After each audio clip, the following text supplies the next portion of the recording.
In this story, an ambitious and brave knight is destined to die on the battlefield. He used to believe that someone like him, whose talents awakened, blossomed, and took root on the battlefield, could start a new life. In that new life, he imagined he could finally create a family, which is something he desperately yearned for. But sadly for him, everything turned out to be just a pipe dream. The knight on his knees before us is none other than the famed Argric from the Drenic Empire, the protagonist of our story. His final opponent is also a great knight, who goes by the name Duke Thermion, one of the 6 Hexaclass knights of the Altheon Empire. Even Argric knows the weight of the challenge before him, especially since he has already felt the crushing pressure of the Black Wave after just a single day on this battlefield. Duke Thermion finds it fascinating that Argric still stands against him, despite knowing he is against one of the 6 Hexaclass knights. He even laments that it would be such a shame to end a blooming talent like our hero here. But Argric is far from surrendering. He defiantly swings his sword as he stands back on his feet and makes it abundantly clear that he was born on the battlefield, and this is where he'll die too. The two contestants begin to walk toward each other, and the sheer aura they exude sends the area into chaos. Duke Thermion can't help but point out that, even though Argric is being so brave, there is still a hint of regret lingering in his eyes.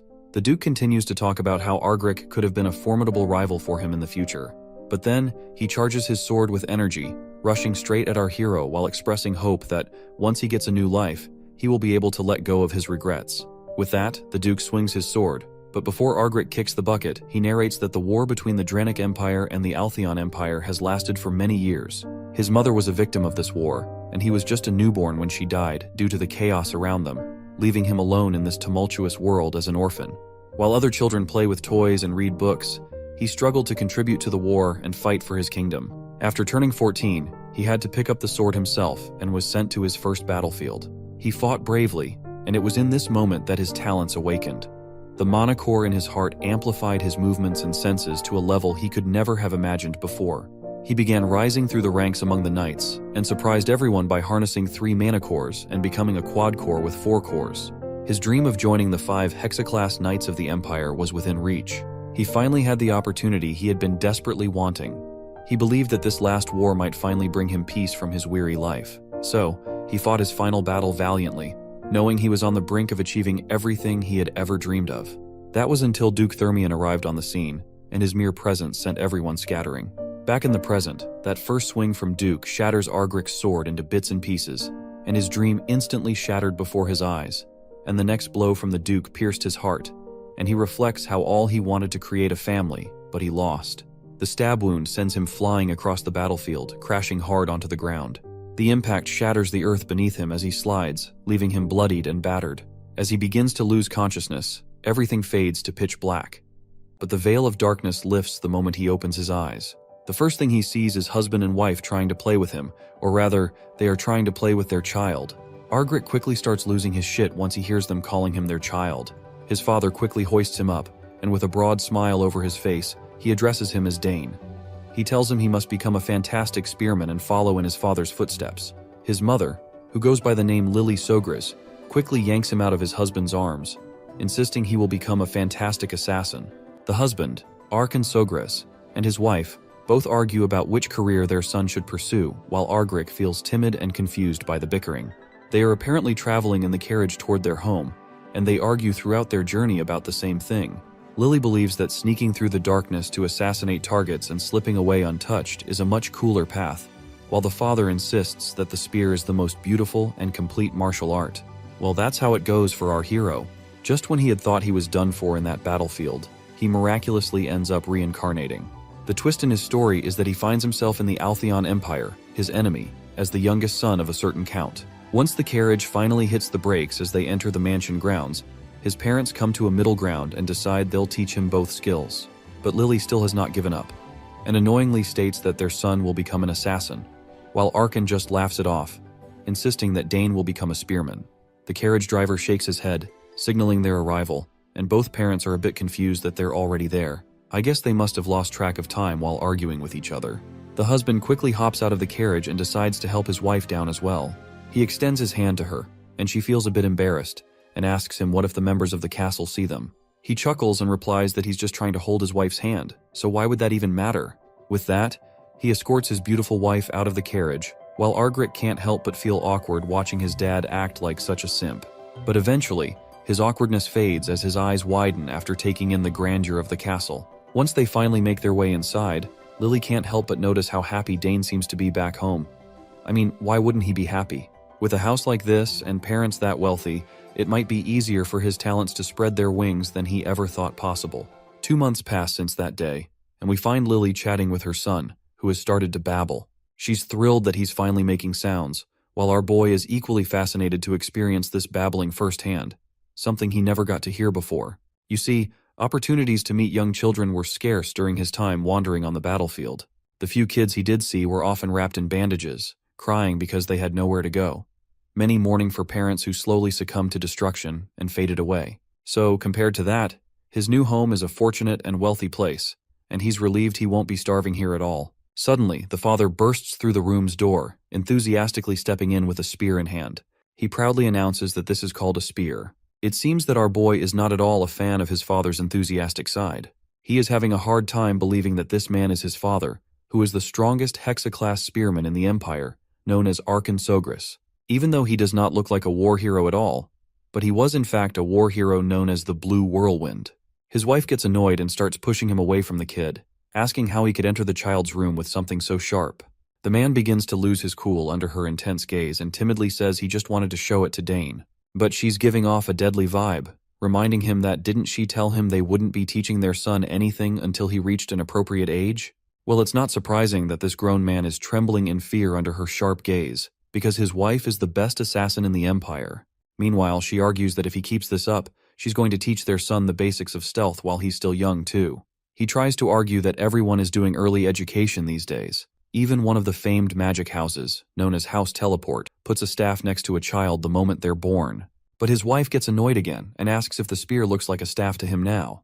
Meanwhile, our boy reflects and tells us that the reason his parents are putting so much importance on his future is that his 2 older sisters chose careers that have nothing to do with spear fighting or assassination. Noon arrives, and we see his 2 sisters playing around with their younger brother, making his cheeks look all sore. One of his sisters, Arabella, laughs and says he looks even cuter now with stuffed cheeks.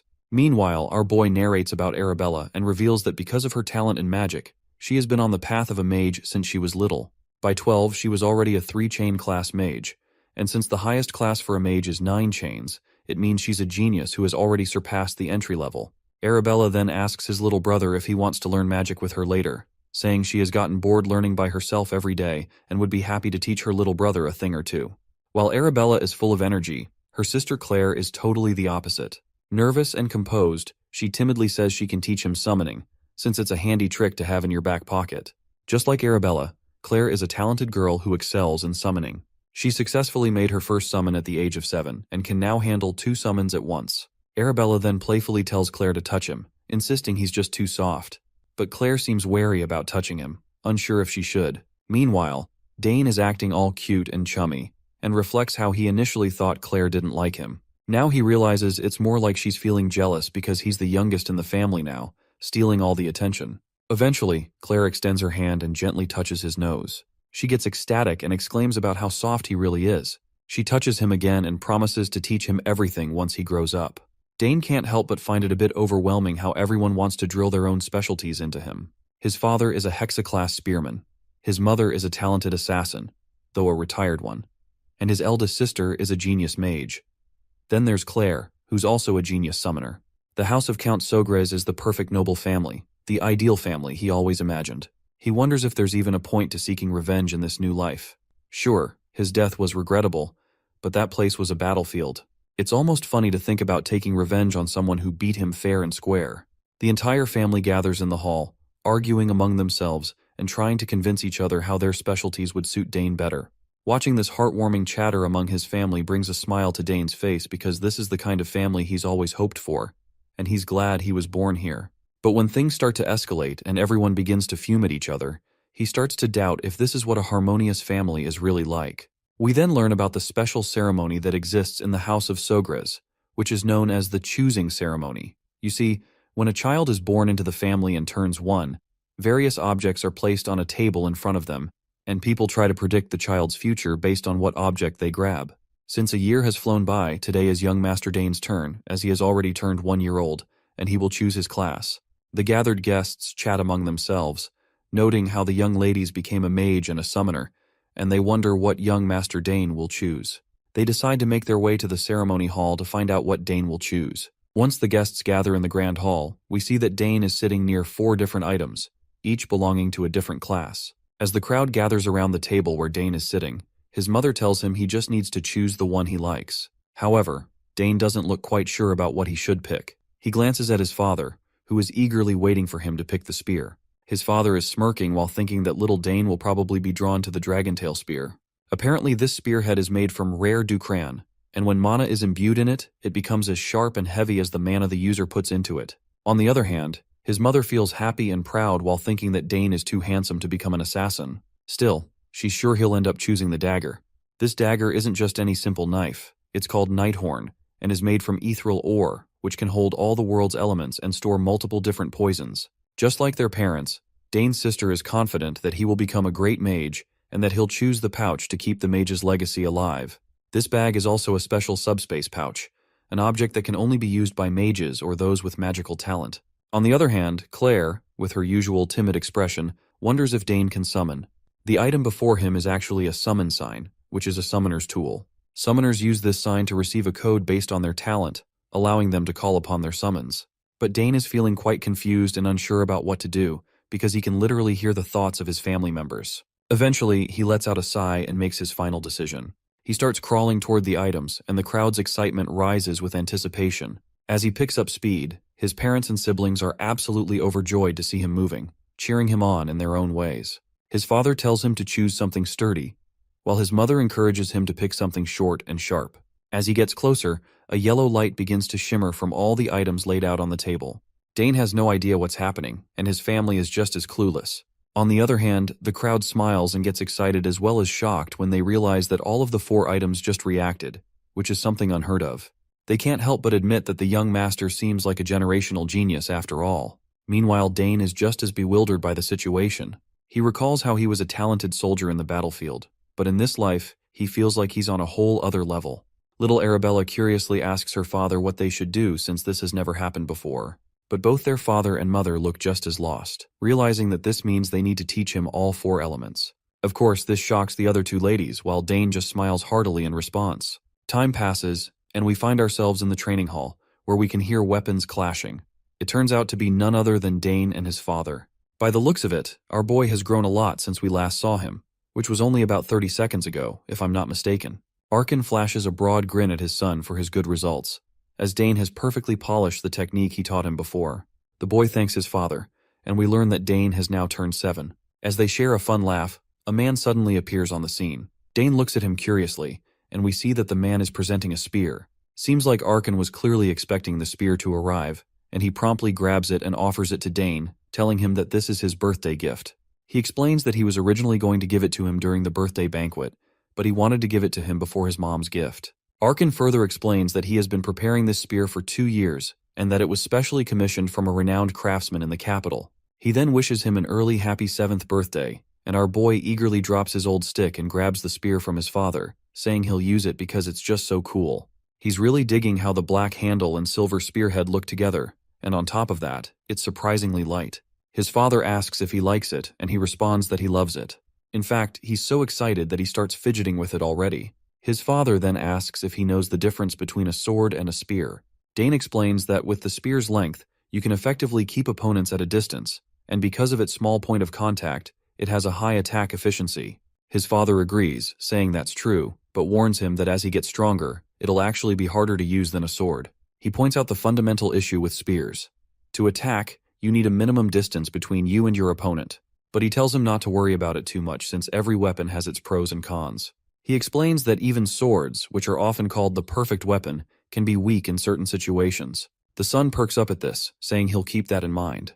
The father then starts spinning the spear in his hand and invites his son for a spar to show him something. Dane is absolutely boggled out of his mind to see the power radiating from his father. This is the first time he's witnessed the insane power flow of a hexaclass spearman, and the magic energy his dad is emitting is just overwhelming. After charging up, the father quickly thrusts the spear forward, and the space around the tip starts to distort. He explains that the reason for the distortion is that he released his magic power while thrusting the spear. This technique utilizes the trait of the core that focuses magic power in one place.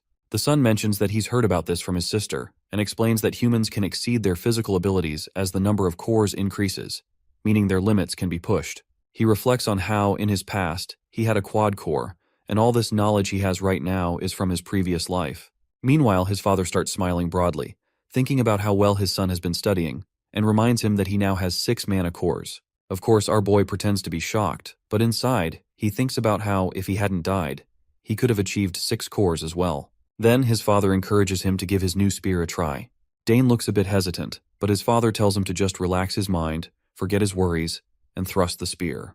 The son agrees, and as he holds the spear, he reflects on how, in his past life, he had no interest in spears. After realizing his talent for swordsmanship, he had only used spears as a secondary option, but now, it's finally time for him to give it a try. After striking his stance, he closes his eyes, while his father reflects on how he's got a good form. He can't help but smile ear to ear because it took him 7 years to master this technique.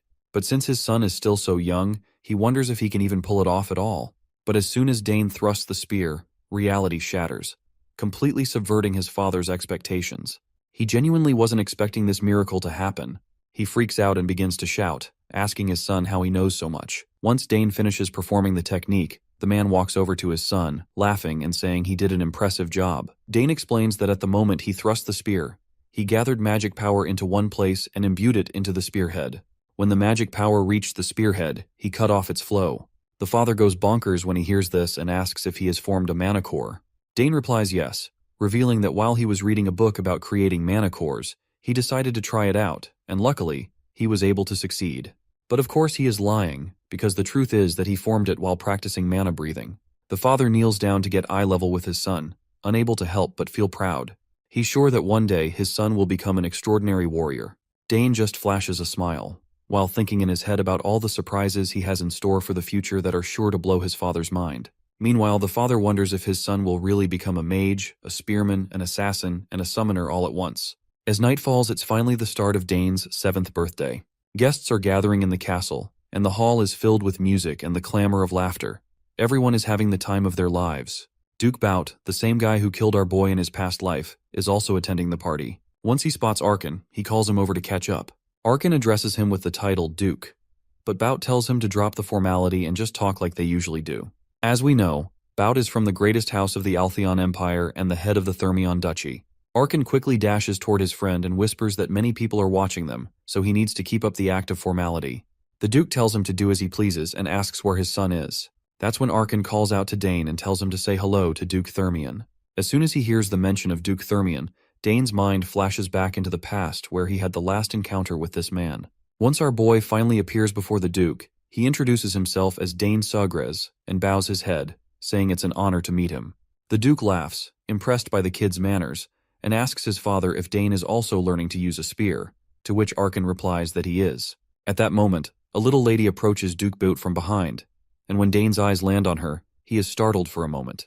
The girl greets Count Sogres promptly, bowing her head to show her proper manners. She introduces herself as Layla Thermion, the youngest daughter of the Thermion Duchy. After this acquaintance, the celebration continued onward. The guests enjoyed the music and the beautiful evening. But this could not be said for Arkan Sogres and Bout Thermion, all because Baroness Thermion was still ill. And despite Bout's best efforts to find a cure or method to cure her, nothing worked. Arkan hoped that this was all just a temporary ordeal and his friend's wife would get better soon. But still, Bout warned him that if he suddenly disappeared, it would mean that his wife felt worse, and he used a teleportation scroll to return to the capital. Anyway, today is a party for Dane, who had just disappeared somewhere. To Bout, he seemed quite the witty child, and he wanted to talk to him a little more. Arkan didn't know where his son was either, and noticed that Miss Layla had disappeared with him. Finding them turned out to be quite easy. The two went for a walk together. They probably didn't like this boring party like dozens of others. But what the two were talking about was a mystery to their parents. In private, Layla was very talkative, and to be honest, she didn't like to follow her father to all these noble parties. But this time she was glad she had come. Layla had heard a lot about how handsome Dane was, but now he looked even better in the moonlight, and she liked this place. Dane was glad to hear that she liked it here. Unlike the capital, the Sogres family's territory was a nice and quiet place. That's why Layla envied him. At her house, there's always something going on. Nobles come every day with business and offers to her father. Sometimes even the imperial family shows up. And the most annoying thing is that every time someone comes, she has to dress in formal dress and go out to greet them. That's exactly what she just hates. Instead of all that, she'd like to wear something practical and simple and practice with her sword all day. Dane was surprised that such a small and seemingly harmless girl was practicing with a sword and not magic. He himself loved his quiet territory. It wasn't as lively as the capital, and it gives him a lot of free time to practice with his spear, which he just loves. Layla was surprised at first that he was using a spear, but then she remembered his father's nickname and everything fell into place. She had heard many times from her father how incredible Blue Whirlwind was. And since Dane is practicing so hard with the spear, it means he wants to join the academy too. However, that wasn't why Dane was practicing with the spear. Layla was surprised by this answer. For her to practice hard to join the academy was an obvious choice. She had heard that just getting in was incredibly difficult. Well, Dane didn't really doubt that he would get in, and he was only practicing because he wanted to be even better after he entered the academy. Layla couldn't believe his confidence, so she asked him what he would do if he failed to get in. Well, even in that case, our hero was not going to get upset and give up. Instead, he would just try again. And if even with the second attempt will not work, he will take it as an answer that this is not his way. Layla just couldn't believe such a casual attitude towards the future. So she asked him if he was afraid of upsetting his family and home. And of course, our hero was not concerned. Compared to the trials of his past life, it was nothing. Layla, on the other hand, had only to envy him. Her home considers failure to be unacceptable. Although Dane had lived surrounded by nobles for 7 years, he was still surprised at how petty nobles were for worrying about such stuff. As for Layla, he had no doubt that she would succeed. When she heard the encouraging words, she just lit up and gladly offered Dane to look at her swordsmanship skills. Our hero was a little surprised by such eagerness, but it was impossible to stop her when the opportunity to practice with a sword appeared on the horizon. Layla immediately asked where the training ground was, and Dane had to accompany her, hoping that nothing would happen there. On the training ground, Layla did not hold back and made move after move like an experienced swordsman. To a beginner's eye, her movements might have seemed perfect, but our hero was far from a beginner. Watching her movements, he had to admit that her transition from attack to defense and back flowed very smoothly, and the timings of her attacks were excellent. But there was one point. After a while, her movements stopped hitting the beat and lost their flow. Out of breath after the exercise, a satisfied Layla asked him what he thought of her movements. At first, Dane was not very honest and said that she acted fantastically and that he enjoyed watching her. Layla was quite pleased with this praise, but Dane decided to be honest with her. He noticed that she still had room to improve. For example, after the third form, Layla was taking a half step more than necessary. And then it happened again with subsequent forms. These repeated extra half steps then made the later sword forms feel slightly out of alignment. Such criticism left Layla speechless. It seemed like she was about to cry, and Dane was beginning to think that such criticism was too blatant for her. He even started to apologize for upsetting her, and even said that maybe he was wrong because he had seen the swordsman wielding the sword a long time ago. But he was worried for nothing. Layla quickly gained control of herself and gripped the sword tighter. Now she realized her mistake. Now she started repeating the training moves again, and this time they were perfect. Dane's advice was exactly the puzzle she was missing for perfection. Her joy and gratitude was unbounded. She even hugged Dane. Our hero tried to resist, but it didn't work so well. Layla was simply fascinated by how much he knew about swordsmanship. In an instant, he noticed what she had been doing wrong all this time, and what her teachers hadn't told her. She promised she would remember his help. Eventually, she let Dane go, nearly suffocating him in her arms. But then she almost chopped him with her sword. That little lady really needs a lesson in neatness. Dane was caught off guard by such a sudden hug, but you couldn't say he didn't like it. Of course, their moment of privacy was soon interrupted by the shouts of servants looking everywhere for them. They had rested enough from the banquet and were not going to hide, so they hurried back, so they wouldn't be found on the training ground. When they returned, Dane was the center of attention as his parents officially congratulated him on his birthday and the discovery of his first mana core, and of course they gave him a present. It was a brooch with the family crest, similar to the ones his older sisters had. His mother advised him to treasure the gift, for this brooch would now serve as a proof of his status and honor. After his parents, all the guests joined in the congratulations. Dane had now officially and truly earned the name Sogres, and no one present doubted that he would grow up to be a fine man like his father. Dane's parents were very happy, and so was little Dane himself, for it was the first time in his 2 lives that he had received such warm congratulations from so many people. Suddenly, the whole room shook. The guests started screaming and panicking, thinking it was either an earthquake or an enemy invasion. Dane also began to worry, but his father quickly reassured him that there was nothing to be frightened of. Arkan Sogres knew very well what was going on. Even though he had hoped that today would be a calm day, apparently his daughter didn't listen to him. Dane really didn't know that. Lightning bolts appeared near the very ceiling of the hall, and in a second, a portal appeared above the frightened guests.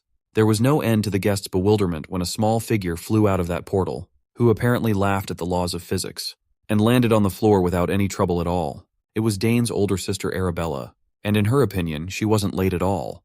The guests still couldn't lift their jaws from the floor, surprised that such a young lady could already use teleportation magic. Normally, to open even a small gate, one had to reach at least 5 chains. Dane did not admire her power at all, but rather was annoyed at how loud and flashy she was. But as soon as the guests calmed down a bit, a huge monster appeared in the sky. A large wyvern with a rider. It seems that this time Lady Claire frightened the guests. She was in a bad mood though. She was only one step too late to get ahead of her sister. As she entered, the guests around her started talking about how they had heard she was a brilliant summoner, but no one expected her to control a wyvern at only age of 16. Finally, they were home again, and together they stood before their parents and brother to wish a happy birthday to their little favorite brother Dane. After both of their flashy entrances, Dane's sisters hurriedly shoved their respective gifts at him as they wished their little brother a happy birthday. He thanked Arabella and Claire for coming all the way back home, even though they were busy with their studies. The girls were just excited to see their little bro open the gifts. Duke Arkin nearly shed a tear at the preferential treatment his son was getting. His daughters only got him a letter for his birthday after all. Dane opened the box Arabella handed him, and inside was a ring transformed into a convenient dimensional pouch. She designed the artifact herself. The subspace magic used in its crafting belonged to the highest chain. Arabella's esteemed professor applied it to the ring. It is common knowledge just how difficult it is to imbue subspace magic into any item. Arabella took the ring and adoringly took her brother's hand to put it on. She must have spent a lot of time designing an artifact capable of withstanding a whole subspace. She also applied Dane's genetic code to the ring, so no one else would be able to use it except her little bro. It's a one-of-a-kind item. Mommy Lily examined the ring and saw a small wave of mana running around the artifact, which meant it was made using the highest grade of magic stones. Arabella explained that all Dane had to do was imbue a bit of mana into the ring, and the subspace would be established. It's much more convenient than normal dimensional pouches. That fact alone made this an invaluable artifact. As far as Dane could remember, these types of tools were something only used by the wealthy on the battlefield. Only noble-born commanders and high-ranking magicians wielded such convenient power.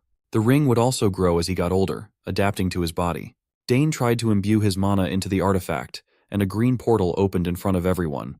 Duke Arkin was stunned to see his son do it so effortlessly. Claire, Duke Bout-Thermion, and Layla were flabbergasted at the radiant display of magic. Dane managed to open a subspace faster than Arabella had done years ago. He was a genius, there's no doubt about it. It would be a groundbreaking feat if he managed to cultivate both a mana core and a mage's circle at the same time. After the display of magic, Claire came up to her little bro and handed him her gift. Dane slowly opened the present while sincerely thanking his big sis. Inside the wooden box was a peculiar-looking egg laid on top of a soft cloth.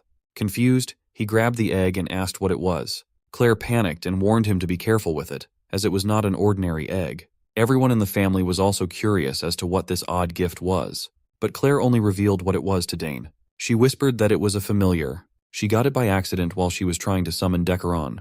Claire herself doesn't know what will hatch from it, but everyone in the world knows how precious a familiar could be. Dane tried to picture what this odd egg would give him.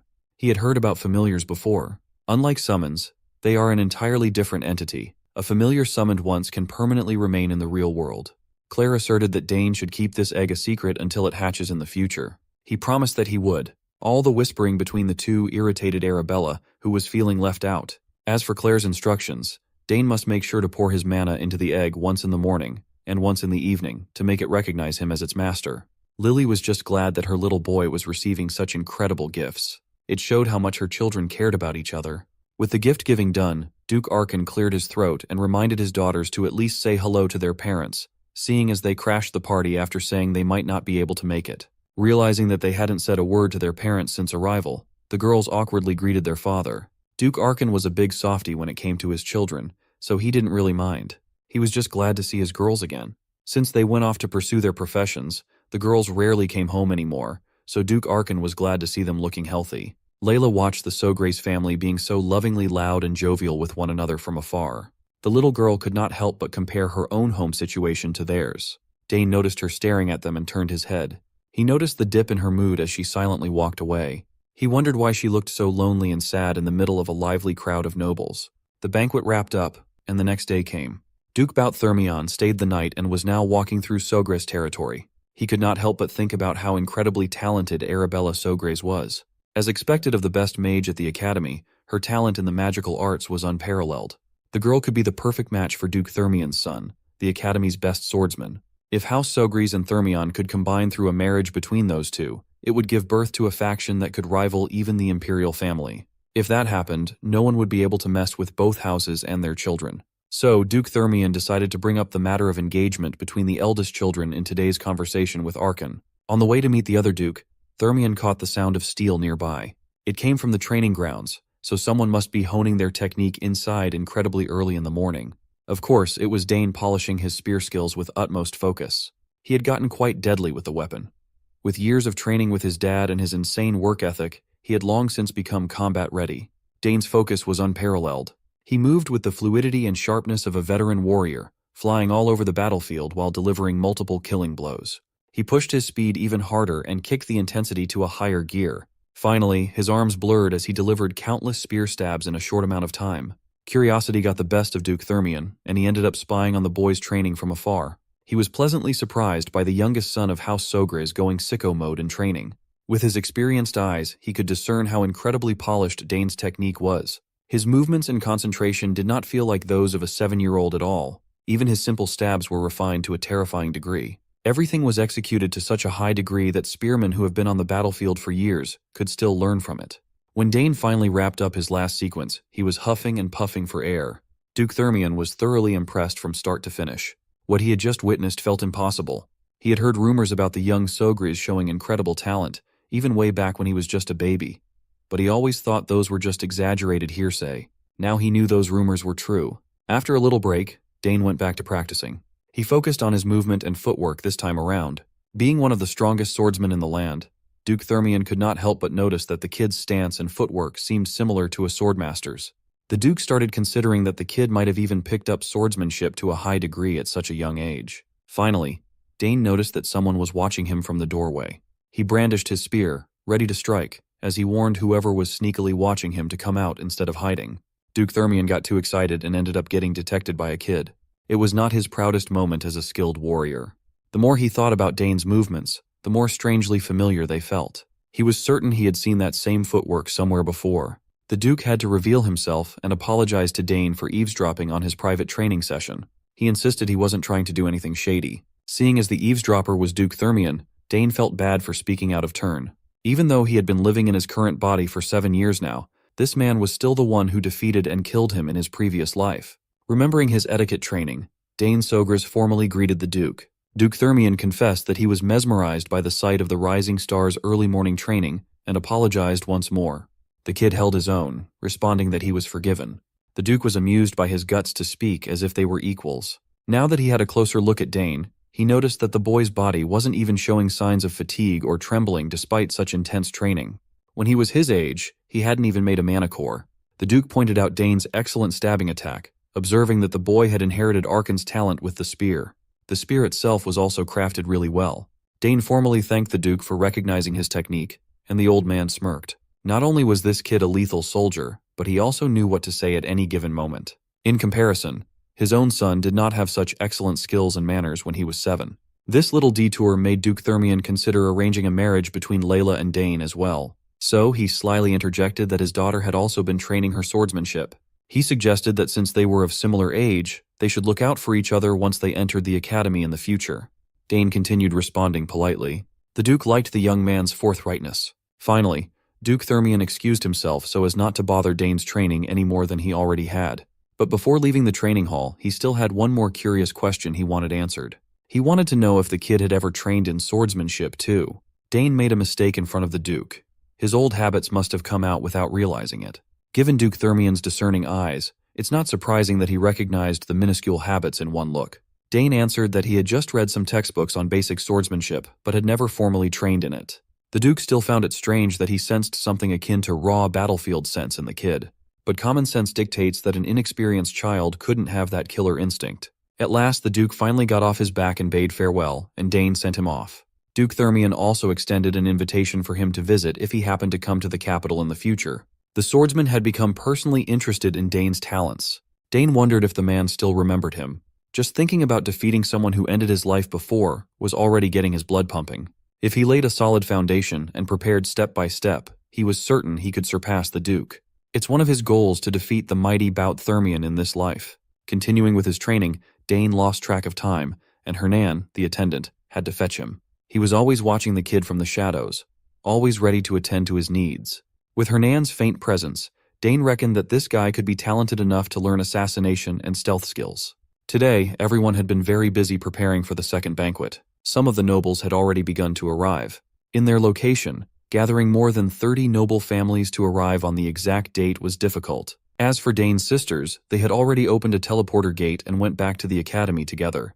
It couldn't be helped as they had midterm exams soon. For now, it was about time for Dane to clean up and dress up too.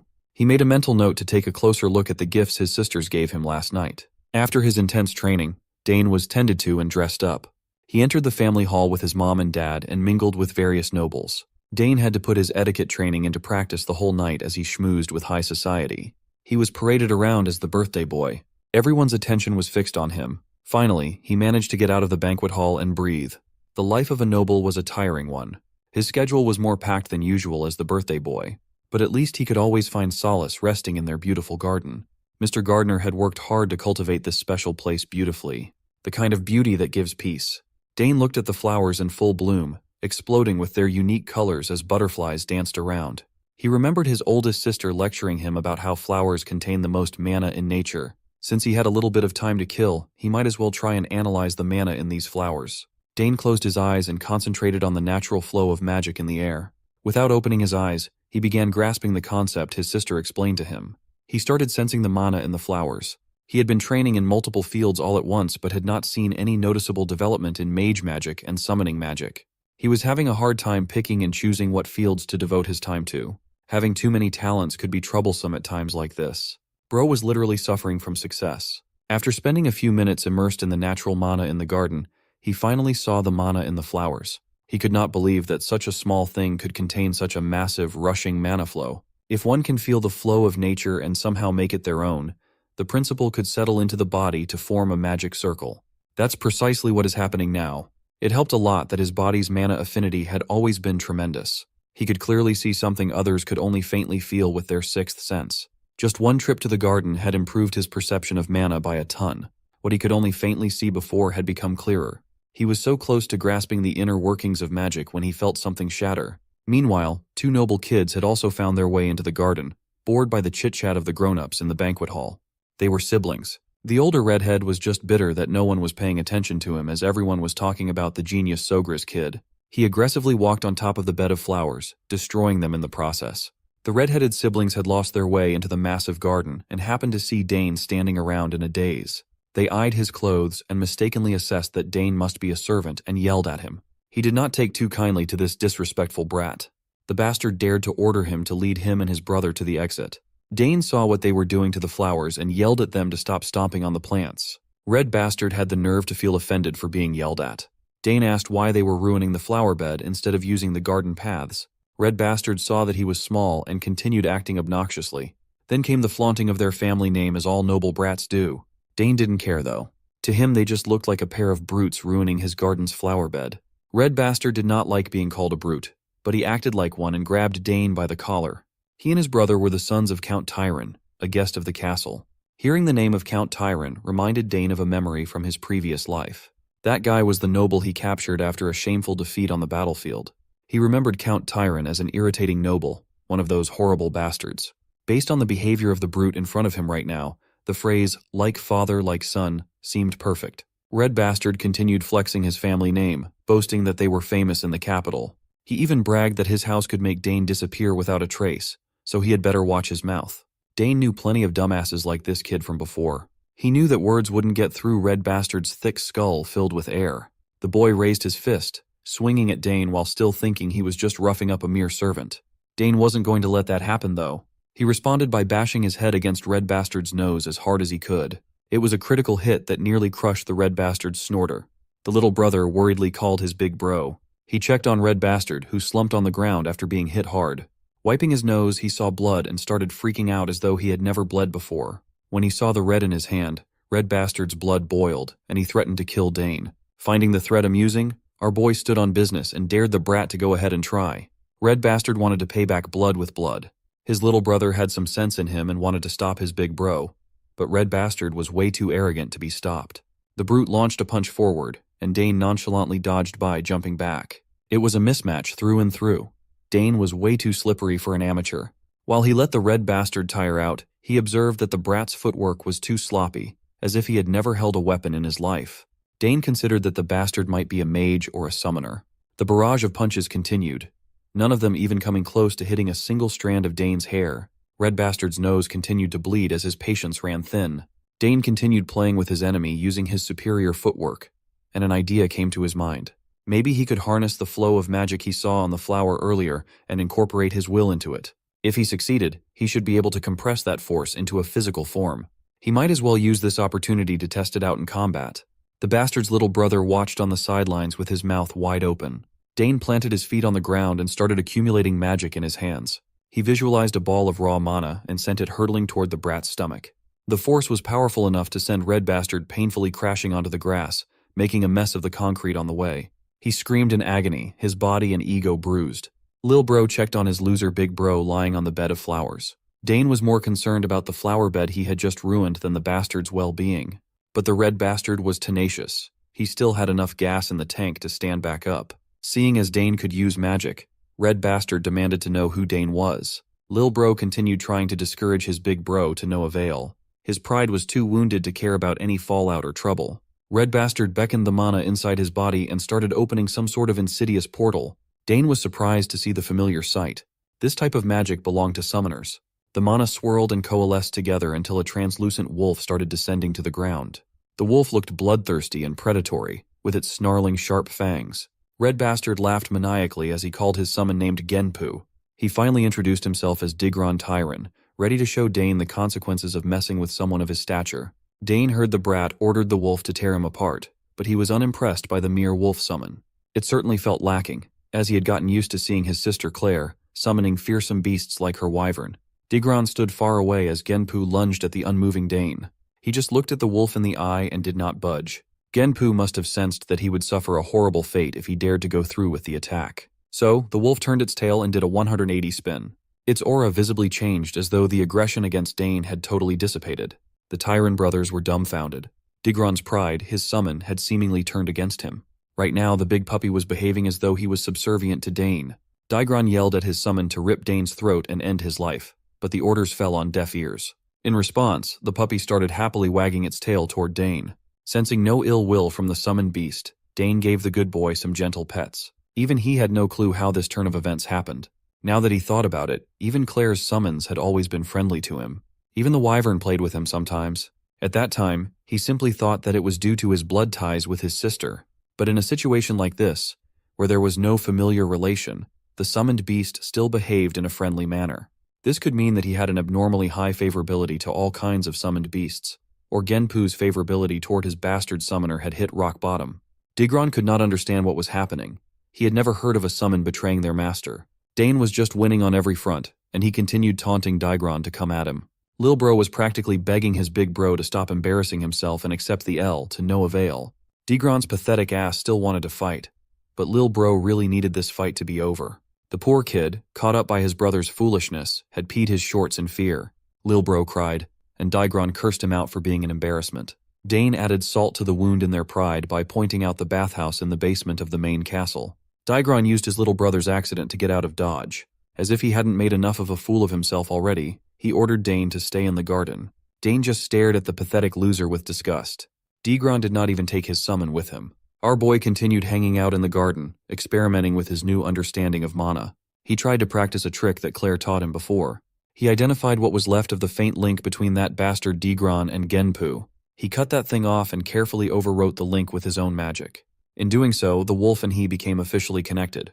A kid who hadn't done anything close to a proper summoning managed to pull off the intricate trick by just leveraging his high favorability with summoned beasts. Now, he had officially succeeded as a summoner. While he was basking in the glory of his success, Dane heard a familiarly annoying voice seemingly looking for him. Digron Tyran, the bratty bastard, actually called his daddy and snitched that he was bullied by some kid in the garden and pointed Dane out. The coward plugged his nose holes to stop the bleeding while bitching to his dad about being knocked around by Dane and canceling the link with his summon. Big boy Mogard Tyron stepped forward and introduced himself as the head of the Tyron Count family, one of the capital's great nobles, with gusto. He asked if Dane really messed up his son's face and forcefully stole his summon. Our boy was not one to back out in front of a pig, so he stood on business and owned what he did. He noticed that Mogard Tyron looked a lot fatter now than when he captured the pig as a prisoner. Peace times must be treating him really well, even though he was a disgrace on the battlefield. Mogard continued posturing as he asserted that he could not let this matter come to pass. Messing with his kids was something he could not overlook. The pig continued with his barrage of demanding questions and finally asked the kid to reveal his identity. Our boy held his head high and formally introduced himself as Dane Sogres, the youngest son of Arkan Sogres, the Lord of the South, and the head of the Sogres Count family. Boy gave them that Game of Thrones intro. This introduction stunned the trashy father and son duo. They had unknowingly offended the fucking birthday boy. They didn't know that they were messing with the famed rising star of the South. The Duke is quite bewildered by this unexpected encounter with the youngest son of House of Sogres. Speaking of great noble houses, he recalls how he was taken prisoner by that guy Argrick and had no significant contribution in the war, leaving every great noble laughing at him. Right now, he sees this as a perfect opportunity to maneuver the situation in his favor, intending to ruin the Count Sogres' name and use that as a pretext to demand mining rights. The nobles who once looked down on him will soon be bowing before him. With that in mind, the big brain fatty turns to our boy, asking if he's the birthday boy Dane. My guy just shakes his head in response and confirms it positively. The fatty is barely holding on to his frustration, because he definitely did not come here to celebrate the birthday of some brat. He then points at his shitty son, Digron, and asks Dane how he plans to repay the humiliation he caused his son. Not only did Dane injure his son, who is a guest invited by Sogres, but he also stole their summon, which is a grave crime. The shitty son also agrees with his equally shitty father, telling Dane that this is his last day. The fatty then also threatens our boy, stating that he's going to speak with Count Sogres personally and hold him accountable for his actions. Dane just acknowledges what the fatty is saying and further states that before heading toward his father, he wants his son to apologize first. Of course, the chubster starts fuming out of his mind, asking what the hell he's talking about, while his son grits his teeth in anger as well. But Dane makes it clear that while it's true he hit his son and hurt him, it was all in self-defense against a threat to his life. Plus, he emphasizes that he didn't steal their summon. Genpu chose to follow him. The trash son quickly pipes up, claiming that there's no way Genpu would do that, and tells his father that Dane is lying. That's when the father takes a moment to reflect. He recalls hearing that the second daughter of House Sogres is a genius summoner, so he's sure there's a good chance that girl taught Dane how to forcibly cut off a link between familiar and master. The chubster keeps going back and forth with our boy, while Dane can't help but feel like this is such a drag. Eventually, Mogard decides to simmer down, because after yapping for so long, his jaw is literally hurting. He tells Dane that he won't scold him any longer, and decides they should go see what Count Sogres has to say about the situation. With the speak of the devil, the Count himself arrives on the scene, accompanied by Duke Thermion. Of course, both the trash son and his father are absolutely boggled to see Count Sogres, and what's even more mind-boggling for them is that Duke Thermion is here too. As night descends, we see the red-headed boy giving his testimony to the Count about how he just got lost in the garden with his little brother, which is why he asked Dane to guide them. He continues yapping and making up stories, while Dane stands behind him nonchalantly, thinking how his father is actually listening to this guy yap. I guess that's not surprising to him, given how Count Sogres cares deeply about his family and its reputation. He's not the type to be biased toward any one side, even in conflicts with outsiders. He can tell right from wrong. After finishing his story, the red-headed boy wraps up by stating that all of a sudden, Dane headbutted him and kept using this weird technique to mock him. He claims that to scare Dane off, he called out to his summon, but Dane just stole his summon from him and tried to attack back. Once Digron is done speaking, Mogard steps up, telling the Count that he only intended to give Dane a warning. However, he insists that stealing someone's summon is clearly wrong, and he simply can't let that part slide. Finally, Count Sogres also speaks up, letting Mogard know that he won't roll on his judgment just after hearing one side of this quarrel. He wants to hear what Dane has to say, then assess the whole situation before drawing a judgment. He also reassures Mogard that if he's worried about any biased judgments, Duke Thermion will also give his opinion on the matter. The Duke quickly smirks and states that if this is that important, he can handle it. Mogard feels frustrated as his face sweats profusely. He knows he's about to get screwed. Getting Thermion involved is only going to complicate things further, and he's not feeling good about it. Count Sogres gives the green light to his son to explain himself, and Dane braces himself, claiming that what Mogard's son said wasn't entirely accurate, but some of it is actually true. He then explains that the flowers they grew with such care in their garden were stepped on as he pleased.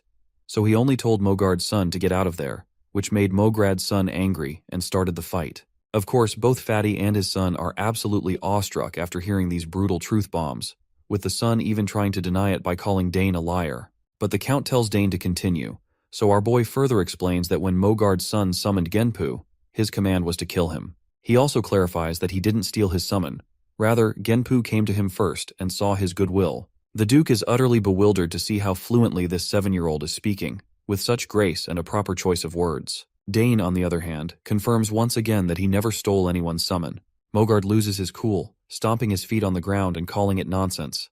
He claims it's impossible for a summon to submit to someone who isn't even a summoner, insisting that Dane must have used some shady technique to pull it off. But not surprisingly, Dane informs Mogard that he possesses an innate affinity with summons, and a summon that isn't close enough to its master could submit to someone like him as well. Mogard refuses to believe it, while our boy simply states that this is actually true. Mogard's face looks like he's going through serious constipation, and he just says that this kid is just making things up. The Duke then chimes in, suggesting they should just be able to prove it with a summon. Count Sogres turns to his son, asking if he can prove it, to which Dane agrees. Meanwhile, Mogard shoots a death glare at his son for putting him in this hot mess, while the bratty son feels sure he's about to get screwed by his father, as he has no idea what he'll do if he fails to summon Genpu. Once the bratty son tries to summon Genpu, he utterly fails, prompting his father to yell at him, just as expected. On the other hand, Dane just smirks, thinking about how he has already severed the connection, so of course there's no way the boy could summon Genpu back. Dane then decides to demonstrate himself by summoning Genpu, but adds that in order to do that, he needs a sign that Mogard's son possesses. The bratty son gets angry, questioning the audacity of Dane demanding his sign. He yaps a lot of nonsense, but Count Sogres cuts him off, reminding him that according to their own words, even if Dane uses the sign, he shouldn't be able to summon Genpu. So, there's no harm in trying. Mogard sweats as he has no option other than to give the sign, so he reluctantly tells his bratty son, Digron, to hand it over. The redhead nearly teeters on the brink of tears, but his father just tells him to hurry up. Once Dane has the sign in his hand, he starts his mojo, and he also reveals to us that since a summon sign has a summoner's unique code name engraved on it, no one else is usually able to use it. However, Genpu, which Digron summoned, was imbued with his mana, so the summon sign is just a vehicle, and Genpu has already connected with him. As soon as he calls out to Genpu, the monster appears and starts licking his cheeks. The Count and the Duke are both in awe, while Mogard and Digron tremble after getting exposed for lying. The Duke finds it amazing and wonders if Dane was not also learning spearmanship. His father confirms this, but admits he isn't entirely sure about his son's abilities either. The Chubster, on the other hand, realizes he's screwed, as his entire plan has backfired. The Count then turns to him, asking if he acknowledges that Dane is telling the truth. The fatty quickly tries to play it cool, laughing it off while admitting that they perhaps mistook Dane for stealing their summon. He also concedes that his son wasn't truly trying to kill Dane, and he asks his bratty son if that's right. Digron trembles but nods along with his father, saying he was just trying to scare Dane off. But our boy is furious to see these bastards trying to weasel out of accountability so easily. Before the two seniors can roll their final verdict on the matter, a lady strolls into the scene, startling everyone present, especially Dane, who is wide-eyed to see Layla. As soon as she saunters into the scene, she claims that what Digron is saying is not true. Her father quickly asks what brings her here, and she responds that she happened to hear his voice while taking a walk. Before continuing the conversation, she promptly greets the fatty and Count Sogres. The fatty stutters in surprise as he tries to reciprocate with her gesture, clearly taken aback by the unexpected encounter with the Duke's daughter. Count Sogres then quickly gets to the point and asks her about her claim that Digron was lying. She confidently confirms this, saying she indeed overheard their conversation earlier during her stroll. Digron starts to lose his cool at the thought of her having heard everything, because that is definitely not good news for him. She then goes on to explain all the juicy details, and my guy can't help but smirk at this unexpected twist that somehow turned in his favor. A while later, the fatty tells his trashy son to hurry up and apologize to Count Sogres.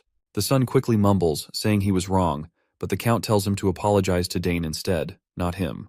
The Chubster quickly shoves his son towards Dane, telling him to apologize quickly. The bratty son looks uncomfortable and hesitates before stuttering out a weak, half-hearted sorry. Dane, however, is far from satisfied. He can tell the apology is insincere, just some obligatory gesture because his lie got caught after a third-party witness stepped in. Dane doesn't really want to accept this lame apology, but thinking back to his past experiences, he decides to be the bigger person. Instead of being stubborn, he decides shows some generosity. With that in mind, Dane accepts the bratty son's apology, and the kid lights up with happiness, eagerly thanking our boy for letting him slide. Meanwhile, the fatty father also lets out a sigh of relief, realizing how close he was to losing everything. On the other hand, the Duke, who might just be Dane's future father-in-law, can't help but to think how he already knew Dane was a special kid. After all, he could have easily been stubborn about the whole thing, considering the opposing party was clearly in the wrong from the start. Finally, the Count makes it clear that since Dane accepted the apology, there won't be any further arguing about the incident. However, he emphasizes that he had no intention of letting this slide, especially since Daigron attacked Dane in order to kill him. The fatty father starts sweating bullets after seeing the Count so fired up about the situation. As he tries to speak up, the Count tells him to shut his yap and orders him to take his family and leave the castle immediately. The news shakes the fatty's world to its core. If he's thrown out now, his reputation will be shattered, and he's desperate to remain in the castle no matter what it takes. He desperately grabs the Count's hand and starts begging for forgiveness, claiming he'll do anything Sogris asks of him, but he just wants him to forgive him this one time. But the Count quickly yanks his hand away, making it clear he has no need for the fatty. He tells him that soldiers will be arriving shortly to officially escort him out. With that, he starts storming out of the scene with his son, leaving the fatty behind, who is desperately begging for forgiveness. Sogris also tells Duke Thermion it's time to go, and Duke promptly calls for his little girl as they start walking away. As they stroll off, Dane turns his head back to look at them, feeling satisfied that they're getting what they deserve. After all, they started this whole mess, so it's only fair they reap what they sow. Anyway, he learned something important today, which is that his father can be quite scary when he's in angry mode. Duke Thermion then asks him if it's true that he defeated that bratty son of Mogard with a mana bullet, and Dane quickly confirms it.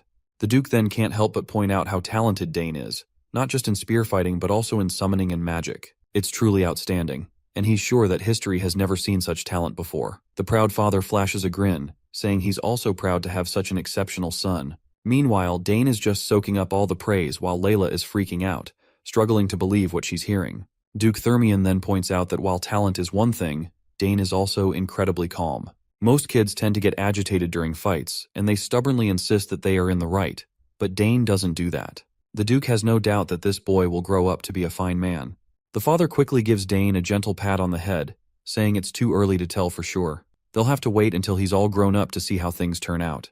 He also points out that it's all thanks to Layla that the incident was resolved peacefully.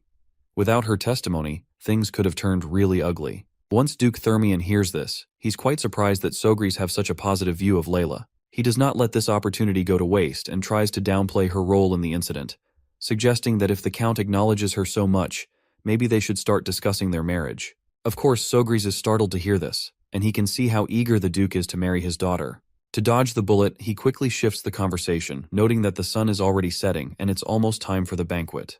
With that, he bolts out of the scene, telling them that he will meet them in the hall.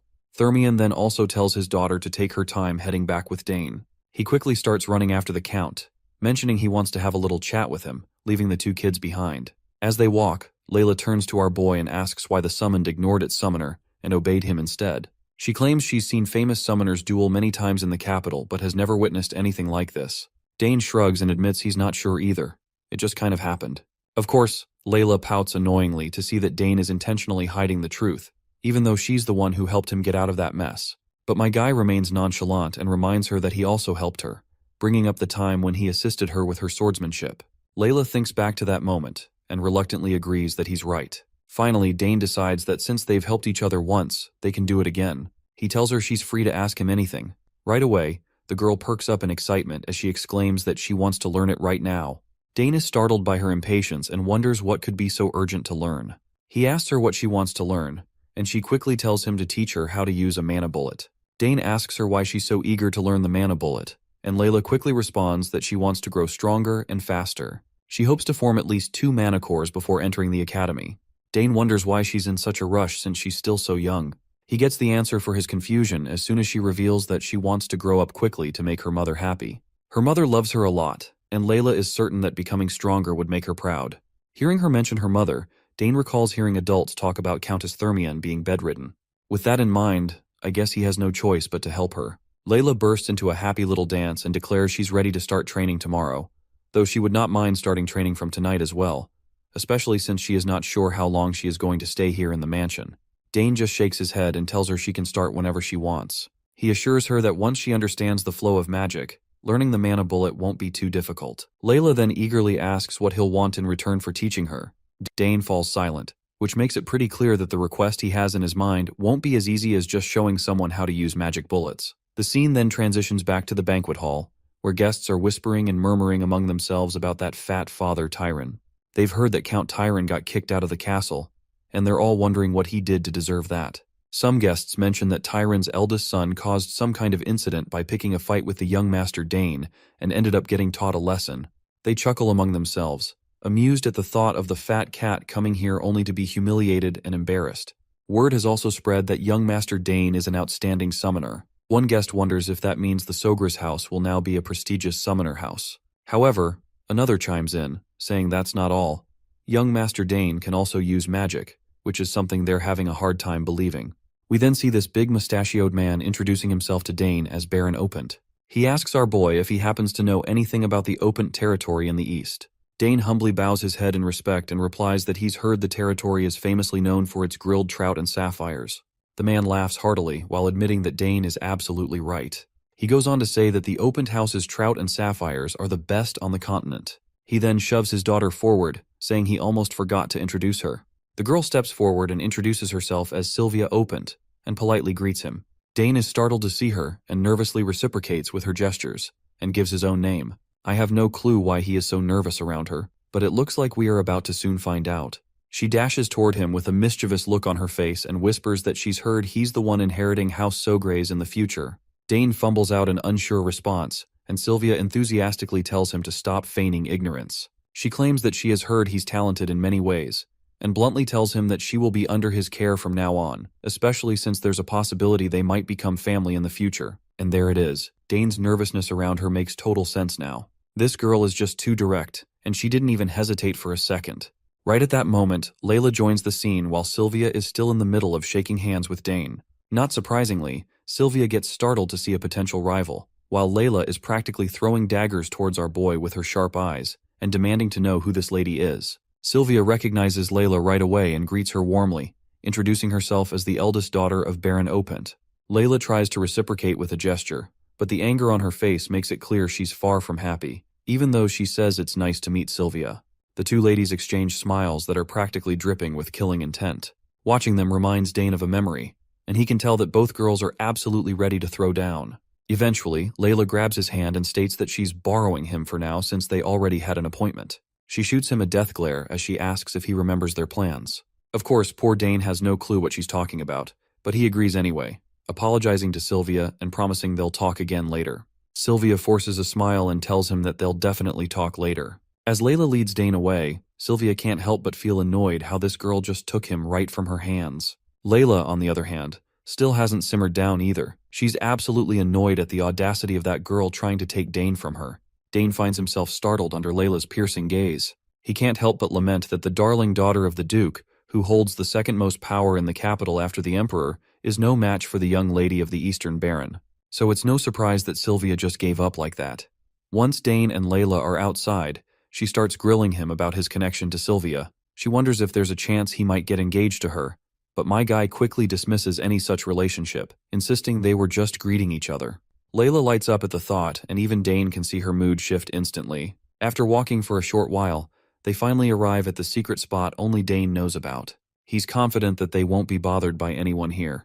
As soon as they step inside this hidden place, Layla lights up and begins doing a happy dance, thrilled to see such a beautiful location. She's also relieved that no one will know if they do anything here. Dane agrees, saying she's absolutely right.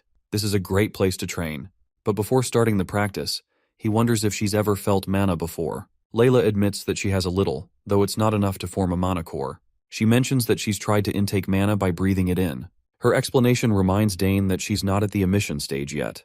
He learned to feel mana naturally on the battlefield, so he's amazed that a ducal house would teach her this. He decides to start with something simpler, and tells her that the first step is to feel the mana she's taking in. Layla looks a bit confused by this, so Dane explains that if she wants to expel mana from her body, she needs to learn to control the mana inside her first. The most important part is imagination. He instructs her to close her eyes and imagine the mana swirling within her. However, after a few moments, she tries but there's literally nothing happening. Dane can see by the look on her face that she didn't quite understand the instructions. Layla tries again, but once more, nothing happens. Frustrated, she complains to Dane about why it's not working. Dane reassures her that this is normal for her first attempt, and tells her to focus again. Meanwhile, Count Sogris is sneaking a peek at the two kids. He can't help but feel proud that his son is already teaching someone, even though he's still so young. It truly makes him believe that Dane has grown. Just then, Duke Thermion sneaks up on Sogris and asks him what in the world he's doing there. Sogris' heart nearly skips a beat at the sudden question, but the Duke quickly tells him there's no need to be startled, and asks if he's watching two lovebirds enjoying some alone time together. Count Sogris raises an eyebrow and asks what he means by lovebirds, and besides, how did he even get here? The Duke chuckles at the thought that Count was actually trying to hide in here. He then reminds Sogris how he did a pretty sloppy job of sneaking around, especially since his wife is the Empire's legendary assassin. Poor Sogris has no clue what to say after being caught red-handed sneaking around, while the Duke playfully berates him, reminding him that if the castle's owner goes around peeping on others' affairs, people will speak ill of him. Naturally, the doting father gets annoyed and defensively says that he was just following his son. The Duke chuckled upon hearing this, and couldn't help but point out that he was also just following his daughter. Turns out both of these fathers are hopeless. They stand there, side by side, acting like a couple of teenagers trying to ogle at their kids' interactions as if they were peeping at ladies outside a school gate. Meanwhile, back with the kids, Dane opens up his dimensional pouch, and the girl is quite fascinated to see that he already owns something like this. When Dane mentions that his eldest sister made it for him and gave it as a present recently, Layla starts to feel jealous. Unlike him, her older brothers stopped paying attention to her once they entered the academy. He then pulls out a mirror from the dimensional pouch, and the girl casually asks what they're going to do with it. He explains that he brought it just in case it could help. It's easier to picture something in her mind while looking at a mirror instead of relying on imagination alone. He tells the curious girl to stand in front of the mirror so she can get a full view of herself. The girl quickly positions herself in front of the mirror and starts doing the magic limbo again. This time, Dane can tell she's being quite serious about it. She takes a deep breath while both doting fathers quietly squat down on the ground, as if they're taking Indian-style dump. Duke can't help but point out that Lilia seems to be taking a liking to Dane. Sogris asks if it's really that way, and Duke explains that it is, because it's unusual for Lilia to get along with someone so easily. Sogris asks if that's really the case since she seems like a bright child. Duke Thermion remains quiet for a moment before speaking up, saying she's only bright on the outside, and he can't say the same for what's inside. He explains that after her brothers left for the academy, her mother became bedridden, so they haven't been able to be together like before. This situation has made it difficult for her to open up to others, and that's what's been happening. The Count points out that if he knows everything already, then why is he always acting so cold toward his daughter? Thermion is genuinely moved that the Count noticed something like this and admits he's doing it on purpose. He explains that when he raised his sons, he showered them with attention, and they grew up spoiled rotten. But Sogris reminds him not to assume that Lilia will turn out the same way. She'll be hurt if she finds out, and now it makes sense why she asked Dane for help instead of her father. Thermion then points a finger at his friend, teasing him about still nagging like the old days, but the Count quickly asks when he ever did that, especially since what he said is the truth. Duke changes the subject, asking when he plans to send his son to the capital. He suggests that if he's sending him over, Ducal House will wholeheartedly open his doors and let him stay in the ducal castle. Sogris goes quiet and glances back at his kid, and after seeing him happy, he just says that he'll do as Dane wishes. He's free to choose his path, just like his older sisters. We also notice Miss Sogris watching both doting fathers, clearly embarrassed by how shamelessly they're peeking around.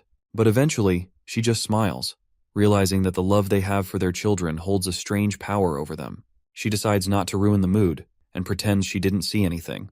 Back with the kids, Lilia thanks Dane for his help and calls him a real genius. She admits that while everyone around her calls her a genius, she feels like weak sauce compared to him. While Dane nonchalantly looks around to see if both fathers have quietly left, he assures her that this is only the beginning, and she'll definitely grow stronger too. She then asks him if he's going to the academy, since it's the only place where all of the Empire's geniuses gather. To that, he says he's not sure yet, and he isn't convinced that he needs to go there since he can get pretty strong just by training alone. The girl starts to berate him for his narrow thinking, and reminds him that attending the academy for studying isn't everything. It's the gateway to forming his noble faction, and it's the best way to build connections from a young age. Dane is amazed that she's actually pretty smart for a 7-year-old, and understands how the real world works. He finally responds to her argument, saying he already knows about that, but he's just not interested in going to the academy yet. There's a mountain of books he hasn't read in the library, and he still has a lot to learn from his parents. Lilia acknowledges that this is true, but asks if he doesn't want to play with other kids his age, especially since she heard his older sisters are both attending the academy too. It seems like Dane is running out of arguments against her persistence, so he tries to brush her off by saying he's thinking of going in the future if he feels like it. She then tells him to visit her house once he plans to go to the capital, and that's how they promise to meet again. Speaking of meeting again, she remembers to ask him when he's going to make his request now that he has taught her how to use mana bullets. He simply shakes his head and states that he'll tell her when he goes to the capital. This shocks her, and she lets out a screeching roar of disbelief. Probably she is shocked that he is going to the capital after all. Finally, the day of her departure arrives. As Lilia's carriage starts rolling down the road, Dane looks at a stone-like object in his hand that was given to him by his future father-in-law. The scene transitions back to the moment when the Duke handed him this mysterious object. When Dane asks what it is, the father-in-law replies that it's his birthday present and hopes he'll like it. He further reveals that the symbols of their Thermian house are revenge, the sword, and the blacksmith, and the history of the house began with their progenitor, who was a blacksmith.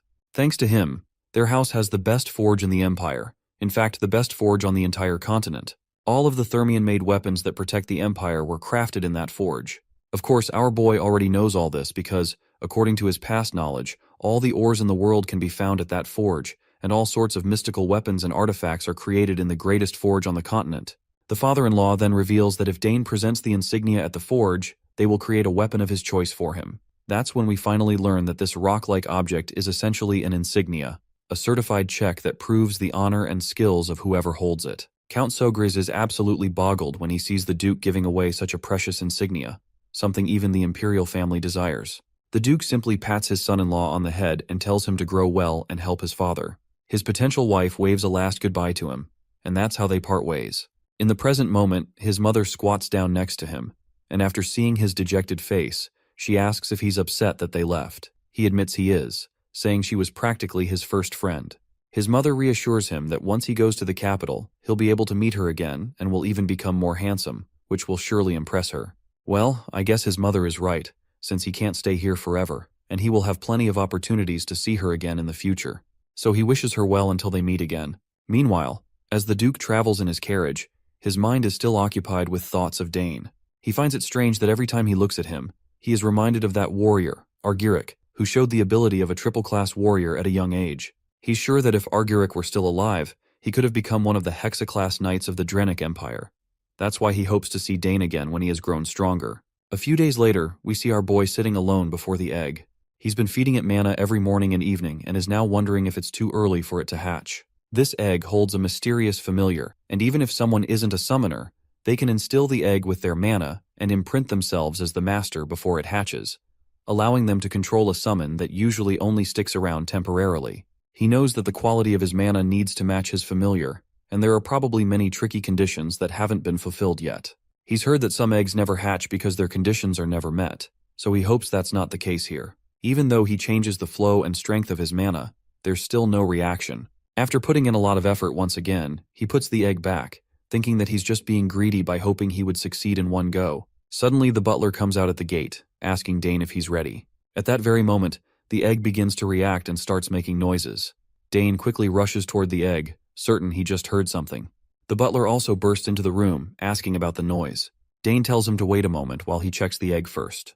However, once again, he finds himself disappointed, realizing he was just excited for nothing, because he can't feel anything different. The butler asks if the egg showed a reaction, to which Dane replies no, saying he probably just imagined it. Once he finally gets into the training hall, he practices his swordsmanship first. After noticing his perfect movements, the butler is quite happy and excited. He claps as he asks since when he learned swordsmanship. Dane just brushes it off, saying he just wanted to swing the sword around a little. The butler showers him with praise, calling him a genius who is even talented with the sword. As he looks at the sword, Dane then reflects on how learning to use a new weapon, like the spear, was fun, but he also wanted to draw a sword. Sadly, he hadn't been able to hold a sword during all that time since his father always watched him so closely. Thankfully, he's glad he hasn't lost his touch with it. The butler quickly dashes off to grab some snacks, and brings back an entire tray of delicacies, telling Dane to munch on something before diving back into his training. Meanwhile, we zoom in on Count Sogris, who's staring out the window, lost in thought. He's been feeling a bit worn out by throwing this banquet every year, but at least he's learned through this banquet that a lot of nobles are paying attention to the south. Most of them are eager to forge a good relationship with him, which is a nice change. Ever since the war wrapped up, the South has been sitting pretty with its great climate and all the luxury that nobles just can't resist. So maybe their interest should have been obvious from the start. Still, even with all this interest, it pales in comparison to the attention Dane is getting. You see, the conflicts with the eldest son of Count Tyron were beyond Sogris's expectations, but Dane handled the situation maturely. He calmly and logically laid everything out in front of the adults, which was super impressive, and he even confidently proved his talent. He can't help but think that his son is just a bit too mature for his age. Sometimes he wishes Dane would act a little more like the other kids and let loose a bit. As the clock ticks closer to the training hour, he knows it's time to head to the training hall. He pulls out the legendary spear, Dragontail, and decides to have Dane swing it around a bit today. But as soon as he steps onto the grounds with the spear in hand, he freezes when he spots Dane swinging his sword instead. Now he's curious about why the sword. His mind thinks back and he's convinced that damn Duke must have said something to him. Otherwise, there's no way Dane would be wielding a sword after all that spear training. He just stands there, watching his son pull off all these cool stunts with the sword. Seriously, Dane looks like he knows what he's doing. The strength he's displaying is something even seasoned sword fighters would have a hard time matching. It makes his father wonder since when did he learn all this. But one thing is for sure, that Dane is definitely talented with a sword too. He finally calls out to his son, asking just when he learned all those impressive moves. Well, it looks like Dane's long-held secret is finally out of the bag, so he decides it's probably best to tell his dad the truth. He admits he didn't actually learn any of it. Hearing this just leaves his father even more perplexed, leaving him wondering if this is yet another hidden talent of his. He starts to think out loud about how Dane already knows spearmanship, magic, assassination, summoning, and now swordsmanship too. He adds that if he were someone else, he wouldn't believe a child could show talent in all these fields. Then he asks Dane if he's curious about the world beyond their walls. Dane looks a bit confused, not really sure what his dad is getting at. The father then tells him that if he wants to explore what's out there, he should go for it. He genuinely believes this country might be too small for his son's vast talent, and if he stays cooped up here, he'll be the one missing out. Dane feels a wave of sadness wash over him as he realizes his father has come to terms with the fact that he can't hold on to him forever. So, he finally says he'd be glad to learn about the world outside. His dad smiles at this and quickly gets to the point, telling him that it's finally time to prepare his son to go out into the real world. He admits it's a bit bittersweet to see his son go, but he knows he has to respect Dane's desires. Then, he presents the spear to him, saying he brought something extra special today. It doesn't take long for Dane to realize what it is, and his dad clears up any lingering doubts by reminding him that this is Dragontail, the spear that reacted to him on his first birthday. He extends his hand, encouraging Dane to take it. The moment Dane picks up the spear, it starts to react, and he can feel an incredible surge of power coursing through the weapon. His dad chuckles, saying it's reacting way stronger than when he was just 1 year old, and honestly, who could blame him for that? He then proudly tells his son that he plans to make him master the spear before he heads out, so he better be ready. He promises Dane that one day, Dragontail will be his, but first, he needs to grow strong enough to wield it with pride. Dane eagerly promises to work hard and honor his father's teachings. Later, back in his room, Dane's mind is buzzing with thoughts about the outside world. He's always been curious about it, even during those long days on the battlefield. As a soldier, all he really knew was war, setting up camp, cleaning his weapons, eating bland food, and gearing up for the next battle. The only way out was for the war to end, or for him to die in battle, and honestly, it felt like those were his only options.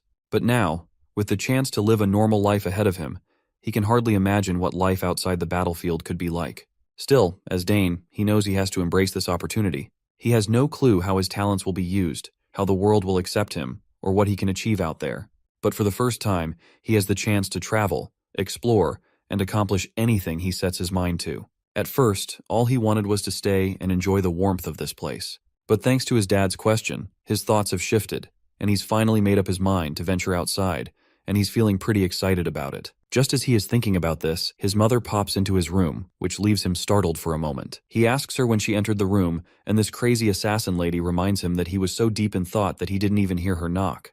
I can tell that she is blatantly lying, given she is an assassin and snuck into his room quietly. She then asks if he's really curious about the world outside the country, and he responds positively, saying his dad mentioned it would be a waste of his talent to stay here. After thinking for a moment, he admits he's curious about the outside world too. He then starts to apologize to his mother, but she embraces him, saying there's nothing to apologize for. He reminds her that his sisters aren't here, and he's worried about leaving for the outside world too. The lady reassures him that she's fine with it because she knows just how amazing his talents are. She adds that even if he didn't want to go, the outside world would eventually call to him. She admits it would be wonderful if he could stay longer with his mother, but the world won't let him do that. So she encourages him to go and chase after what he wants to do.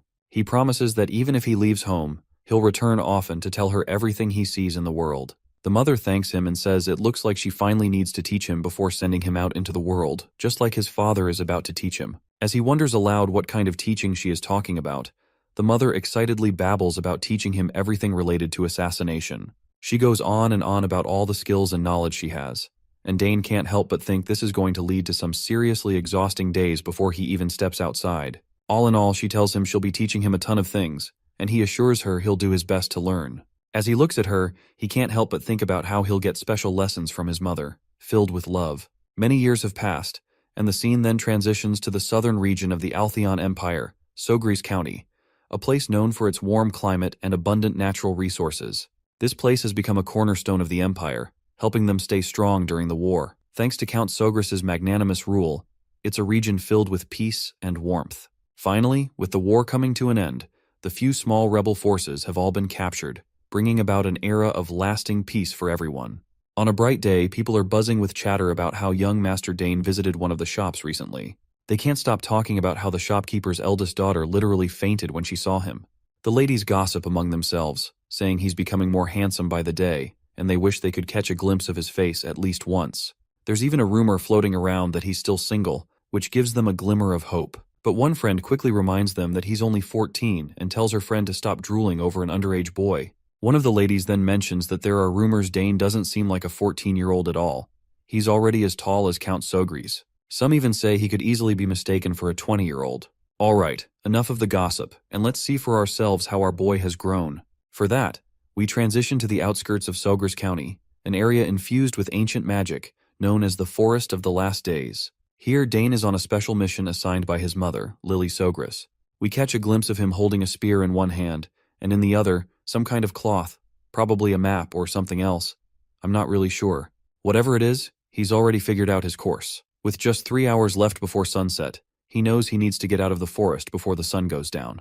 He begins his journey, jumping through the forest with the agility of a ninja. The most important thing in this mission is not getting caught by his enemies. During this time, Dane needs to dodge the traps and nests set up by his mother and escape from the forest, which is filled with all sorts of other dangers. After leaping around for a while, he finally lands back on the ground. He takes a deep breath, soaking in the air and energy of his surroundings, holding it for a moment before letting it out again. Once he prioritizes stealth and assimilates with the surroundings, he starts to notice hidden traps revealing themselves. Right now, he spots these thin, nearly transparent strings crisscrossing the area. He knows that all the traps will activate as soon as he touches these strings. It's a basic mechanism, but that's also what makes it the most dangerous. But thankfully for him, this one looks easy to disarm. The rat-like monsters quickly pop up in the clearing, and as soon as they see Dane standing there, they don't waste a single moment before lunging at him to attack. It turns out this is a whole pack, and he definitely wasn't expecting them to show up here. What's even more concerning is that the entire pack is charging at him at a pretty scary speed. Before they hit the strings and trigger the traps, he needs to deal with them quickly, but then he hesitates, because touching the trap accidentally could be even more dangerous. Still, there's no time to waste, and he needs to get out of here. He starts dashing away, and as soon as the rats trigger the traps, sharp needles spring from all directions, catching those unfortunate rats that fell for the setup. It seems like luring the rats into the trap was part of his plan all along, and he's relieved they fell for it, saving him the trouble of dealing with them directly. But then he spots one particular rat that is not dead yet. After closing the distance, the monster leaps right at him. Dane continued going toe-to-toe with the remaining Roosevelt beast.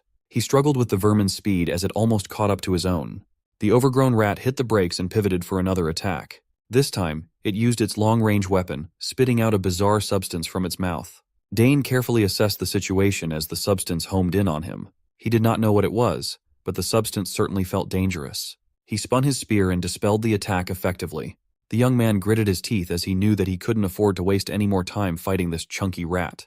Defending would only cost him precious time, so it was time to turn the tables and attack. A blue aura started coalescing around his body as he locked in on his target.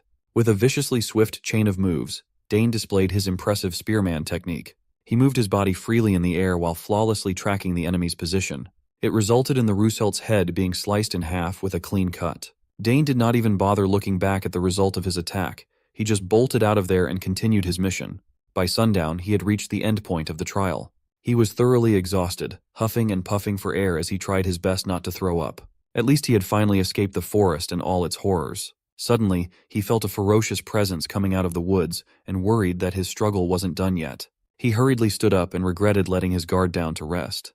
Just when he was about to confront the presence, he stopped in his tracks. It was just his mother, Lily. She had intentionally leaked her presence to test how Dane would react, and he passed. Also, his total runtime traversing the forest was 3 hours and 30 minutes, even faster than Lily's record. She had been watching him the whole time. A mother can't just leave her child alone in such a dangerous place after all. Lily knew better than anyone just how talented her son really was. But as a mother, it's a little different. And through this trial that Dane practically aced, Lily could not find a single fault in his survival skills and adaptability. She grabbed Dane's cheeks lovingly and asserted that he might get scouted as an assassin at the rate of his improvement. To commemorate his successful run, Lily took out her prized possession as the Empire's greatest assassin, her dagger. She reckoned that the weapon would fit her son better now. From now on, Dane would own the Nighthorn. Lily gladly passed the legendary weapon to her boy, as she wouldn't be using it anyway.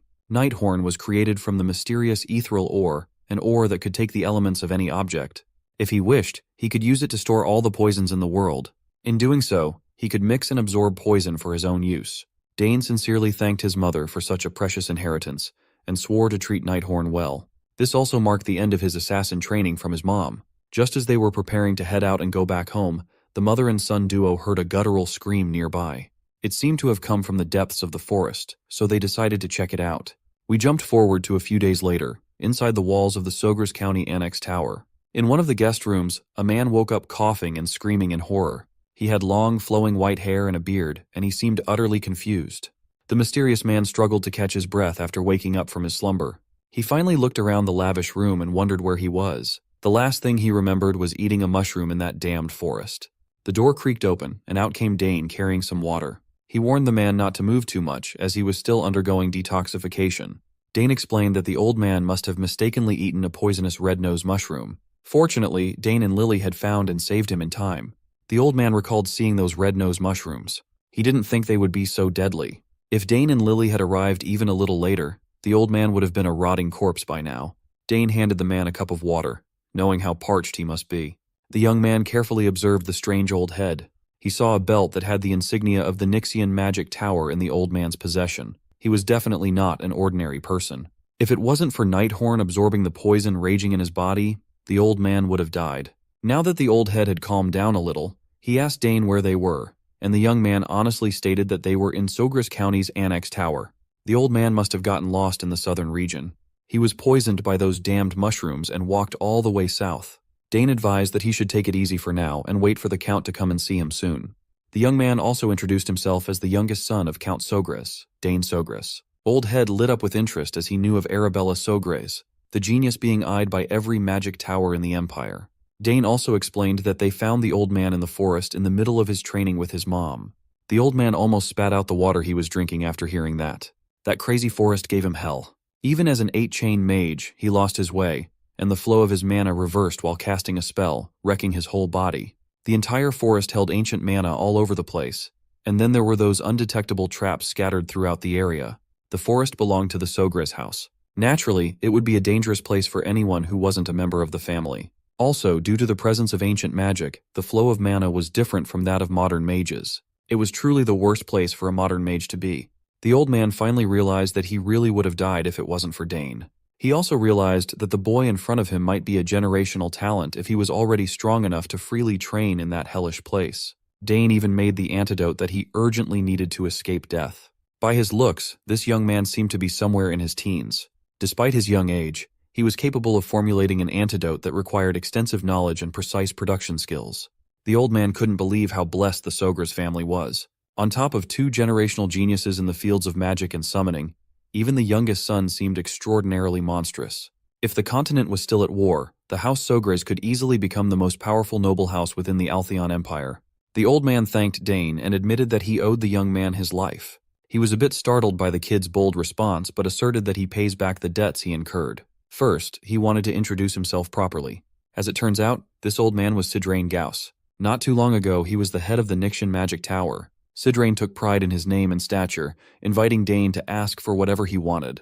The young man just smiled at Sidrain's humble brag. He knew that this old mage must be one of those people who survive without a home by storing everything they own in a subspace. Sidrain was thrown off by Dane's calmness after introducing himself. Normally, people would be surprised or humbled in the presence of a mage tower's head, but the kid was unfazed. Trying to re-establish his status, he urged Dane to ask for whatever he wanted without holding back. The young man paused for a second, seemingly thinking of his next words. Sidrain smiled with the expectation of being able to flex his reliability. But Dane simply asked for more time to think about his reward. He did not give Sidrain the satisfaction of feeling powerful with his indifferent response until the end. Dane turned to the door and wished the powerful mage a speedy recovery, telling him to rest some more. When the young man finally left the room, Sidrain just sat on the bed, flabbergasted by the nonchalant kid. He was the first person to ever treat Sidrain as if he were just some common magician. Old Sidrain was thinking of taking his leave after staying for a day or two, but that wouldn't be the case now. He had just found an interesting kid in the south, and he wanted to know more about Dane. Dane casually explained to Herman who Sidrain was, and the attendant excitedly explained that 8-chain mages are at the top of the food chain, the elite of the elite. That meant that an influential figure was currently indebted to Dane. You see, magic towers function as independent territories on this continent, more like sovereign nations. That meant Sidrain was an immensely influential person. Still, it's a mystery why the head of a magic tower was wandering the forest in the first place. But that was no ordinary forest. Mages consider it a forbidden area, dubbing it the Forest of the Last Days. Just from the name alone, it's evident that it's not the type of place ordinary people should take on. Dane looked at the sword in his hand and tasked Herman with getting him a new one. The ones he had been using had become too lightweight and short for his body. Luckily, they had a whole array of weapons from the spoils of war the Count brought back. Tomorrow, Dane could start training with a proper longsword. For now, he would just use the lightweight blade to wrap up his training. Come to think of it, he had the crest that Duke Thermion gave him too. A free coupon to forge whatever weapon he wanted. It had been 7 years since that day. Looking back, Dane remembers those days fondly. If he happened to venture into the capital, his first stop would definitely be the Duke's territory. After practice, Dane ran into his father outside the training hall. Dane thought his dad had matters to take care of outside the castle, but surprisingly, he returned earlier. Things wrapped up outside earlier than expected, and the Count had to hurry home to meet the head of the magic tower recovering in one of their guest rooms. He was hoping that Sidrain Gauss could help Arabella. She was going to need a good master after all. Dane also considered having the head of the magic tower help his sister, but he wasn't sure if the old man could handle that girl's temperament. He'd heard that Arabella punched one of her seniors for being annoying. In any case, Count Sogris praised his son for doing the right thing and saving another's life. Sure, he just did what had to be done, but he still went out of his way to do something that not just anyone can do. Dane had really grown up to be an amazing young man. As the years go by, it's getting more and more difficult for Count Sogris to even catch a glimpse of his daughter's faces. Arabella had finished her extended semester and was now choosing a magic tower to join, while Claire had been appointed as an assistant professor. It's the cost of having extraordinary children. Sure, Claire and Arabella were outstanding in their own right, but the Count also had high expectations for his only son. He often wonders how the world would handle a man of so many talents. The Count had been looking forward to the day when his rival, Bout Thermion, would see how Dane had progressed. It had been years since he was reincarnated as the son of the Sogres house, but the thought of crossing blades with Duke Thermion still fills him with determination. In any case, he also wonders how Layla is faring in the capital. Her last letter came maybe a year ago. Dane's looking forward to seeing what she's up to when he swings by the capital. A few days later, Sidrain complained about going stir-crazy from staying in the guest room. He still hadn't fully recovered yet. The doctor advised him not to venture too far out and forbade him from using magic. His magic reflux had not been purified yet, and the poison that seeped into his body had yet to be fully nullified. He would have to rest and recover for a bit longer. Sidrain didn't have much of a choice. It had been a while since he was unable to use magic, so this situation would be a change of pace. But he couldn't stand being cooped up in the room all day. So, he went out of the room even though he didn't know his way around the annex. The doctor worries that the old man might stir up trouble, and he'll be the one suffering. In the few days that Sidrain had stayed in the guest room, the housekeepers started spreading rumors about the old bat. They say that mages are either geniuses or nutcases. Some of the maids had seen Sidrain go up and down every single floor of the annex dozens of times. And now, he was just looking at the flowers in the garden for hours on end. The maids heard that the old man was supposed to be an incredibly powerful mage, but all they'd seen was a crazy old nutcase. They worry for their Lady Arabella, Sidrain had been completely enamored by the beautifully crafted garden of the estate. He would never have guessed that they were arranged to possess such extraordinary magic. Dane came up to the old man. He had looked everywhere, only to find Sidrain in the garden. Sidrain wasn't too keen on being confined in a foreign place until his full recovery, but everyone just wanted what was best for him. In any case, the area was certainly a fine place to rest and recover. He could see why so many nobles come south once the vacation season starts. Dane loved the south, so it's a shame that he would have to leave soon. Curious, Sidrain asked the young man where he was going. Dane casually answered that he'd be heading to the capital soon. Sidrain assumed that the kid must be going to the academy. Both of his sisters were prominent figures in that prestigious place, after all. While the daughters of the Sogra's house were famous for having sublime levels of talent, Sidrain was more curious about Dane's. So, he imbued mana in his eyes and decided to take a look for himself. Inside the young man's body was a roaring wave of pure power raging on. Sidrain's eyes went wide as he had never seen mana so thick. The density of the boy's power was unheard of. If geniuses in his age group could be considered a stream, then Dane was a raging rapid clearing everything that stood in his way. Normally, the sheer amount of magic in such a young body would be so unstable that it would be on the constant brink of bursting out. But that was not the case here. Dane finally called out the old man for assessing his magic without permission. He called it rude. Sidrain awkwardly stopped his prodding and praised the young man for noticing. He apologized and admitted that he might have been thoughtless. Inside, Sidrain was still trying to make sense of how Dane could contain such wild power inside him. In his years of being an archmage, the young man was a unique case. Confused by the old man's reaction to what he saw, Dane wondered what was up. Sidrain was so focused on the quantity and density of Dane's mana that he only realized now that the kid didn't have a magic circle. With his raging mana, a magic circle should be easy to form. The old man's face twisted in horror when he realized what travesty must have happened to the young man. Sidrain peered into Dane's heart and saw 2 mana cores. Of course, it was an unbelievable feat to develop 2 mana cores at his young age, but the old mage looked furious that he went that route.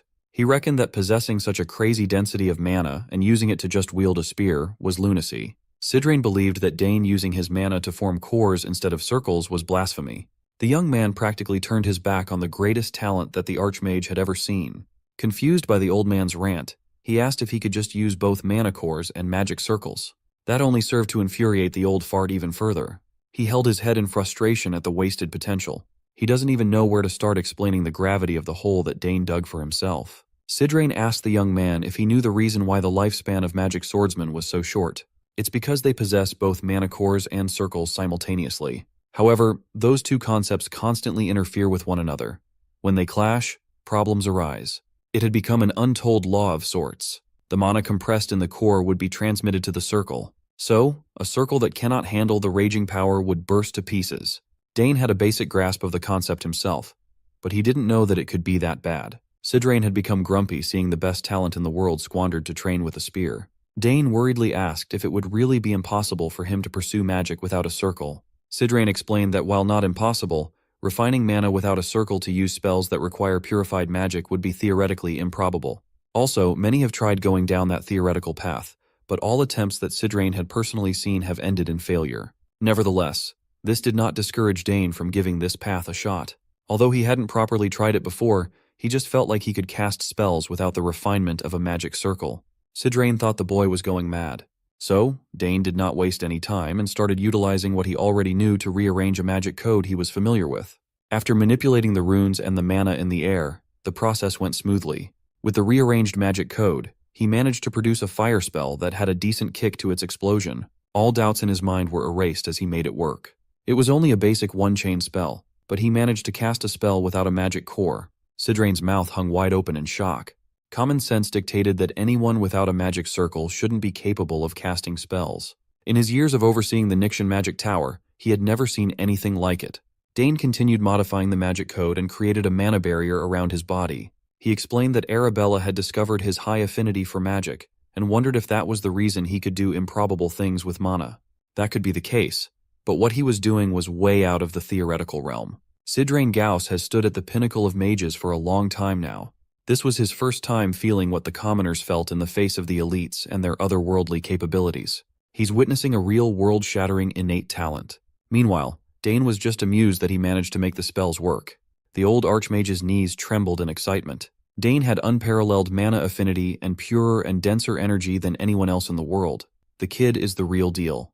a one-of-one prodigy. Sidrain couldn't take it anymore. He immediately asked Dane if he would like to become a personal disciple. The old man worked really hard to convince Dane to learn his teachings, believing that ignoring such a talent would be a disservice to the world. Dane was getting tired of the old fart's persistence when Sidrain asked if he knew how to use a two-chain magic spell. The young man hasn't been exposed to two-chain magic codes, so he can't cast a higher-level spell. Sidrain Gauss laughed and bragged that if Dane went under his tutelage, he would be able to cast 8-chain magic spells in no time. Still, Dane politely declined the invitation. Sidrain's patience was running thin. Suddenly, Count Sogras interjected and laughed at the closeness of the Archmage and his son. When asked what the two were discussing, Dane honestly answered that the old fart kept on trying to take him in as a disciple, even after refusing several times. At least Sidrain knew how to behave properly in front of the man of the house, as he praised Dane for his potential to become a great mage in the future. He emphasized that Dane has a brighter future than anyone could even imagine, given that he could already use chain-level magic without a circle. As a warrior, Count Sogras had a rough idea of how unbelievable that fact was. At this point, the Count had stopped being surprised by his boy's inhuman feats. The young man had no basic knowledge of spells, yet he could naturally cast them. The Count also praised the former head of the Magic Tower for immediately seeing Dane's talent. But even though the word talent wouldn't suffice, Dane is a genius who could actually succeed in becoming an unparalleled magic swordsman. Hearing that phrase, Count Arkan imagined his son denouncing the spear and taking up the sword. His jolly mood shifted, and you could feel the anger in the air. The title of magic swordsman just doesn't sit right with Arkan. Dane cringed at the fact that Sidrain brought up a word that should never be brought up in front of his father. Failing to read the room, Sidrain continued to hammer in the possibility of Dane becoming a magic swordsman. He even promised to take full responsibility and make the young man into the Empire's most powerful fighter. By the time he realized the Count's mood swing, it was too late. Count Arkan screamed that his boy could not become a magic swordsman at the top of his lungs. Sidrain argued that sword and magic would be the perfect combination for a genius suited for both. Arkan continued ranting that his boy wouldn't become a magic swordsman. If anything, he'll become a magic spearman instead. Sidrain finally knew what the issue was.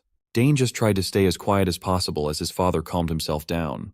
Poor Sidrain had never met a family as abnormal as the Sograses.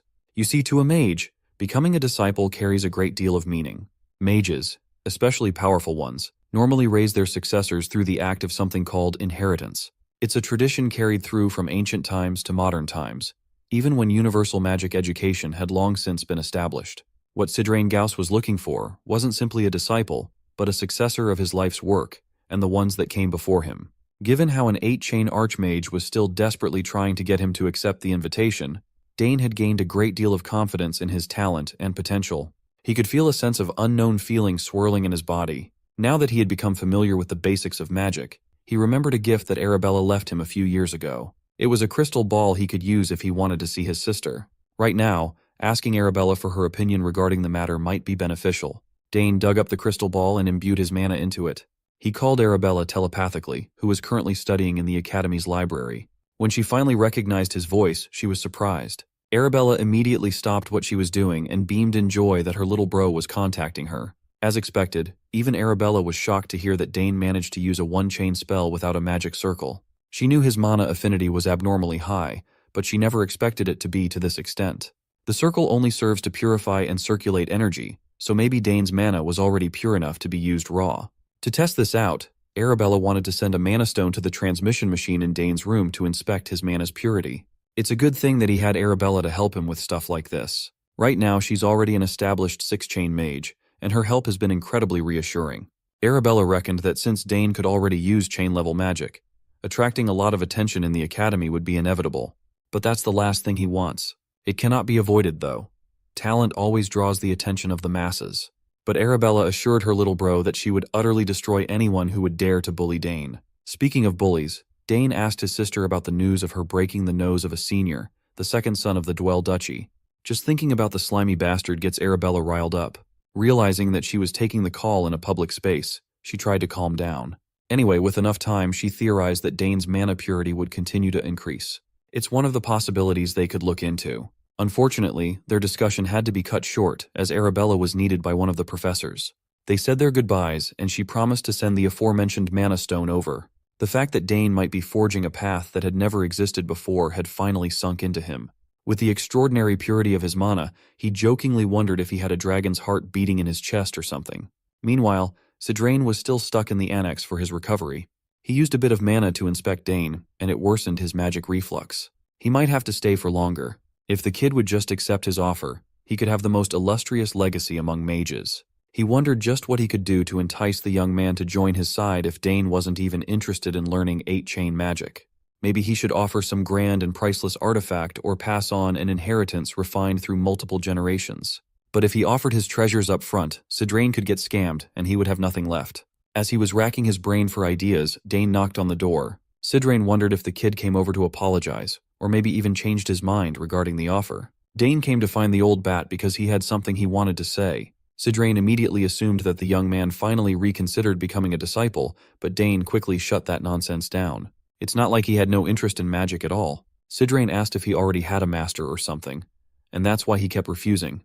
But that's not the case either. Thinking that he was just being played, Sidrain asked why the young man what he wanted to talk about.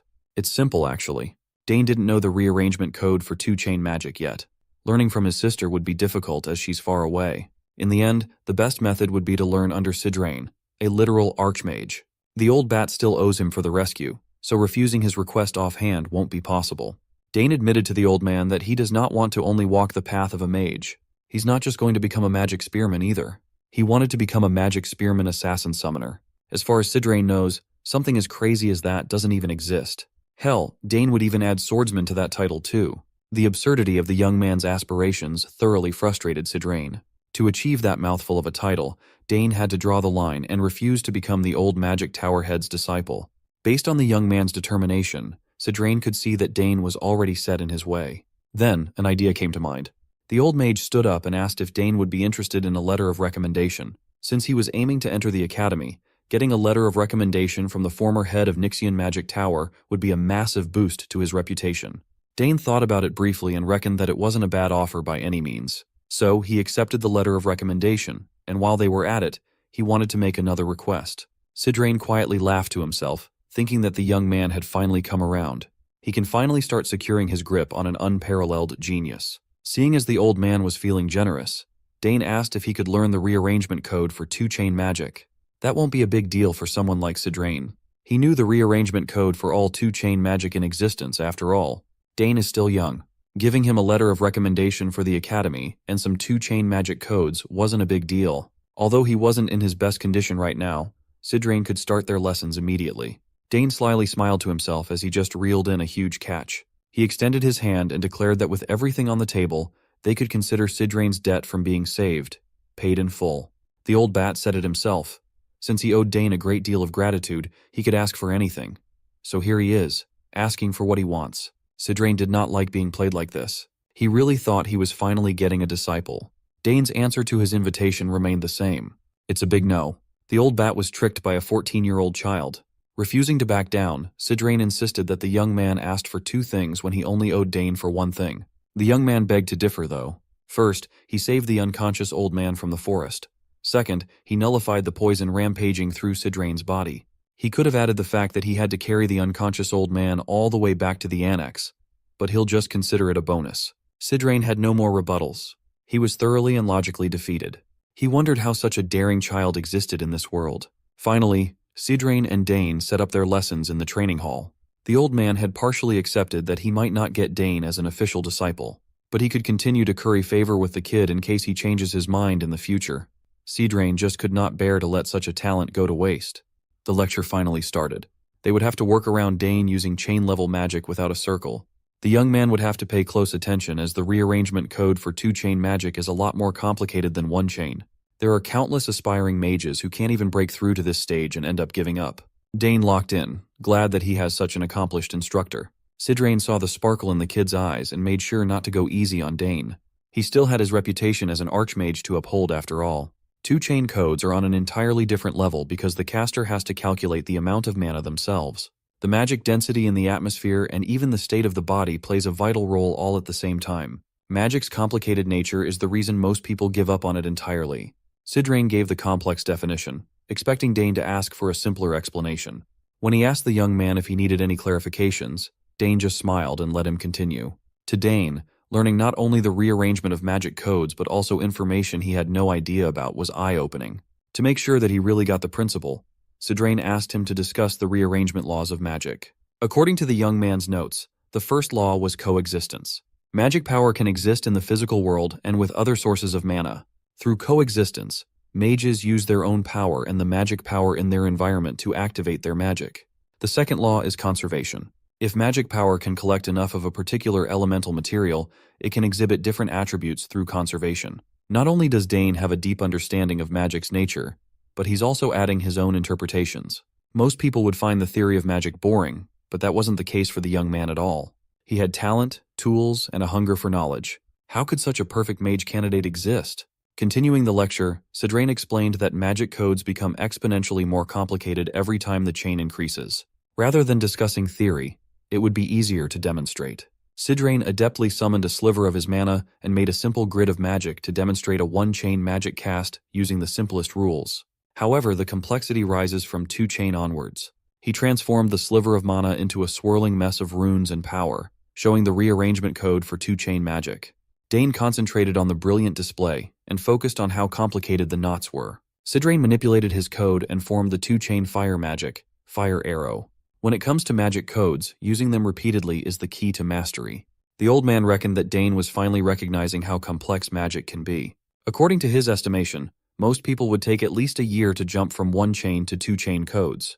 No matter how brilliant anyone is, the human mind can only understand a portion of the code at once. Sidrain noted that he'd be able to observe Dane's progress for about a week, as he drip-fed him the technique of mastering two-chain codes. But Dane wanted to give it a shot already. Sidrain didn't see the harm in it, expecting the boy to fail miserably. But when Dane started calling his mana out of his body to create the first code, he felt like he was witnessing a master at work. The young man locked in and used his hands to manipulate the pure mana swirling in the air. He ultimately formed the same grid that Sidrain demonstrated as the primary form of one-chain codes. Based on the lines at a set length and width with fearsome accuracy, the old man was thoroughly impressed. Dane could have stopped there, and he would be considered an indisputable genius. But where's the fun in that? He went further and deconstructed the mana grid to slowly form a swirling mess of mana in the air. Sidrain was stunned to see a perfect replication of the rearrangement code for two-chain magic he had just demonstrated once. When asked how he managed to do it so fast, he simply answered that he copied through observation and memorization of rules and patterns. He pictured every factor in his mind while forming the magic code, and it came surprisingly easy to him. Sidrain just kept getting wowed time and time again. Even though he, as a magic genius, took a while to get to two-chain, a boy without a magic circle easily made it in just a few minutes. As if he was trying to give the old man a heart attack, Dane declared that he would try to use the Fire Arrow spell as well. He made the mana and runes move around his body at impeccable speeds. Finally, he managed to rearrange the code in perfect order to manifest multiple fire arrows. Sidrain looked at the perfectly crafted fire arrows, refusing to believe what he was seeing. Seeing what this boy was capable of was making the old man spiral into an existential crisis. If only he had Dane's talent growing up, he would have long since attained his dream of 9-chain.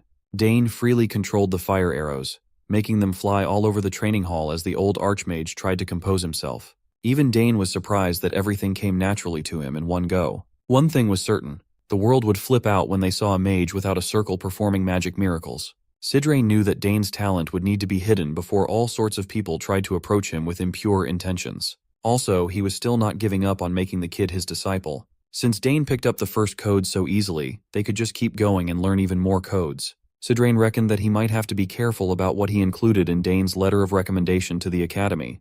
At the end of the day, Dane lay in his bed, reflecting on his magic lesson. He resolved himself to properly learn both theory and practice. Thinking about his past life, he had been forced into a life where he did not even have the option to learn magic.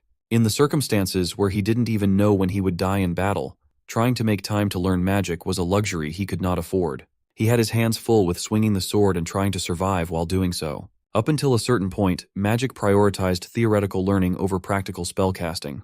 In this life, he had the time, resources, and talent to look forward to learning a lot more things. Dane could combine the theory he learned from Arabella and the talent he was born with, and now, he could even show explosive growth if given simple guidance. Since he was being taught by a former tower master, he found himself looking forward to what kind of magic he would learn in the following days.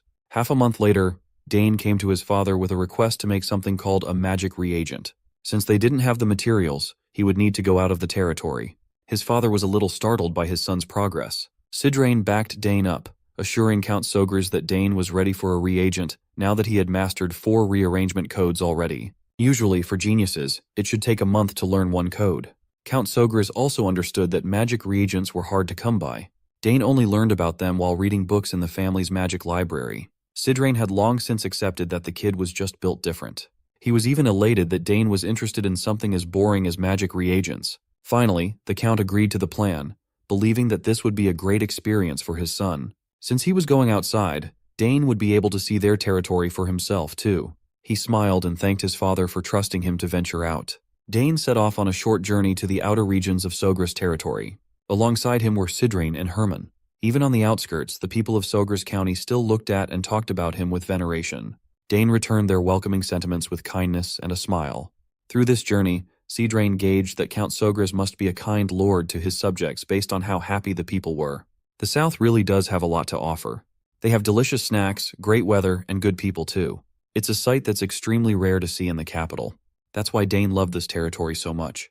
Their small caravan had been traveling around the outskirts for a while, trying to reach the magic supply shop. Dane had never been to the shop before, so he called on Herman to lead the way. The three sped up and quickly reached their destination. The shopkeeper of the magic shop was shocked to see the famous young master Dane enter her humble business. She complimented him on his silver hair and stunning emerald eyes, and Dane thanked her. Not many people from the fiefs come to her shop to buy magic supplies lately. Fortunately, she's been getting by thanks to a lot of foreigners interested in magic. The shopkeeper also recognized Sidrain, the former lord of the magic tower, and expressed how grateful she was to have him in her shop. The old man was in a good mood now that someone finally recognized him. She invited the duo to browse her wares freely and told them to call her if they needed help with anything. Since it was Dane's first time in a magic shop, Sidrain urged him to look around as much as he wanted while the old man talked to the shopkeeper. With a cursory glance, Dane could already see a lot of cool stuff on display. They had potions, gems, charms, and everything magical, though he found it a little strange that he was feeling some sort of déjà vu. Moreover, he discovered that touching the wares showed him their magic reaction. He just chalked it up to his high affinity and continued browsing. Suddenly, a faint ringing sound echoed in his ears, seemingly demanding his attention. He could feel a particularly strong reaction from one side of the shop. Just as he approached that section, the owner informed him that everything on that side was just decorative items. Sidrain called Dane over to take a look at some potion ingredients together. The old man had already picked a few raw materials, such as moonroot, which could be used in at least 50 different potions. The owner assured them that her ingredients were personally processed to the highest quality. Meanwhile, Dane was too mystified by the strange ringing. As he walked deeper into the pile of decorations, he felt a strange power calling to him. He turned to see a piece of stone that was emitting pure mana. It must also have been the source of the ringing. Dane hurriedly approached the stone as though his body was moving on its own.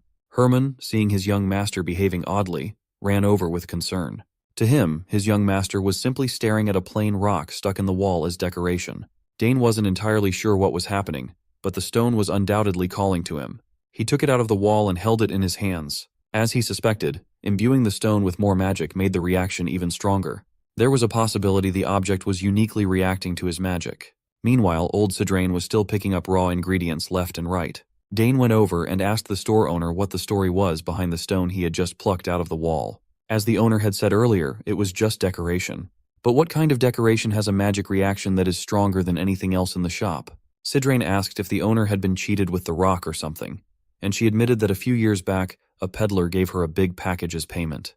When she excitedly opened it, she found the plain stone inside. She held on to hope and had a mage appraise the stone, but it was confirmed to be just an ordinary rock. Based on Dane's interaction with the object, it was clearly not a normal rock. The owner urged the young master to focus on her other products and a few special magical artifacts instead of wasting his time on a rock. She tried to sell him a lot of valuable magical artifacts of all kinds, but Dane was still transfixed by the strange stone in his hand. It was the only thing he wanted. She showed him a name scroll card that automatically reads and stores all kinds of information to be cataloged. In the end, Dane bought the scroll card and the useless stone. He was sure this wasn't an object he could just leave behind. Even Sidrain was confused about what was going on in the young man's mind. On the ride back, the old bat curiously asked if Dane had an interest in decorative art, or if he really believed there was something special about the stone. When he explained that the slab was reacting to his magic, Sidrain kept an open mind. Although he didn't see anything special, his curiosity was definitely piqued. Since there were too many people on the streets, the small caravan hurried back to the castle. Sidrain set up an invaluable experimentation tool to help Dane figure out what the stone really was. He was confident he could appraise the stone accurately. Still, a mage had already appraised it and found nothing remarkable. Sidrain arrogantly declared that no mage appraiser was better than his tool. He had put all his funds into this state-of-the-art device for appraisals. He was confident it could analyze anything placed on top of it. Both of them were pretty eager to see what was up with the seemingly ordinary slab of stone. Sidrain placed the object on the platform and tasked Dane with imbuing his magic into the slab to stimulate a reaction. When Dane did just that, the stone immediately began radiating a richly dense amount of magic power. It lit up in the middle of the appraisal tool, its radiance swirling and forming something complex.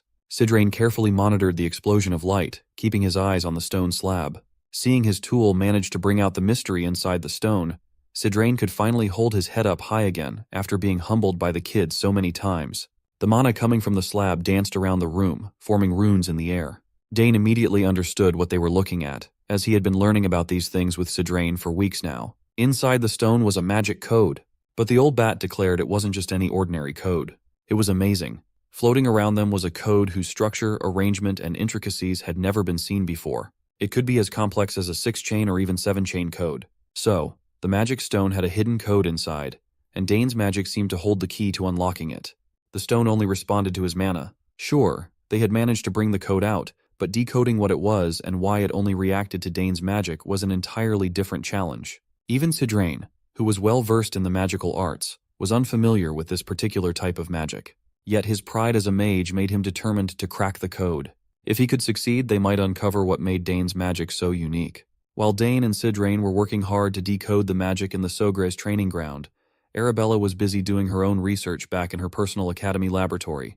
Her lab was filled with neatly arranged books and artifacts from her various studies. Arabella had stored her little brother's mana signature in a magic stone and confirmed that there was indeed something unusual about Dane's power. His magic had a distinct characteristic, one that didn't match any known form of magic. She ran numerous tests and studied countless research papers, yet she still couldn't pinpoint which magical field this anomaly belonged to. She had tried everything. Magic reagents, magic gates, magic engineering, and still, nothing yielded an answer. But she was convinced the truth was out there, hiding somewhere. Then, she suddenly remembered hearing about a long-lost field of magic, one that had disappeared from the magical world. Perhaps Dane's magic was related to this forgotten field?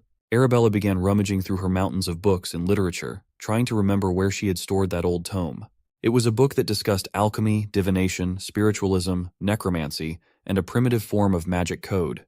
While she excitedly searched, another dusty tome fell from the shelves. She picked it up, noticing it was an ancient magic book. Come to think of it, she had once studied the long-gone magical kingdom of Arcana, a civilization said to have existed over 2,000 years ago and inherited ancient magic from an earlier age. It was said to have practiced forms of magic that no longer existed. Arabella laughed to herself, shaking off the idea. Ancient magic had vanished a long time ago. There was no way Dane's magic could be connected to such a relic of the past. But at this point, she had nothing to lose, so she decided to try something unconventional. She placed the magic crystal containing Dane's mana into her magical typewriter and referenced the ancient magic book. After a few moments of concentration, Arabella opened her eyes in shock. The crystal was reacting. She quickly wrote down the mana's properties, her mind racing as she wondered if Dane's magic could be linked to alchemy, divination, or something entirely different. Arabella would be fine with any result, as long as it didn't lead her brother toward necromancy. When she finished analyzing the findings, she felt as though she had been struck by lightning. All she could say was, "What in the world are these findings?"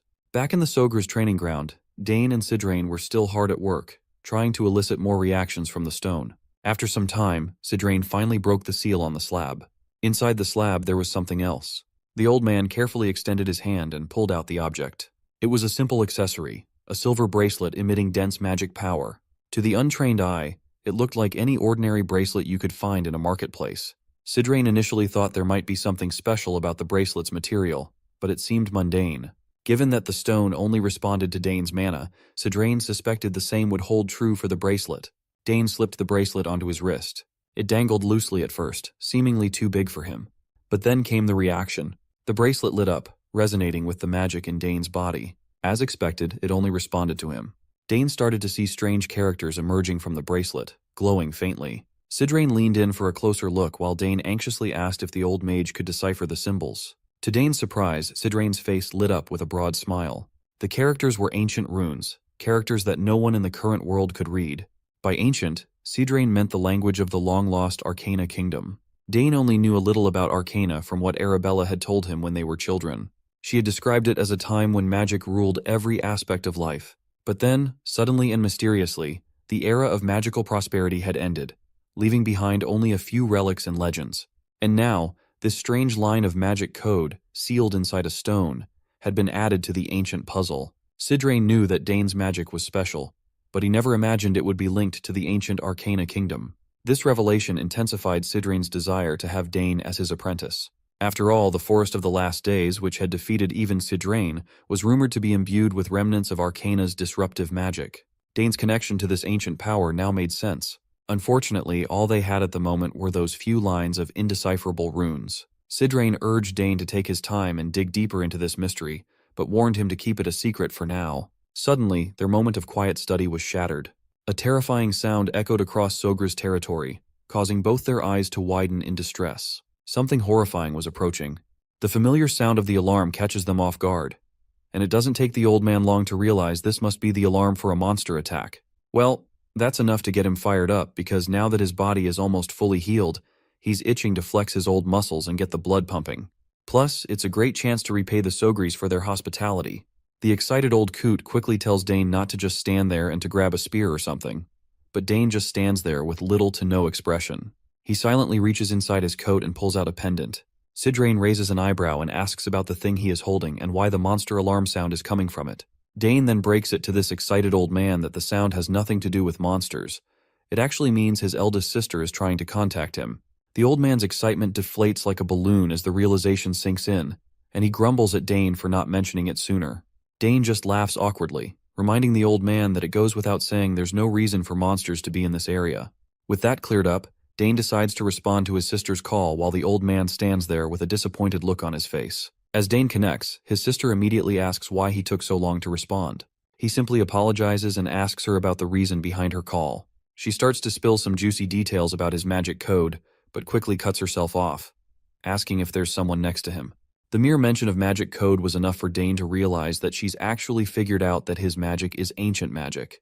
The old man overhears this conversation and lets out a screeching yell of disbelief, demanding to know how in the world she found that out.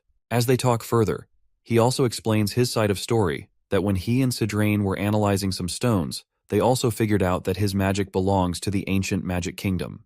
They realized this because that stone only reacts to his magic, which was a total giveaway. The old man, on the other hand, grits his teeth in utter frustration. The fact that she figured this out just from analyzing his magic is insane. He knew she was a genius, but her talent seems to be greater than he had imagined. Arabella then asks her brother if anyone else knows about his secret. Dane responds with a quick no. She breathes a sigh of relief and tells Dane and Sidrain to keep it a secret, because if his secret gets out, he won't be able to handle the consequences. She then apologizes to Sidrain for not introducing her first, before diving into the conversation.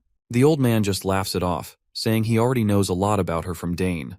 As for keeping Dane's magic a secret, he assures her he won't let a single soul know about it. If this information leaks, not only would Dane be in trouble, but the whole House Sogris would be caught up in the huge aftermath. Arabella gives the old man props for getting the gist of the situation right away, which is, of course, expected of wise Sidrain. The old man then asks her if this exchange is being recorded, to which she replies no, saying that the moment the conversation ends, it will be deleted immediately. Well, that's good news. At least they don't have to worry about anything getting leaked. The old man then reveals that he also plans on returning to the Magic Tower to investigate this matter. Arabella thanks him for the gesture, while he tries to downplay it, insisting that as a mage, he's just doing it out of a sense of duty, so there's no need for her to feel indebted. Speaking of the Magic Tower, the old man reveals he heard she was looking for a tower to join, and asks if she has decided which one she wants to go with. Arabella quickly realizes he's hinting at her joining his tower, so she tries to sidestep the question, saying she's not considering the Nixon Magic Tower because it doesn't specialize in the field she's interested in. Of course, this leaves the old man annoyed once again. He was already wondering where Dane's cleverness came from, and it looks like it's inherited from his sister. He doesn't voice his frustration, though. Instead, he just laughs it off, saying she doesn't have to join their magic tower after all. Meanwhile, Dane feels a bit concerned watching this old man, especially since his sister was so straightforward with her words. Anyhow, she decides to wrap up the conversation by telling him they can talk about the details later. After exchanging greetings, she cuts off the connection. Sidrain comments on how his sister has become quite an impressive person, to which Dane agrees, mentioning that the artifact in front of them was also made by her. He adds that this compact crystal ball is trendy among young mages.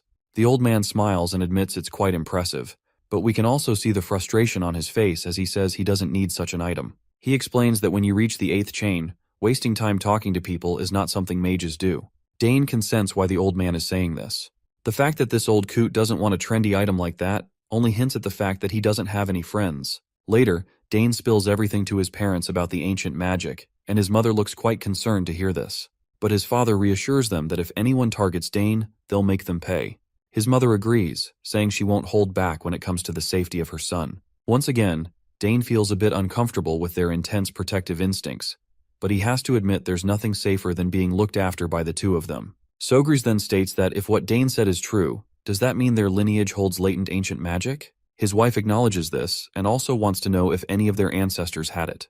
She decides to check on her side of the family first. The matter is quite intriguing, and Dane can't help but wonder what could be unearthed if both sides of the family dug into this. Though it's not really important to him, it still makes him curious. Anyhow, his mother reminds him that he's already surpassed his limits in many ways. If he continues to stay here, it might hinder his growth, so he should consider slowly making his way to the capital. The mention of the capital startles him, and his parents further remind him that he needs to be at least 14 years old to enter the academy.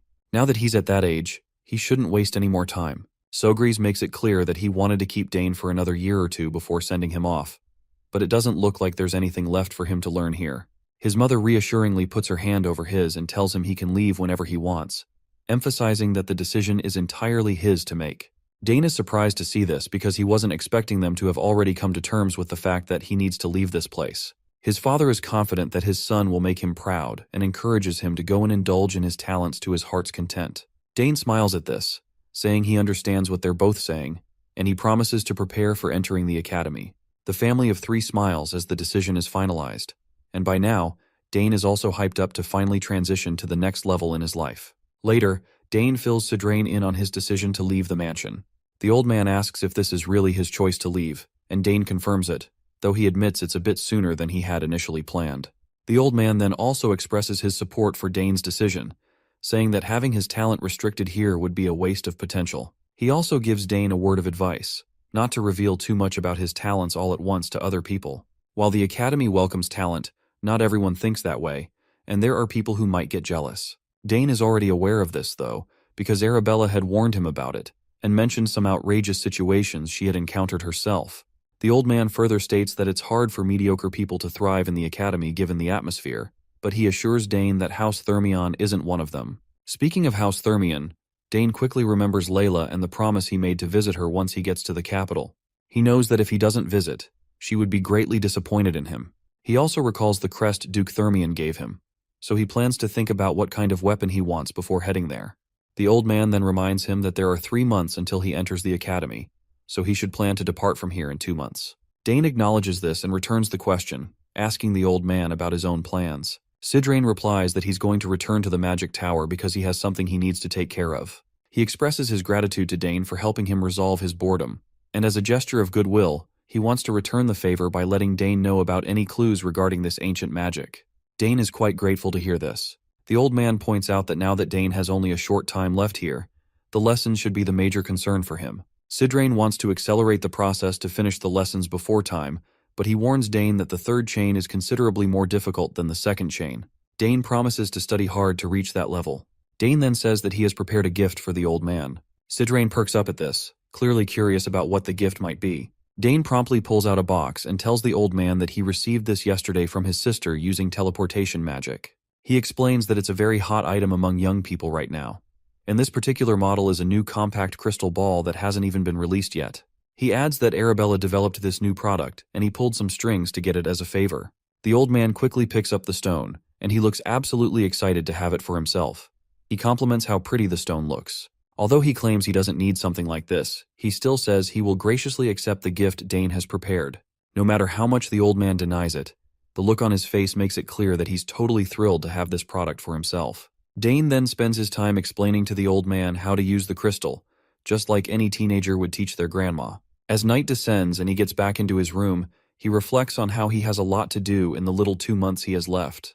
He reveals to us that his main interest lies in summoning, so he decides to make it his goal to officially take classes in summoning, get issued a summoning sign, and have a chance to take the qualification exam. Since Claire is an assistant professor, he's hopeful he might see her often when he's attending classes. Speaking of summoning, he remembers that he nearly forgot to imbue magic into his familiar, so he promptly grabs the egg and transfers some of his magic into it. You see, for 7 years straight, Dane has diligently imbued magic into the egg every morning and night, but there's still no response. However, since the magic he's imbuing isn't going anywhere else and is being absorbed by the familiar, he's sure that the egg will hatch someday. The next scene transitions to the academy, where students are chatting about the enrollment exams, which come in the form of 2 tests. One is a common exam, while the second is a specialization exam. The common exam is a type of prep exam focused on insights into the Empire's culture, history, and more, but Dane should have no problem with it. Arabella fills her brother in on the details through the crystal and reassures him that doing well on this exam is important, since it'll reflect on his admission score. After that, there's the specialization exam. As the name suggests, you have to pick a major and take a test, and the content is up to the professor. But Arabella is confident that this part will be a piece of cake for him too.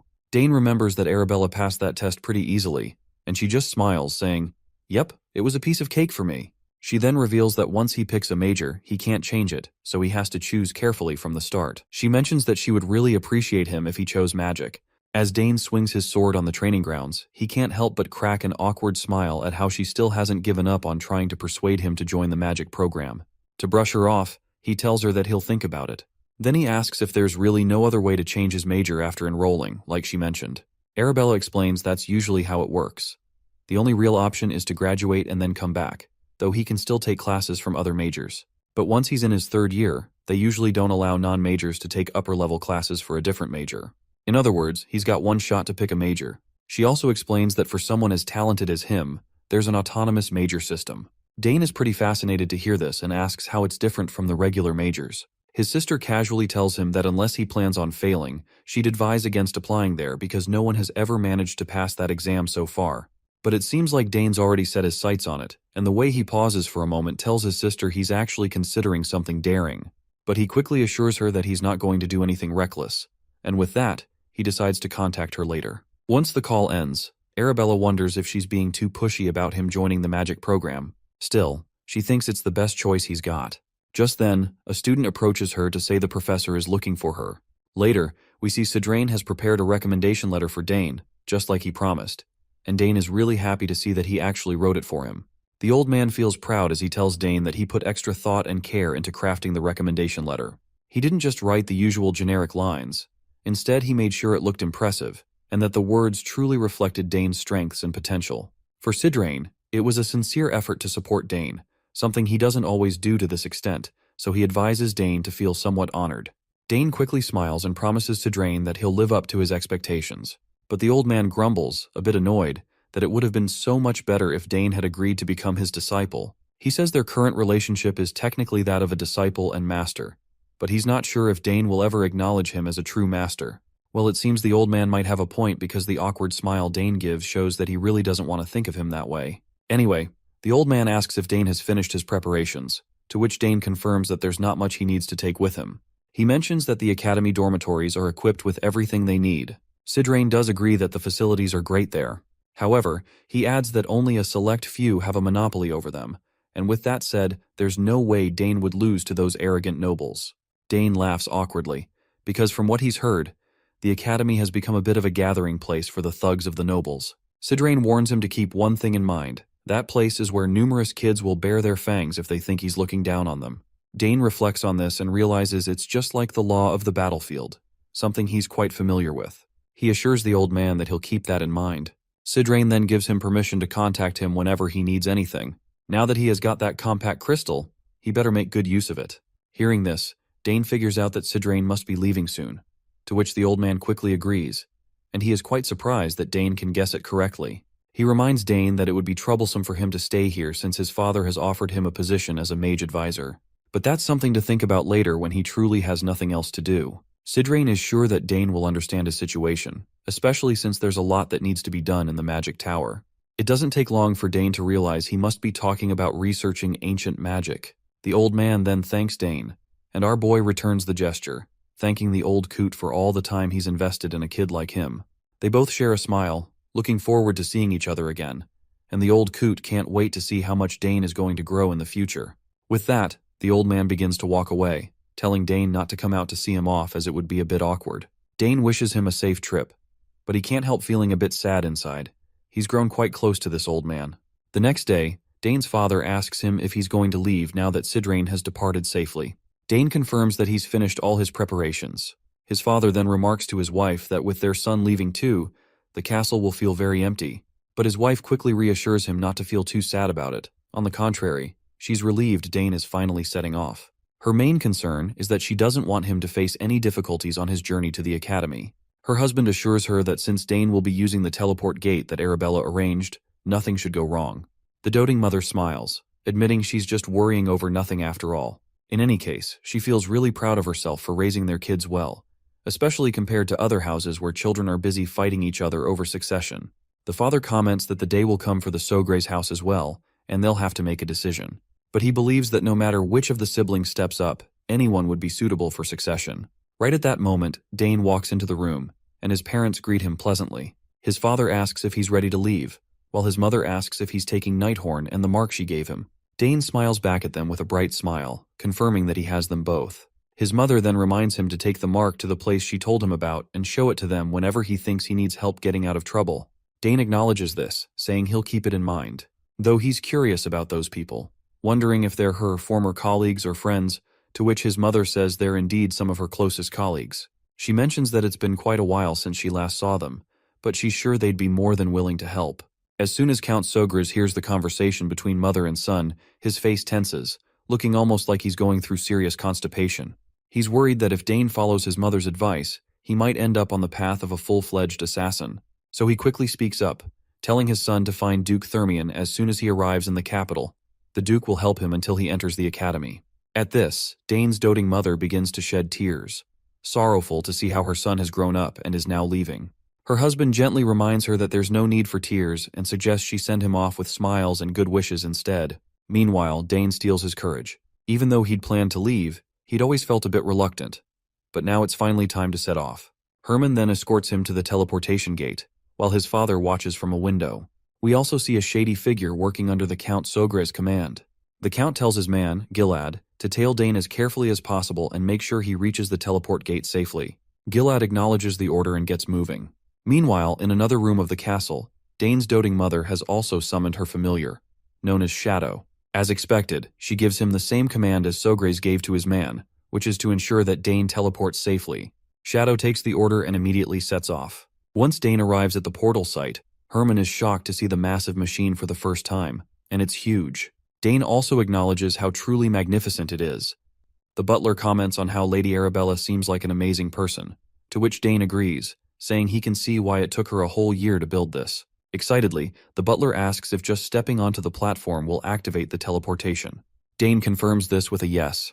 He marvels at how much effort she must have poured into it because teleportation magic isn't like other kinds. It requires precise arrangement of codes, and the magic has to be continuously imbued while the code is rearranged before casting can finally become possible.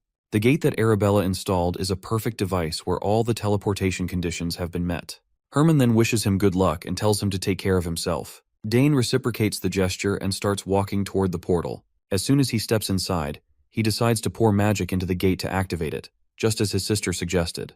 Once he does this, the gate opens up, and an arcane blue energy engulfs him. As the teleportation takes place, the scene transitions to a bustling street where everyone is going about their lives. In the middle of it all, we see our boy on his horse. A big smile spreads across his face as he realizes this is the entrance to the capital city, Artenia. As he makes his way through the crowd, an unfamiliar voice calls out to him, stating that he's been waiting for him. The man before him appears to be a knight, and he promptly introduces himself as Luik Asmar, captain of the First Corps of Knights for House Thermion. Seeing the captain of the Knights personally come out to greet him is a bit overwhelming for Dane. He never expected this to happen. The knight states that he and his entourage will escort Dane from this point onward. At that moment, he turns his head around and orders his knights to secure the route, and the soldiers acknowledge the orders without a shred of doubt. As they walk, Dane is glad to be in Luik Asmar's care, and the knight feels honored to escort him. Dane starts to feel a strange sensation in his chest. He never thought he would enter the heart of the very Atheon Empire he had hated so much. And here he is as the most promising person to boot. As they move deeper into the town, Dane hears peddlers trying to sell their goods, and he's quite surprised to see that this place actually has everything. He hadn't expected the capital to be this bustling. The knight then reveals that they are finally walking through House Thermian's estate. This perks Dane up, and as he looks ahead, he's absolutely boggled by the magnificence of the place. However, he can't shake the feeling that something is off, as if someone is watching him, making him wonder if he's imagining things. As Dane approaches the entrance, the household servants warmly welcome him inside, leaving him completely astonished. They stand in a flawless lineup, their etiquette and adherence to their roles perfect and natural. Quite a stark contrast to what he's used to in the southern region. Once Dane finally comes face to face with Duke Thermian, he promptly greets the head of the house and plops down on the ground to pay his respects. Thermian accepts the greeting warmly and invites him inside, eager to hear all the juicy details about his tiring journey. Once inside, Thermian comments on how much Dane has changed since the last time he saw him 7 years ago. He's sure that even kids 1 or 2 years older than Dane wouldn't compare to the riz and aura he has, and he's certain that Count Sogris must be a proud father. He further states that while this place might not measure up to Count Sogris's castles, he tells Dane to enjoy his stay until the Academy's entrance exam. He also promises to assign a servant to Dane, who would fulfill any wish he desires. Dane thanks him and promptly asks about Layla, wondering what she's been up to and how she's doing. Thermian says she's good for the most part, but asks if Dane has had any disagreements with her recently. Dane inquires what he means by that, and Thermian explains that these days, whenever Dane's name comes up, Layla always seems a bit unpleasant. Dane quickly states that he doesn't remember having any disagreements with Layla. Thermian takes this into account and assumes it might be due to the pressure she's feeling from the entrance exam, but he's confident that someone like Layla will easily pass it. Meanwhile, Dane wonders what could have caused her to act so strangely and thinks maybe it's just a phase related to puberty. Thermian then decides to give Dane some time to rest, suggesting they can catch up later, but he hints that Dane should be gentle. Dane, of course, doesn't understand what that's supposed to mean, but Thermian quickly assures him that he'll find out soon enough. Once the servant escorts Dane to his room, he looks around and thinks about how he'll be staying here for a week until the entrance exam. However, he notices that the room is a bit extravagant for a guest room. He simply throws his bag down and decides to unpack before finding the training grounds. At that moment, we catch a glimpse of Our Lady entering the room uninvited, and she decides to take him to the training ground. As soon as this voice falls into Dane's ears, it doesn't take Dane long to recognize who is behind him, and as soon as he turns around, he sees Layla. She looks like she's grown a lot since the last time he saw her, and her growth in some areas is definitely noticeable. She looks annoyed and asks why he took so long to get here, clearly frustrated that he made her wait all these days. Dane can't help but burst into happiness when he sees her and jumps right in, asking how she's been. Layla shoots back that she's been doing super well. But before he can dive into a nice catch-up, he has to deal with her fury. She's absolutely livid that he didn't write her any letter for a long time, even though he promised he would. She asks him why he didn't even bother to write her a letter in recent years, or at least let her know when he was arriving. Dane, looking a bit clueless, admits he completely forgot to fill her in, and apologizes for it. Of course, Layla isn't satisfied with his half-hearted apology. He tries to remind her that at least he actually showed up like he promised, explaining that he was super busy getting ready to come to the capital and kind of forgot about everything else. He pleads with her to let him off the hook just this once. Not surprisingly, she pouts like a stubborn wife, and Dane can clearly see the annoyance etched across her face. He asks if there's anything he can do to make it up to her. He apologizes again and promises to do whatever she asks. Layla raises an eyebrow, asking if he's for real. Dane just gives her an awkward smile and decides to agree to whatever she says to deflect some of her anger. Finally, he asks her what he could do to make it up to her. She thinks for a moment and then suggests they have a little spar. Dane is startled by the unexpected request. Definitely not something he saw coming, but he goes along with it anyway. Meanwhile, Layla snickers, clearly feeling proud of herself. She asks if he's sure he won't regret it because she's way stronger now and isn't that whiny kid who used to learn how to release mana from him. Dane is taken aback by her newfound confidence. It really makes him think that she must have grown a lot over the past 7 years to feel this self-assured. Speaking of improvements, he remembers she mentioned winning a competition in one of her letters. Layla is surprised he remembers that and explains she won the Danter Cup hosted by the royal family. As far as he recalls, it was a tournament for kids under 15. She confirms this, saying the competition was fierce, and if he had participated, she's sure they would have made it to the finals together. He reassures her that they can totally make up for that now. She then asks if he is sure that he wants to spar, since the entrance exam is near, and if he gets hurt, it might be troublesome for him. Dane shrugs it off, saying she does not have to worry about that. But still though, in his mind, he wonders why they would be getting hurt in the first place. With that settled, she decides to have the sparring match tomorrow since it's already too late for today. When the next day arrives, we find them outside ready for the spar. She asks if he has a weapon for practice because she definitely doesn't want to hear that he's still using a bladeless weapon. He reminds her that it's just going to be a light match, so it's normal to use practice weapons. After all, no matter how much she's trained as a warrior, she can't handle every situation. He asks her what she would do if she ended up getting hurt while sparring. She confidently tells him not to worry, because they have the best healer in the Empire right here in residence. But Dane raises a valid point, asking what if something serious happens before the healer can do anything. Layla stutters for a moment, trying to come up with a response. He tells her that if she wants to use a blade weapon, she should be prepared mentally for it. She wonders why he's making things so complicated when it's just going to be a little spar. Eventually she relents and agrees to use practice weapons. She instructs one of the servants to bring over some practice weapons. While the servant is fetching them, Dane looks at her and feels genuinely glad to see how confident she is. Just like the rumors say, it won't be long before she reaches the status of her two older brothers, who are both active knights. There's even a good chance that House Thermion might see its first female head of the family soon. Dane wonders if teaching her how to release mana was a huge turning point in her growth. It looks like this is true. As we peek into Layla's thoughts, we discover that she feels grateful to him. Thanks to his guidance, she learned the basics of wielding magic much faster than others her age, and she has even formed 2 mana cores now. She has waited so long for this day, and if she were to win, she wonders if Dane would feel down about it. The servant finally fetches the requested equipment. Once Dane is equipped with a dummy spear, he swings it around for a moment to get the blood pumping in his muscles. After that, he takes his stance and asks her if she's ready. Layla confirms that she is and takes her stance with a dummy sword in hand. She reflects on how she was able to fight against a spear wielder in the Danter Cup, and he wasn't all that hard to deal with. Since the spear is a long-range weapon, its effectiveness diminishes rapidly as the distance decreases. Keeping that in mind, she charges toward Dane recklessly to strike him. But before Layla can even touch him with her sword, Dane disappears, leaving her bewildered. Before she can figure out where he went, she notices that Dane has already tagged her with his spear, ending the sparring match before it even started. She quickly turns around and asks him, since when did he get there? Dane reminds her that she should consider herself lucky they were using practice weapons. If they had been real weapons, she could have been in real trouble. Layla refuses to believe that she lost, because she is sure that her sword had reached him already. Dane offers her another shot but warns her that the same method won't work a second time, so she better move carefully. Layla tries to steel herself, inwardly admitting that the fact she just lost was simply because she was nervous since she hadn't seen him in so long. This time she vows she won't go easy on him at all. That's when Layla spots her father standing on the balcony, watching everything happen. Dane also notices the Duke and is surprised to see that he came just to observe her girl's potential firsthand. He can understand this doting father's intentions quite well. After she won the Danter Cup, he must be worried about his daughter, who has been working so hard. But Dane is confident that this match will ease the Duke's worries as he witnesses her true potential.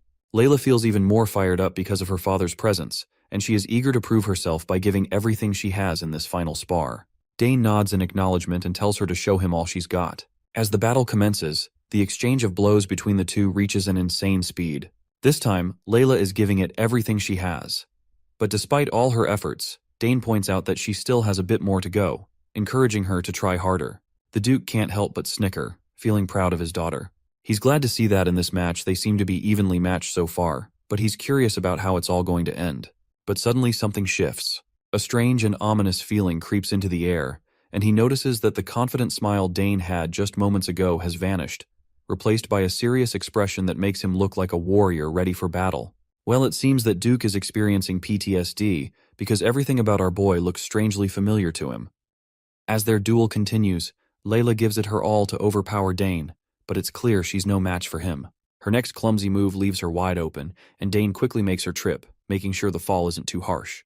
Duke Thermion doesn't seem thrilled to see his daughter on a losing streak. He asks his knight, Asmar, if he thinks Layla's arrogance will be toned down after this. But Asmar believes that Thermion already knows what's going on, so he doesn't think his input is necessary. Thermion agrees, saying he knows better than anyone since he saw the signs before the Danter Cup. But after her victory, she changed completely. Meanwhile, the fight rages on as the Duke points out that he'd considered having a stern word with her, but thought it would be best if she figured things out for herself. Asmar also agrees with this idea. Thermion then questions his knight once again, asking how many mana cores Dane might have inside him. Considering Dane's talent, the knight guesses at least 3. But Thermion disagrees right away, thinking it's probably 2, with a very slim chance of it being 3. Asmar inquires the reason behind the Duke's words. In response, Thermion tells his knight to take a closer look. What's overwhelming Layla isn't Dane's spearmanship or superior speed, it's his tactical movements, something Layla has never experienced before. We then zoom in over Layla, who is completely baffled as to how Dane is countering every move she throws at him. In order to clarify, Dane points out that her sluggish movements are making it easy for him to predict her actions. All her attacks are too predictable, giving him the upper hand. Meanwhile, Thermion asks Asmar if he can't see the spirit of a seasoned swordsman in Dane. The knight agrees immediately, but admits he's curious about how Dane, at his age, could possibly have this much experience. Thermion confesses he's just as clueless. He then reflects on how Layla's greatest growth came 7 years ago, after they returned from the Southern Inspection Tour. Meeting Dane back then had a profound impact on her, and he's certain that this time will be no different. Asmar acknowledges this and admits he's also surprised by this boy. The young lady may be the winner of the Danter Cup, but she's outmatched by Dane by a wide margin. It certainly seems like Count Sogras must have trained him harshly. However, Duke Thermion doesn't think of it that way. On the contrary, he believes Sogras isn't the type to train someone harshly. And besides, Dane doesn't seem like someone who would need such training in the first place. Asmar isn't entirely sure where the Duke is going with this, so Thermion makes it plain. He states that this boy is no ordinary person. He's someone with overwhelming talent, a true genius. He further speculates that Dane likely didn't participate in the Danter Cup simply because he wasn't interested. While Asmar outwardly agrees with his senior's assessment, but inwardly, he finds the idea ridiculous. The Danter Cup is something every boy and girl in the Empire aspires to win. Why wouldn't Dane be interested in it? Thermion continues, reminding his knight that no one of Dane's age has skills remotely on his level. Just as the Duke says this, his daughter buckles over her knees in exhaustion. Watching her, Thermion reflects that these battles might be exactly what she needs to humble her personality a little. He hopes that Layla realizes her shortcomings from this sparring session. If she can let go of her arrogance and focus on becoming more skilled with the sword, she'll be able to completely surpass her brothers. Now let's switch to Layla's perspective, where she's facing one humiliating defeat after another. She's finally starting to realize that Dane isn't just a tough opponent. He's on a whole different level. She always knew their talents were different, but to discover that the gap between them is this vast is a jaw-dropping moment for her. Seeing that she's exhausted, Dane decides to call it a day. It seems Dane was simply doing what Duke Thermion had hoped, playing along to remind Layla that she's not the best. As they walk, she's visibly annoyed and lashes out at him, demanding to know how on earth he trained to get this good. In response, Dane casually replies that he just practiced diligently. What a savage. His nonchalant answer completely rattles Layla, who can't help but feel frustrated. She thinks he's trying to undermine all the effort she's put into her own training, as if to say she hasn't worked just as hard. Dane, ever the savage, replies again and tells Layla she just has to work harder. With that, he decides to leave. But Layla isn't one to back down. She makes it clear that she won't lose next time. Dane, already looking forward to their next encounter, doesn't say much and leaves her to reflect on their dynamic. To Layla, Dane is the only person her age she truly admires, but at the same time, he's also someone she desperately wants to surpass. She wants to prove that she's not just a kid waiting to be taught. Yet, no matter how hard she tries, he always seems further out of reach. Still, she tells herself to wait and see. Next time, she's going to win. A few days pass, and we learn that the Imperial Academy's entrance exam is more than just a test. It's a full-blown festival. Talented individuals from all corners of the Empire flock to the capital, bringing their families and attendants along. This results in thousands of people pouring into the capital at once. This year, around 6,000 applicants signed up for the exam.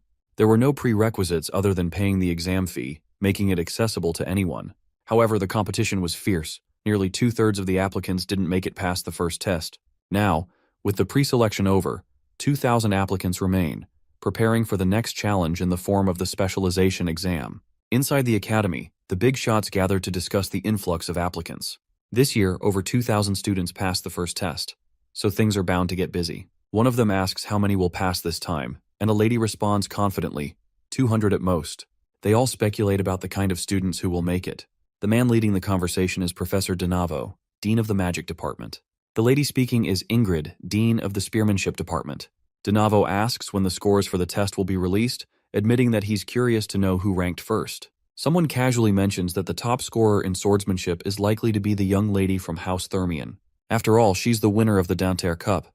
and no one questions the outstanding way Duke Thermion has raised his children. The conversation continues with the dean of the summoning department, Delphine, a sharp lady with glasses, and the professor sitting beside her is Esternade, the dean of the swordsmanship department.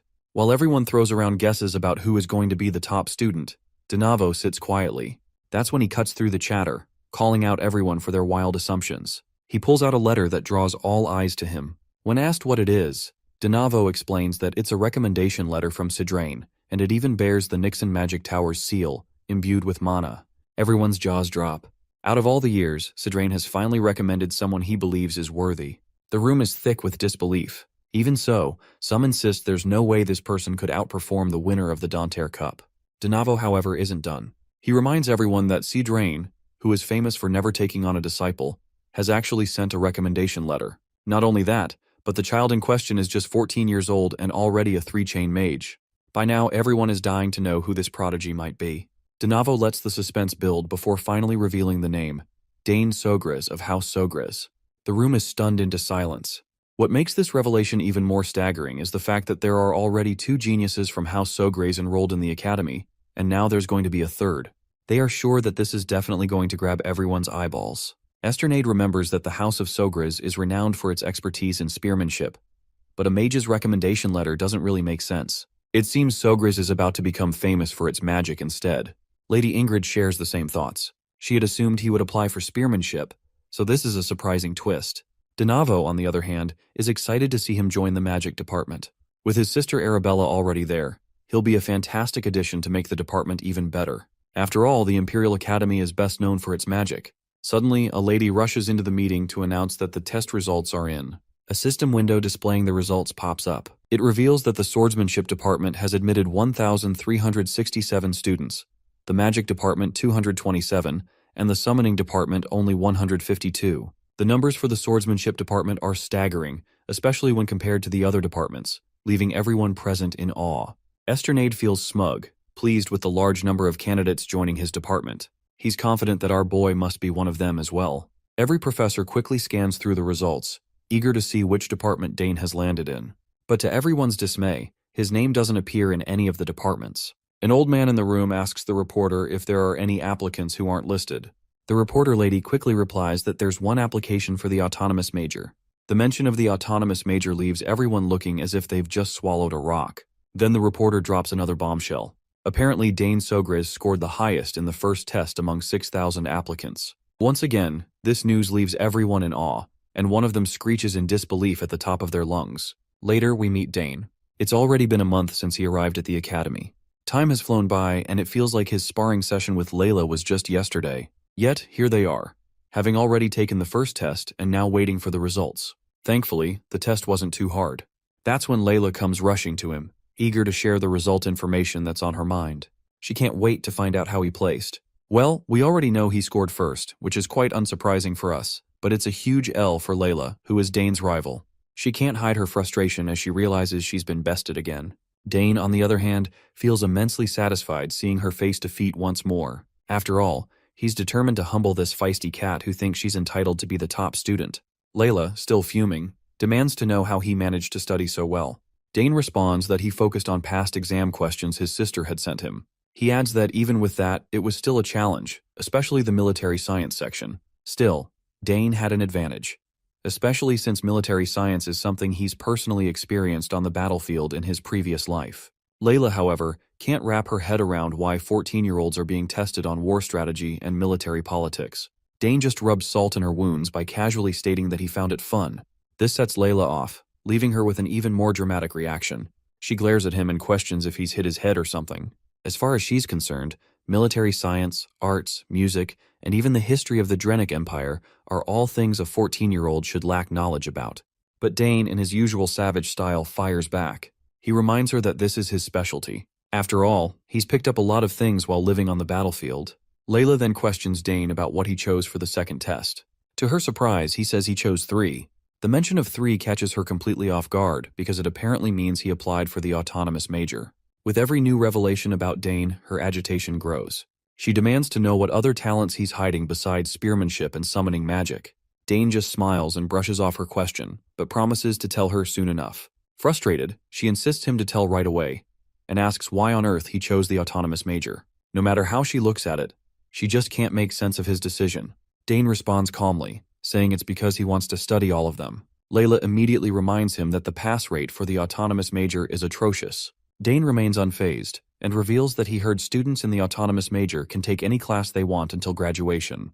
Plus, they don't have to declare a specific major, and they can even conduct research with professors from all departments. Layla narrows her eyes and asks if he really thinks people fail just because they don't know about those perks. She then even speculates if he's doing this because he doesn't want to be in the same department as her. Dane denies having such intentions, which only prompts her to lash out again. She demands to know how he plans to pass and insists on finding out what other abilities he has besides spearmanship and summoning magic. Seeing how restless and persistent she is, Dane briefly considers revealing more for a moment. Honestly, I find her quite annoying. I hope she could yap less. The scene transitions to the academy, where we overhear professors discussing Dane. Apparently, all the professors had to gather in one place because, to pass the autonomous major exam, the student must succeed in the exams for 3 departments. They're bewildered by the fact that Dane is actually planning to take on the autonomous major. Spearmanship, magic, and summoning. Each core and circle of study are practically opposites, making it almost impossible to pass all 3. Professor Delfineso notes that while there have been people who manage to pass 2 tests for the autonomous major, most don't even pass 1. Donavo agrees, adding that it's better to specialize, focus on the spear if it's spearmanship, or magic if it's magic. Applying for just one major is the safer and smarter choice. It's been 200 years since the autonomous major was created, and almost no one has ever managed to pass all its tests. Back then, when the major was first established, the requirements weren't as stringent. Hundreds of years ago, during times of conquest, the academy needed all the talent it could get. If someone showed potential, no matter the field, they were trained and utilized. But now, it's not like that anymore. The requirements have become tougher and tougher over time. Applicants now prefer to excel in one skill rather than be mediocre in several. One of the professors then questions why this major even exists, especially since it's a department that no one applies to or passes. Donavo reminds them that it's a symbol, a mark of prestige reserved for only the best talents in the empire. Delfineso notes that it's not all that important anymore. It has declined to the point where it practically exists in name only. Donavo adds that he looked into the records and discovered that in the past 1,000 years, only 2 people have ever passed. One dropped out, and the other was the previous emperor. Hearing this, Professor Ingrid remarks that unless someone is a true genius, even passing the autonomous major is impossible. Delfineso then points out that since Dane is the youngest child of the war hero Arkan Sogres, he's not from an ordinary house. She admits she's looking forward to seeing what he can do. The professors also entertain the possibility that Dane could just be an arrogant punk. If they go easy on him, there's a chance he might somehow pass. But with their positions as professors, they can't afford to half-ass it. Whatever the case, Donavo is intrigued. If Dane is a punk brimming with so much confidence that he'd dare to challenge a symbol of the academy, he wants to see it for himself. The time has finally come, and we find ourselves at the second exam location. As Dane stands before the professors, he introduces himself by name and states that he applied to the Imperial Academy's Autonomous Major program.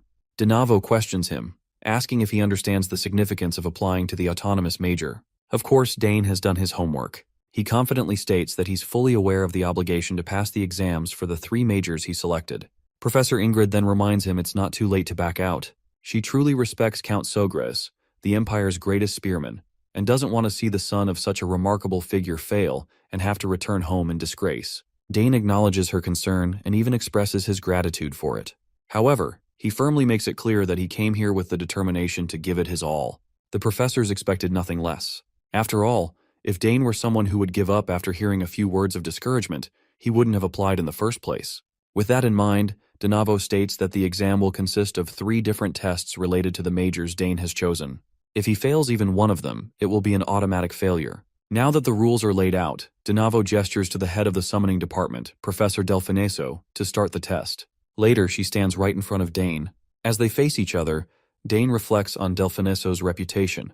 As he's heard, she's reached the peak among the summoners of the Altheon Empire, and holds the record for summoning 3 summons above the 2nd rank at the same time. The lady finally speaks, explaining that the summoning test is simple. Dane will need to satisfy her in any way he can with his summoning skills. Hearing this, Dane is thrilled. He had expected the test to be a freestyle challenge, without strict form or standards. Instead of showing her some flashy magic trick, as she might expect, he asks her if she could summon something. Her response catches her off guard. She quickly demands to know what in the hell he's talking about. Even the professors are bewildered. It's unfathomable that an applicant would ask a professor to perform a summon. This also sparks their curiosity about what Dane is thinking and planning. Since he doesn't have a mark, Donavo had assumed Dane would talk about the theory behind summoning, but now he speculates that Dane might be using this opportunity to witness an actual summon. Although Delfineso doesn't like this brat ordering her around, she's willing to fulfill his request. However, she makes it clear that this isn't something he gets to see often, so he'd better keep his eyes wide open. With that, the lady begins her summoning magic, and as the massive spell takes form, everything around them starts to scatter from the heavy pressure. Even the professors are left in awe when they finally see the beast she summons, known as the Mad Summon, Eaterarch. One terrifying roar from the monster is enough to make everyone question their life choices. According to Dane, this creature is the most vicious among the third-rank summons, and it's famous for attacking anyone it sees, other than its summoner. Dane honestly hadn't expected to witness something like this, considering this is just the entrance exam. But now it seems like things are going to get a bit more interesting. Now that she's done as he demanded, Delfineso tells Dane to show her whatever it is he was planning to do. The spectators of the test are also in awe because even among the fourth-ranked creatures, Eaterarch is the most vicious. Even if several dual-class knights attacked it at once, they'd have trouble defeating it. Even Professor Ingrid has no idea why Delfineso summoned something as massive as this. Meanwhile, Dane simply continues to step forward toward the monster, which causes Delfineso to panic. She quickly warns him to back off immediately because if he gets too close, it's clear the beast will attack. But Dane ignores the warning, and after getting dangerously close to the monster, he simply says he's just trying to prove his capabilities as a summoner. Delfineso acknowledges this, but she didn't tell him he had to jump into the raging fire to prove himself. But Dane simply extends his hand, reassuring her that she doesn't have to worry about that. With one commanding gesture and a few words exchanged with the beast, this giant monster, which had once seemed so terrifying, suddenly bows down, behaving like a docile pet, and submits to Dane's command. This is an absolutely jaw-dropping moment for everyone, while Dane just keeps petting that terrifying creature like it's a stray cat. The owner of the monster, Delfineso, reacts just like everyone else. You see, there's no way to tame the vicious Eaterarch so easily. That's when she suddenly notices the mana thread connecting to Eaterarch. Although the color is pale and it's not a complete subjugation, it completely erases Eaterarch's hostility. What they're witnessing is happening right before their eyes, but they still can't quite believe it. Delfineso wonders if Dane analyzed the mana thread in an instant as he approached Eaterarch, then created a similar mana thread to connect it to himself. Since Dane doesn't have a mark, that would be the best method for him to use as a summoner. She realizes that what this boy has is an incredible talent, something that even surpassed the praise she received from her own teachers long ago. With such a gift, she wonders just how great his future will be. She finally steps forward and reminds Dane that this is more than enough to assess his skills. She commends him for his strong courage, cold judgment, and solid fundamentals before officially giving him a pass. This is truly jaw-dropping for the other two professors, a rare sight they don't see often. Later that night, when Dane returns to Duke Thermian's palace, he fills Layla in on his experience. She's absolutely boggled to hear that the test ended in just 20 minutes. As much as she hates to admit it, she begrudgingly acknowledges that with this achievement, he's now the top student. But Dane quickly reminds her that she's the one who scored first place in the swordsmanship department, so technically, she's also a top student. Of course, Layla refuses to accept the title for obvious reasons, and all she can do is sulk in frustration. Dane tries to cheer her up, reminding her that her father even hosted a party to congratulate her on passing. But Layla just can't get over the fact that the gap in talent between her and Dane is impossibly vast. To her, Dane feels less like a rival and more like an unstoppable natural disaster. She eventually walks off without saying anything. Later, Dane finds himself face-to-face with Duke Thermian, who advises him to let her be if she wants space. But Dane believes that letting her sulk might not be the best thing for her. However, the Duke reassures him, stating that there's nothing to worry about as Layla will overcome it in time. The Duke then changes the subject, asking if he has informed his father about his success in the test. He's certain that Count Sogris would be incredibly proud to hear the news. Our boy confirms this, revealing that everyone back home was indeed very happy. The Duke smiles and reminds Dane that entering the autonomous department is no small feat. He mentions how even those at the academy were surprised by Dane's achievement. Now that the exams are over, the Duke advises him to rest and prepare for enrollment. Dane thanks the Duke for his care and guidance. Thermian then brings up another matter, asking if Dane has thought about what he plans to forge. Our boy replies that he's considering crafting a sword, though he hasn't fully decided yet. When the Duke asks him why he's hesitant, Dane explains that his body hasn't fully matured yet. On top of that, He's not entirely sure what kind of sword he wants. He plans to take his time and think it through carefully before placing his order, since this is an opportunity he simply can't waste. Themroyn is quite amused to hear this. Suddenly, the butler appears and informs the Duke that the madam wants to see him. With that, he walks away, leaving Dane to reflect on how the Duchess's illness hasn't changed, and it's been the same for years. Just then, Layla unexpectedly shows up and shares that fortunately, her mother hasn't gotten worse, but she also hasn't improved either. It's been the same for a few years now. Dane feels pity for her, especially since he's never seen a family member so sick. He doesn't dare to say he understands how Layla feels about it. 2 days later, we find ourselves back at the academy. The host greets all the freshmen of the Imperial Academy and introduces himself as the academy's headmaster, Arkwald Homet. He praises the new students who have made it to this prestigious position after enduring fierce competition. He believes the future of the Empire is very bright and that everyone standing here is a talent of the Empire. Among the new students this year, there seem to be many particularly outstanding ones. But there is also an extraordinary student among those outstanding individuals, someone who passed the autonomous major exam. Including this newly qualified student, there are only 2 people who have passed it in the last 100 years. The student in question passed the autonomous major exam by receiving unanimous approval from the 3 deans of the magic, spearmanship, and summoning departments. Everyone goes absolutely wild upon hearing that someone passed the autonomous major test, something they could hardly fathom. The headmaster then calls the top student, Dane Sogras, to step forward. Dane walks towards the stage with full swag while the crowd goes wild, amazed that this young brat is the one who passed the autonomous major exam. Everyone in the crowd is talking about Dane and the Sogras family, and among them is Count Sogras himself, accompanied by other family members. Duke Thermion, standing nearby, is quite smitten as he compliments Sogras for raising such an extraordinary child. He feels disappointed in himself, thinking that he's achieved absolutely nothing after raising 2 sons. His daughter is entering the academy, but neither of his sons even bothers to show up. The eldest is off on a mission, and the second ran away. On the other hand, Sogras has everything turned around with his 2 daughters, and Thermion can't help but feel a bit envious. As he looks at his daughter, he feels quite dejected and sorrowful. He regrets that her mother couldn't be here to witness her special day. While Dane stands in the spotlight, all eyes glued to him, Delfiniso quickly asks Dane's sister if Dane had always gotten along with her summons from a young age. Her sister responds quickly and positively, as though the answer was obvious. Delfiniso had expected this response and is now even more certain that Dane has an innate friendliness, something he's likely had since birth. Delfiniso reflects on the situation, thinking that Dane is a rare case. He is far better than most summoners, despite lacking any visible sign of a summon. The sister then wonders aloud if Dane's high level of friendliness would allow him to summon creatures from beyond the horizon. To understand this question, a bit of context is needed. Beyond the horizon refers to another world, one from which summons once came. The link to that world had been lost over 100 years ago.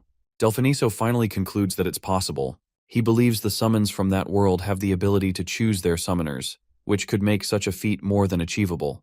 Meanwhile, the principal steps up to Dane, finally meeting him face to face. He hands our boy a piece of paper while expressing his high hopes that this extraordinary student will demonstrate his full talents at the academy. Dane proudly grabs the paper and acknowledges it with a smile. Meanwhile, all the scattered students gather and form a line for the oath-swearing ceremony, led by the first-year representative. Later, we see Dane completely lost in his own pleasant thoughts, basking in the glow of his first major achievement. He's finally made it into the academy. It took quite a bit of time and effort to get here, but he's determined not to waste this second chance at life. This is just the beginning, and he's ready to achieve so much more.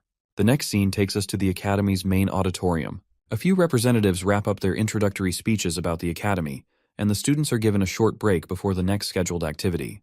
They're invited to grab some snacks prepared at the back and rest comfortably. During the break, Layla, acting like a concerned wife, starts lecturing Dane. She warns him that now, with his success, plenty of people will be watching him. Some with good intentions, others with bad. She advises him to be careful with any offers and to think things through. As she keeps yapping, Dane waves her worries off, insisting he already knows how to handle himself. But Leela doesn't stop. She brings up the topic of clubs, reminding him about their importance. Dane, however, makes it clear he's not interested in any of them. By now, senior students have already started scouting for talented freshmen, hoping to recruit them for their clubs and activities. Now that he thinks about it, Dane remembers his eldest sister mentioning how there are tons of fun clubs at the academy. Suddenly, some eager senior shouts Dane's name in order to recruit him in his club. In no time, a crowd forms, and they're all swarming toward Dane, shouting over each other to get him to join their clubs. Within minutes, the scene turns chaotic, but Layla quickly grabs Dane's hand and bolts. dragging him along as she runs to escape the madness. Unfortunately, their escape route is blocked by some jackasses who are just as desperate to recruit Dane for their club. The entire place descends into chaos.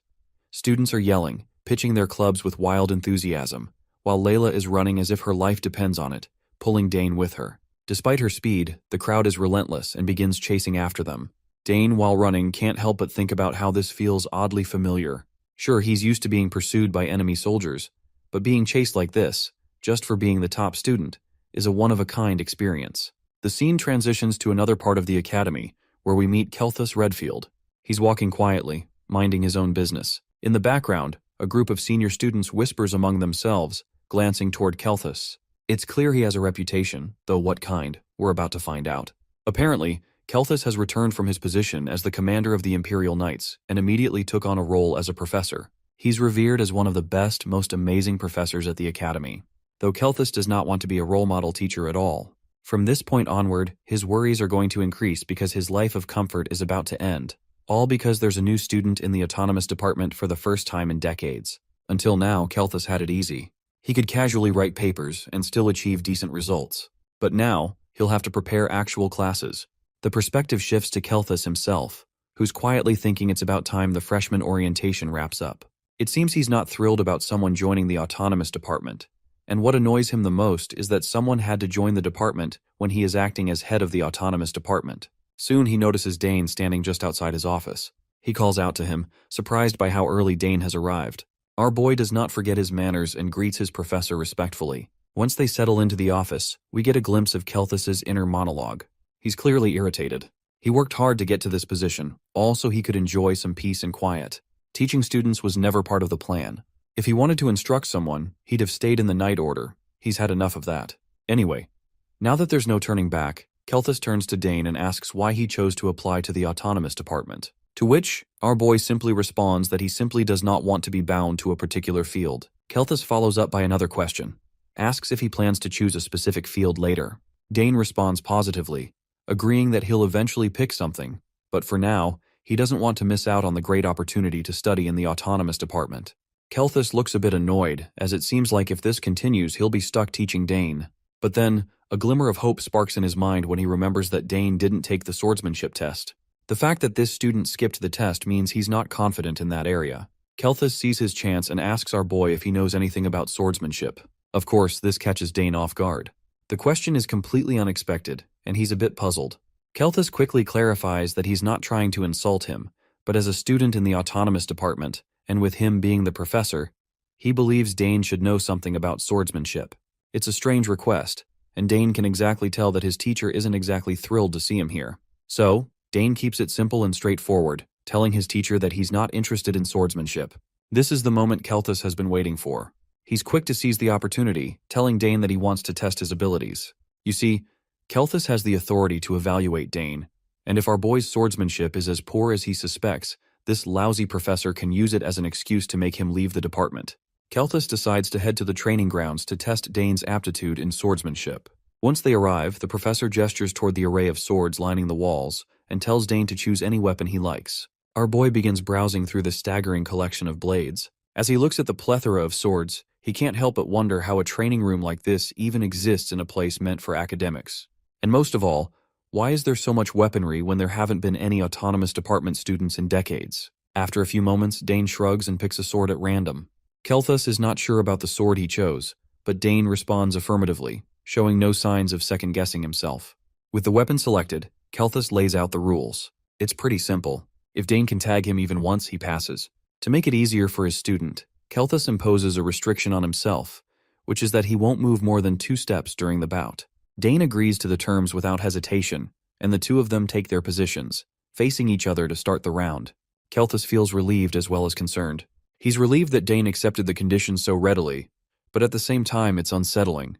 Dane didn't hesitate at all, almost as if he's confident he'll win. Once the match begins, Dane dashes straight toward Kelthus. He swings the blade in an attempt to tag his teacher, but Kelthus easily sidesteps out of the way.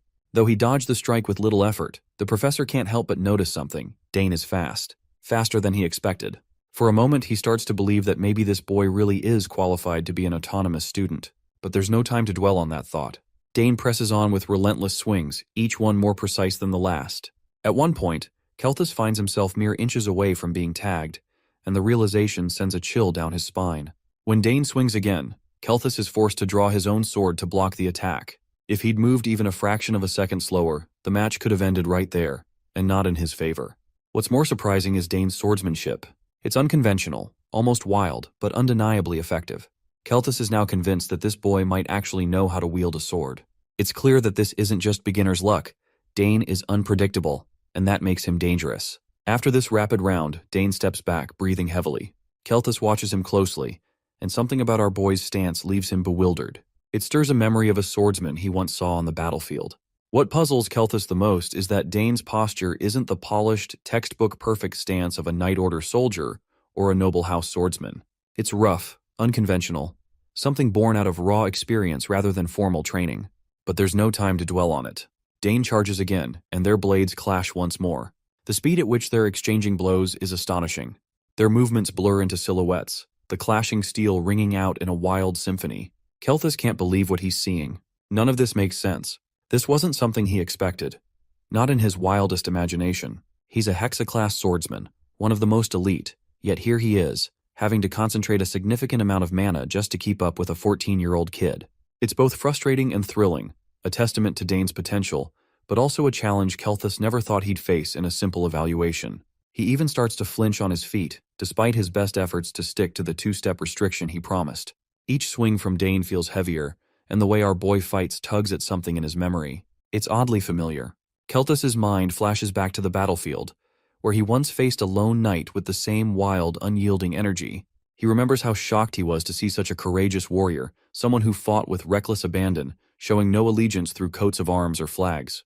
The madman tore through the battlefield, a force of chaos that everyone struggled to handle. As the memory fades, Kelthus snaps back to the present, just in time to feel the cold tap of Dane's blade against him. He's been tagged.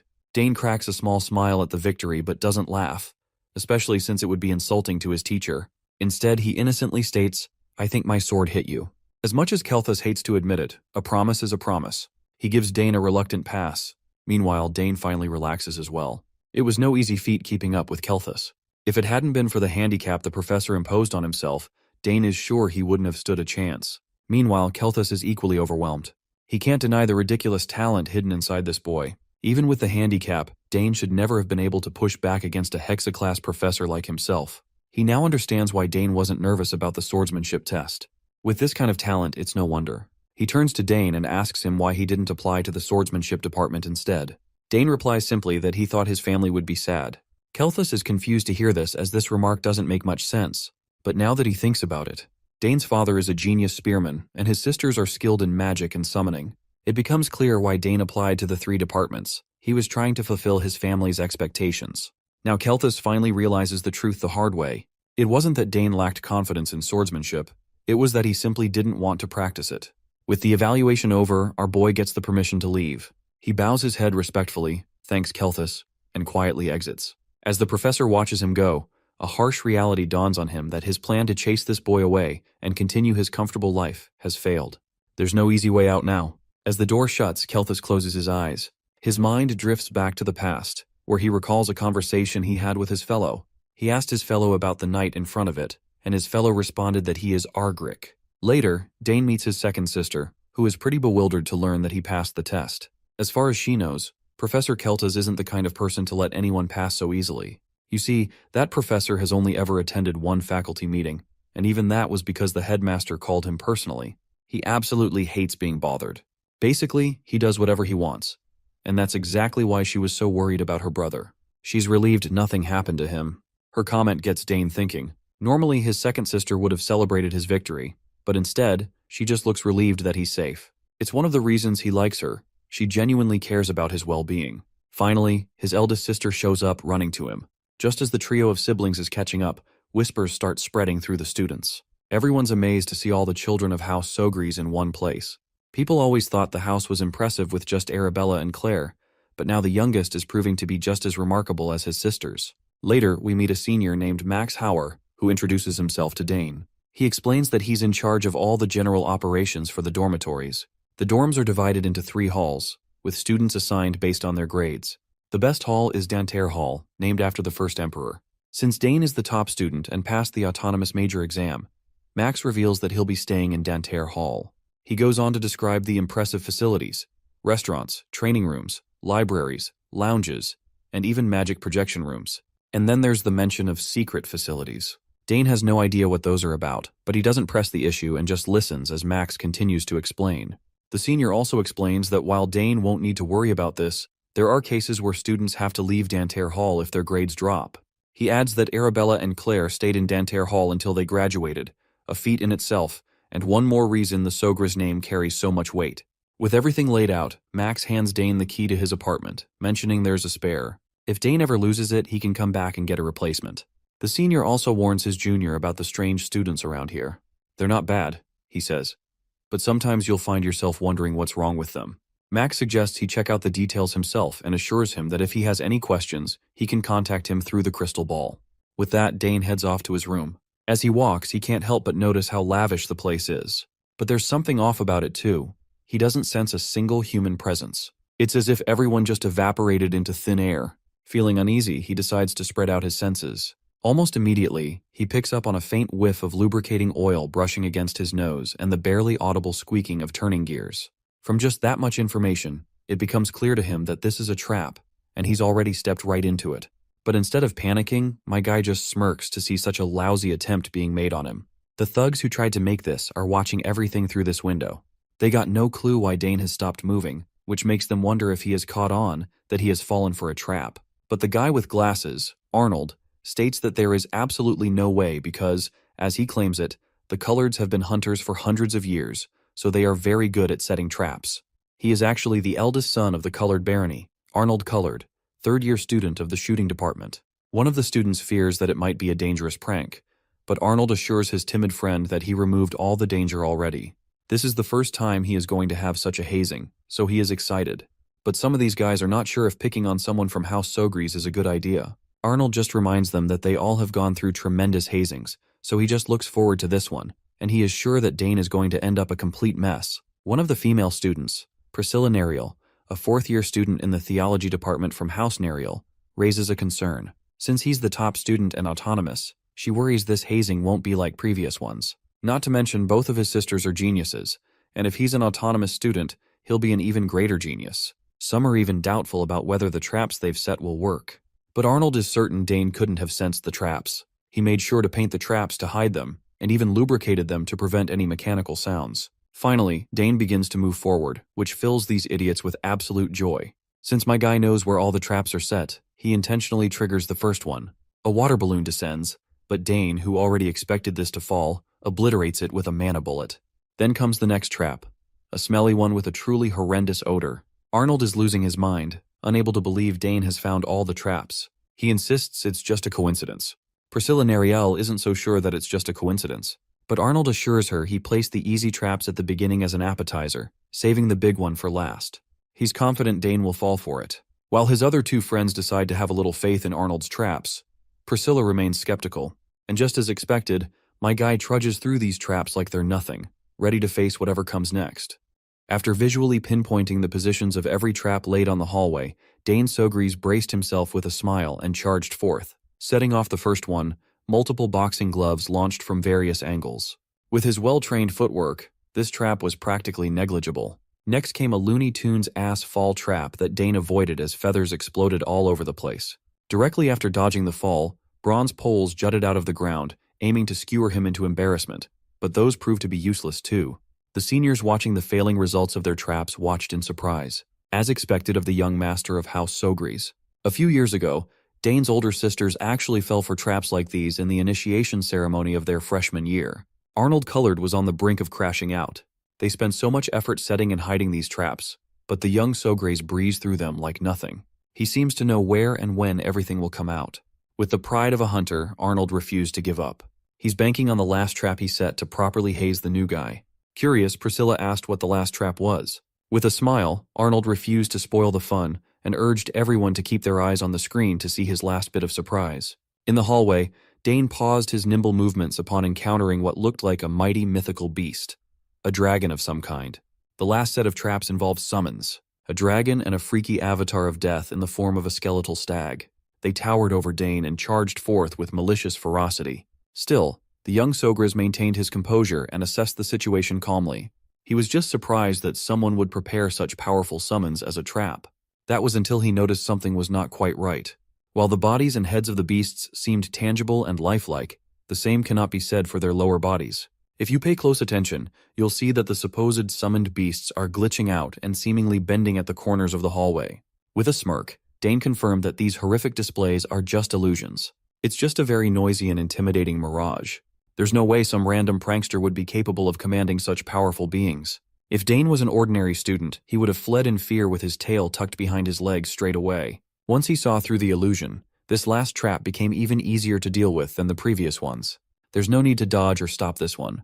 That'll just be a waste of energy. He just has to adjust the flow of mana in the air so that it can't fulfill its purpose, effectively dispelling the mirage. As mana coalesced to his hands, the seniors watching from the other room were confused.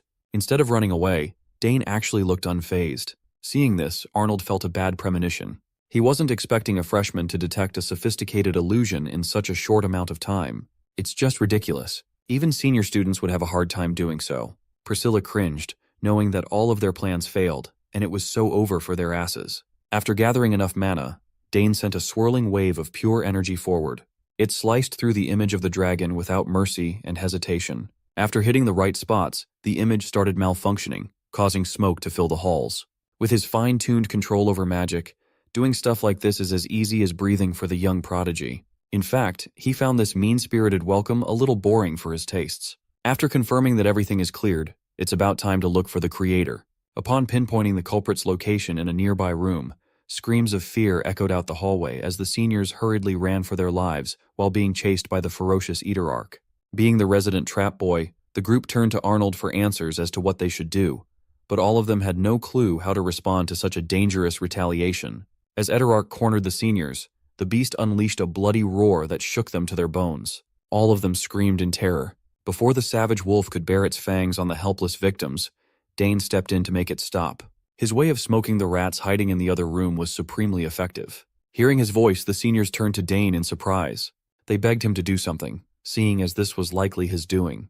All of them promised to apologize for their childish pranks just to keep their lives and get away from the hairy, bloodthirsty beast. Dane waved his hands as mysterious runes filled the air, and mana swirled to his whims. A massive portal appeared behind Eaterarch, restricting its movements and slowly swallowing the monster.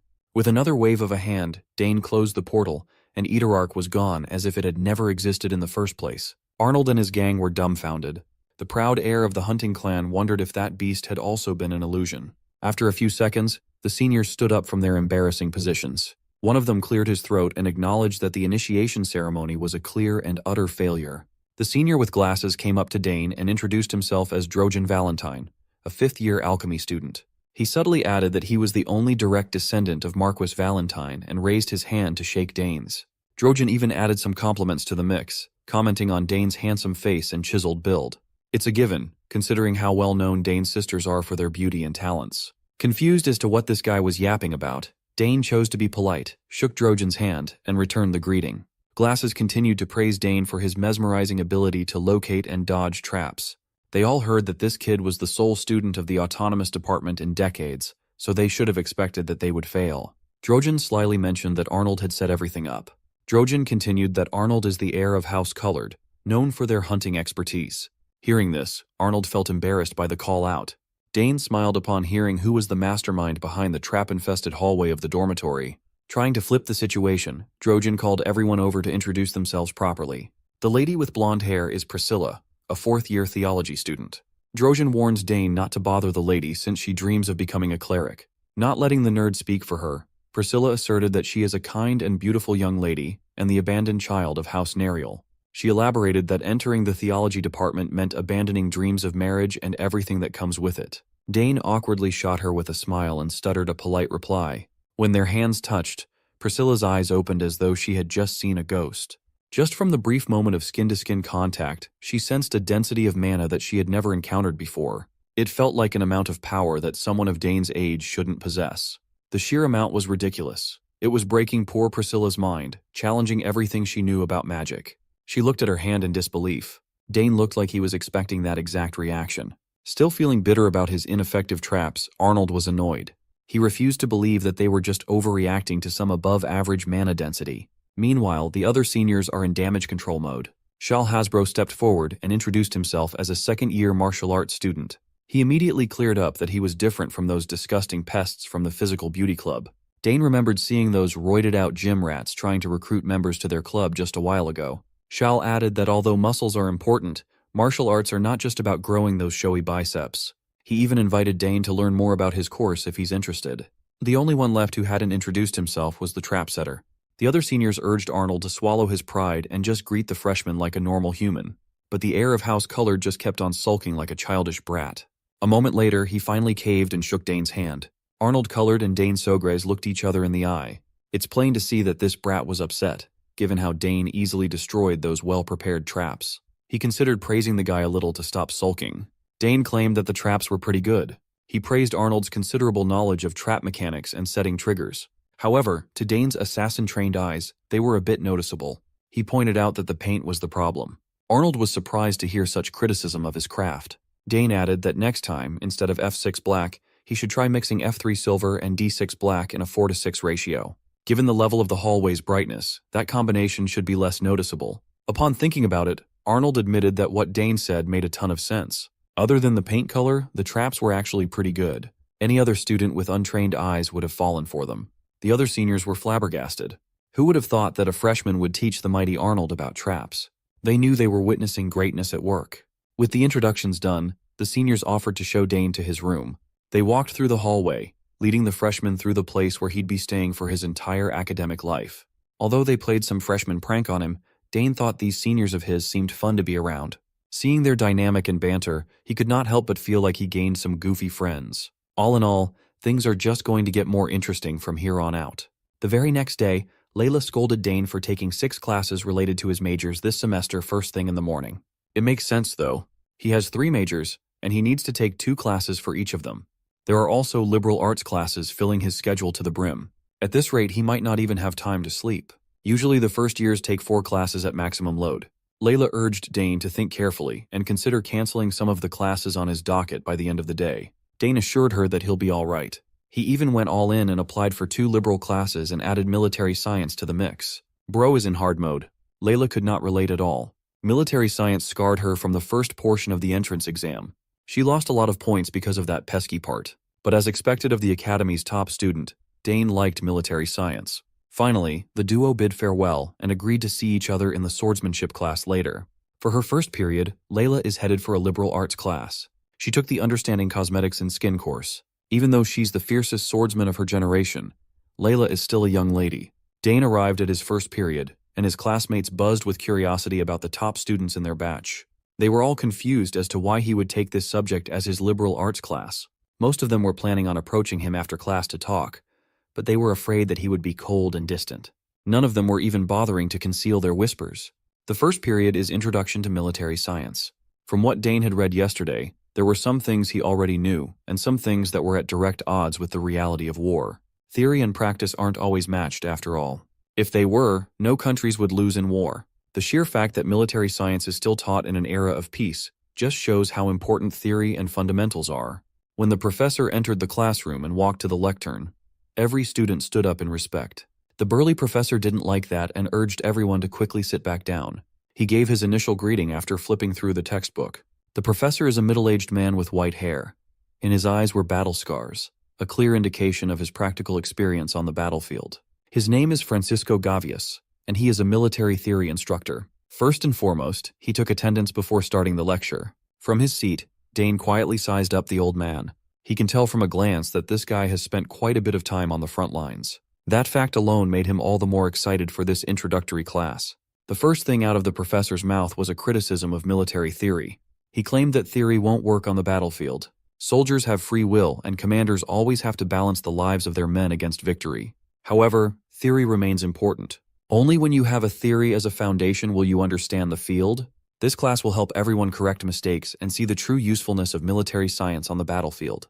Scanning the lecture hall, Professor Gavias wondered how many people in this class would grow into elites in the future. Then, he posited a simple question. He asked the freshmen what they think is the most important thing in war. Among the dozens of students, only one student was confident enough to raise his hand. Professor Gavius gave that student a look of approval. Of course, it was none other than our boy, Dane Sogris. He confidently answered that the most important thing in war is the supply lines. The professor was pleasantly surprised at the excellent answer. He added that victory and triumphant return are only possible if supply lines are secured properly. The old veteran found it interesting that the best answer came from the first student. To test Dane further, Gavius asked the young man to list the 3 most important aspects regarding supply lines. Without hesitation, Dane listed off a comprehensive response. First is strict military management. A supply line from the capital to the front lines is stretched over a long distance, and the system involved is complex. If even one person in the process isn't aligned with the cause, corruption can easily occur. Corruption leads to supply shortages. In his experience as a soldier, most supply problems occurred because of greedy people in the middle. Properly packed and delivered supplies are skimmed and embezzled. Approving his first answer, Professor Gavius asked Dane to continue. Second on the list is the standardization of supplies. If supply specifications, such as quantity, weight, length, and width, are the same, mass production becomes easier. Standardization is of great help in rapid supply. It also prevents confusion in the frontline units, keeping combat effectiveness optimal. With Dane confidently firing off complicated answers that can't be studied in their textbooks, his classmates were starting to murmur in confusion. Even Professor Gavius himself was surprised at such insightful answers. As for the last important aspect of supply lines, Dane answered that it's local procurement. You see, the longer a war drags on, and the more the 2 previous things mentioned are violated, the more the quality of the supplies will deteriorate. Local procurement enables the soldiers to achieve at least minimal self-sufficiency. They can grow their own crops or buy them from nearby areas. The quantity and quality might not be the best, but it would be more than enough as emergency supplies. Dane answered based on things he had seen, felt, and experienced on the battlefield. It didn't come from books. After hearing his astute answers, the whole class was dumbfounded. Professor Gavius was supremely excited upon hearing an amazing summation of supply line principles and asked Dane what year he was in. Upon learning that he was just a freshman, the professor was taken aback. He could not fathom how a newly enrolled freshman knew so much about the nitty-gritty of war. Gavius reiterated Dane's answer to the rest of the class. These concepts reminded him of soldiers and officers who have seen multiple battlefields in their lives. Given Dane's youth, there's no way he would have copious battle experience, so how on earth could he know so much? To cover up the real reason, Dane claimed that he often heard war stories from his father. Curious, Professor Gavius asked for the name of Dane's father. When he revealed that he was the son of Archon Sogris, the veteran's mouth hung wide open. Upon hearing that this young man is the son of the Blue Whirlwind, it finally made sense in Gavius's mind. Since he's the Sogris kid, he's also the rumored student who passed the autonomous major exam. No wonder he stands head and shoulders above your typical freshman. Taking over, Professor Gavius elaborated that the military science they will learn in this lecture hall will align with Dane's answers. They will rely on the textbook as an outline, but will focus on things that can be applied in real-life scenarios. This is the ultimate goal of military science, after all. Professor Gavius was extremely pleased that a really good seedling came in this time around. After the first period, students exited their lecture halls and flooded the academy's halls. Dane can be seen running away from the classroom, exasperated as he almost got suckered into graduate school on his first day as a first year. After the class, the professor called him back to offer a path to go deeper into his study of military science. Recommending graduate school to a freshman is crazy. Thankfully, Dane's second sister had already given him advice regarding situations like this one. Claire asserted that if someone offered him a place in the Imperial Graduate School, he should just escape and run away without doing anything else. By the looks of it, Professor Gavius is not the type who'll give up right away. Setting that problem aside for now, Dane pulled out his map and charted a path to his next class. It's his first day, so he's still unfamiliar with the lay of the land. It doesn't help that the academy's too large. He agreed to meet Layla at Central Fountain Square, which is quite a bit of distance from where he's standing. After scanning the map, he finally found the spot. By the looks of it, going through the Misty Garden seems to be the fastest way to reach his destination. After walking for a few minutes, Dane reached the so-called Misty Garden. They say that if the weather was even slightly cloudy, the garden would be swallowed by a thick layer of fog. This fog makes it very easy to lose your sense of direction inside the garden. As a result, most students avoid the large garden if they can help it.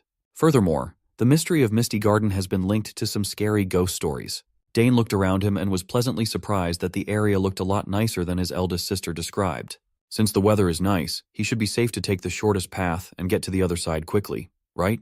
While he was cheerfully traversing the garden, Dane suddenly heard an ear-piercing scream, crying for help. Looking in the direction where the pleading voice was coming from, Dane deliberated what he should do. Pinpointing the exact origin of the voice calling for help, he determined that it came from beyond the greenery. Dane sped off. His mother always said that if he finds someone in need, he should help without hesitation. Mind you, this boy's mother is an assassin. Since there's still quite a bit of time before his next class, he should be able to squeeze in a rescue mission in between. With Dane's outstanding speed and keen perception, he quickly found the lost student. It was a young man carrying a heavy backpack. He thanked Dane for responding to his calls for help. He thought he'd be stranded. Thankfully, he wasn't hurt. He's just exhausted after walking in circles for a long time. The dude introduced himself as Ernest Dillon, a first-year exploration student. Dane found it quite a bit ironic that an exploration student got stranded inside the campus. Ernest admitted that he might have gotten a bit too excited exploring the academy, excited enough to get lost and run out of stamina. As far as he could recall, the Dillon barony is a noble house from the west, and its crest features a boat and a sailor. Ernest was impressed that Dane was aware of his family. You see, they are a house famous for exploration. For generations, Ernest's ancestors have explored the vastness of the seas and braved their way to unknown lands. Looking at the young Dillon, he doesn't look like he's cut out for such grand adventures, given how scrawny he is. The fact that Dane recognized his family made Ernest proud. He politely asked Dane his name, and the young genius gladly introduced his name. Upon learning that he was the first autonomous department student in 50 years, Ernest nearly passed out in shock. His eyes lit up with interest as he praised his luck for meeting such an extraordinary individual. Dane's awkward laugh was halted when he noticed something around Ernest's neck. The kid asserted that he wasn't hurt anywhere, but there were clear signs of wounds and scars around his body. There were bruises and scars around his neck and hands. From what Dane can gather, they are very different from injuries one can sustain from exploration. He chose not to dig too deeply into the subject as it might be a bit too personal. Dane directed the conversation back to exploration. Ernest enthusiastically explained that he's an absolute junkie when it comes to exploring everything new that he encounters. People, things, places, you name it, and he'll be down to go deep. Opening his giant backpack, Ernest gleefully showed Dane all his exploration gear crammed chaotically together. For now, his goal is to explore and figure out the whole academy. For the first day of classes, he gravitated towards the Misty Garden. Ernest is convinced that there is something hidden in this area. The stories about the fog coming in because of a little cloudy weather just don't make any logical sense. Dane admitted that the kid might be onto something and asked if he found anything to demystify the mist. Unfortunately, Ernest doesn't have a lick of a clue yet. All he has is a hunch that some kind of force is at work in this garden that no one has figured out yet. He believes that maybe no one thought to take a closer look at the strange phenomena. Maybe some tried, but something prevented them from finding out. The reason is unknown at this point, but Ernest will not rest until he finds that unknown element. Maybe it's connected to a legacy from a lost ancient kingdom, or a summons from beyond the horizon. The kid's infectious enthusiasm to uncover the unknown is starting to rub off on Dane. That's when he remembered that he was supposed to meet Layla and go to class together. They need to go as soon as possible. While Ernest was packing up his gear, the clear blue skies were slowly covered by clouds, and rain started petering in. In just a few seconds, the entire garden underwent a surprise downpour. This is bad. Based on the stories, the place will be swallowed with fog much faster with the rain pouring down. That will make getting out of the garden nearly impossible. Just as they feared, the mysterious fog started rising up the area, seemingly originating from the ground itself. This fog has a property that robs people of their sense of direction. Ernest hurriedly took out a compass, fearing for the worst. Unfortunately, the mysterious force caused the compass to spin out of control, making it impossible to see what direction they should go in. Ernest is freaking out. Without the help of the compass, they might not be able to move from their current spot without the risk of getting lost in the sauce. Dane asked Ernest to use his exploration skills, but the kid was useless. If it were any other place, he might be able to find a way out. But the Misty Garden is an entirely different beast where unknown forces are at work. It finally dawned on Dane that he might be trapped in this spot on his first day of school. Compounding on his exhaustion, the rain and fog are starting to make Ernest feel heavy and sluggish. He apologized for being a burden to Dane and accidentally dragging him into this mess.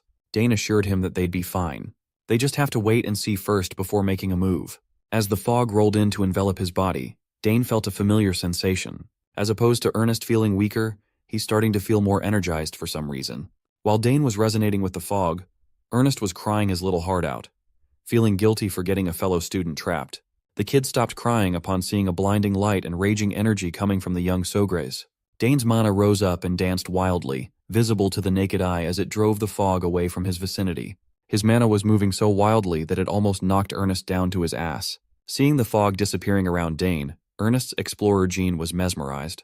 Just what on earth is happening? With a determined look in his eyes, Dane assured his new buddy that he knew the way out now. Although out of his expectations, our boy might have just run into a fortuitous encounter. There is a non-zero chance that he might uncover the secret of Misty Garden today. So, the duo traversed the garden as though the fog didn't exist. With Dane at the helm, his mana continuously cleansed the path as Ernest closely followed from behind. A lot of mages tried and failed to figure out the mystery behind the fog. But Dane is going deeper without any signs of difficulty at all. Everywhere he passes, the fog seemingly gives way. Ernest was certain that he was in the presence of a truly peerless genius. After a few more minutes of traversing the garden, they arrived at their destination. Ernest thought they were out, but they could not be further from the exit. Instead of finding a way to get back to the normal areas of the campus, they actually went deeper and reached the center of the Misty Garden. There was an ornate structure, intricately detailed and lavishly designed, resting on top of a pool. Ernest would have never thought that he would encounter the magical fountain at the center of the garden. Most students who venture into this place come for this spot. They congregate to find this thing because of a legend that Dane had never heard of. Ernest explained what the legend entailed.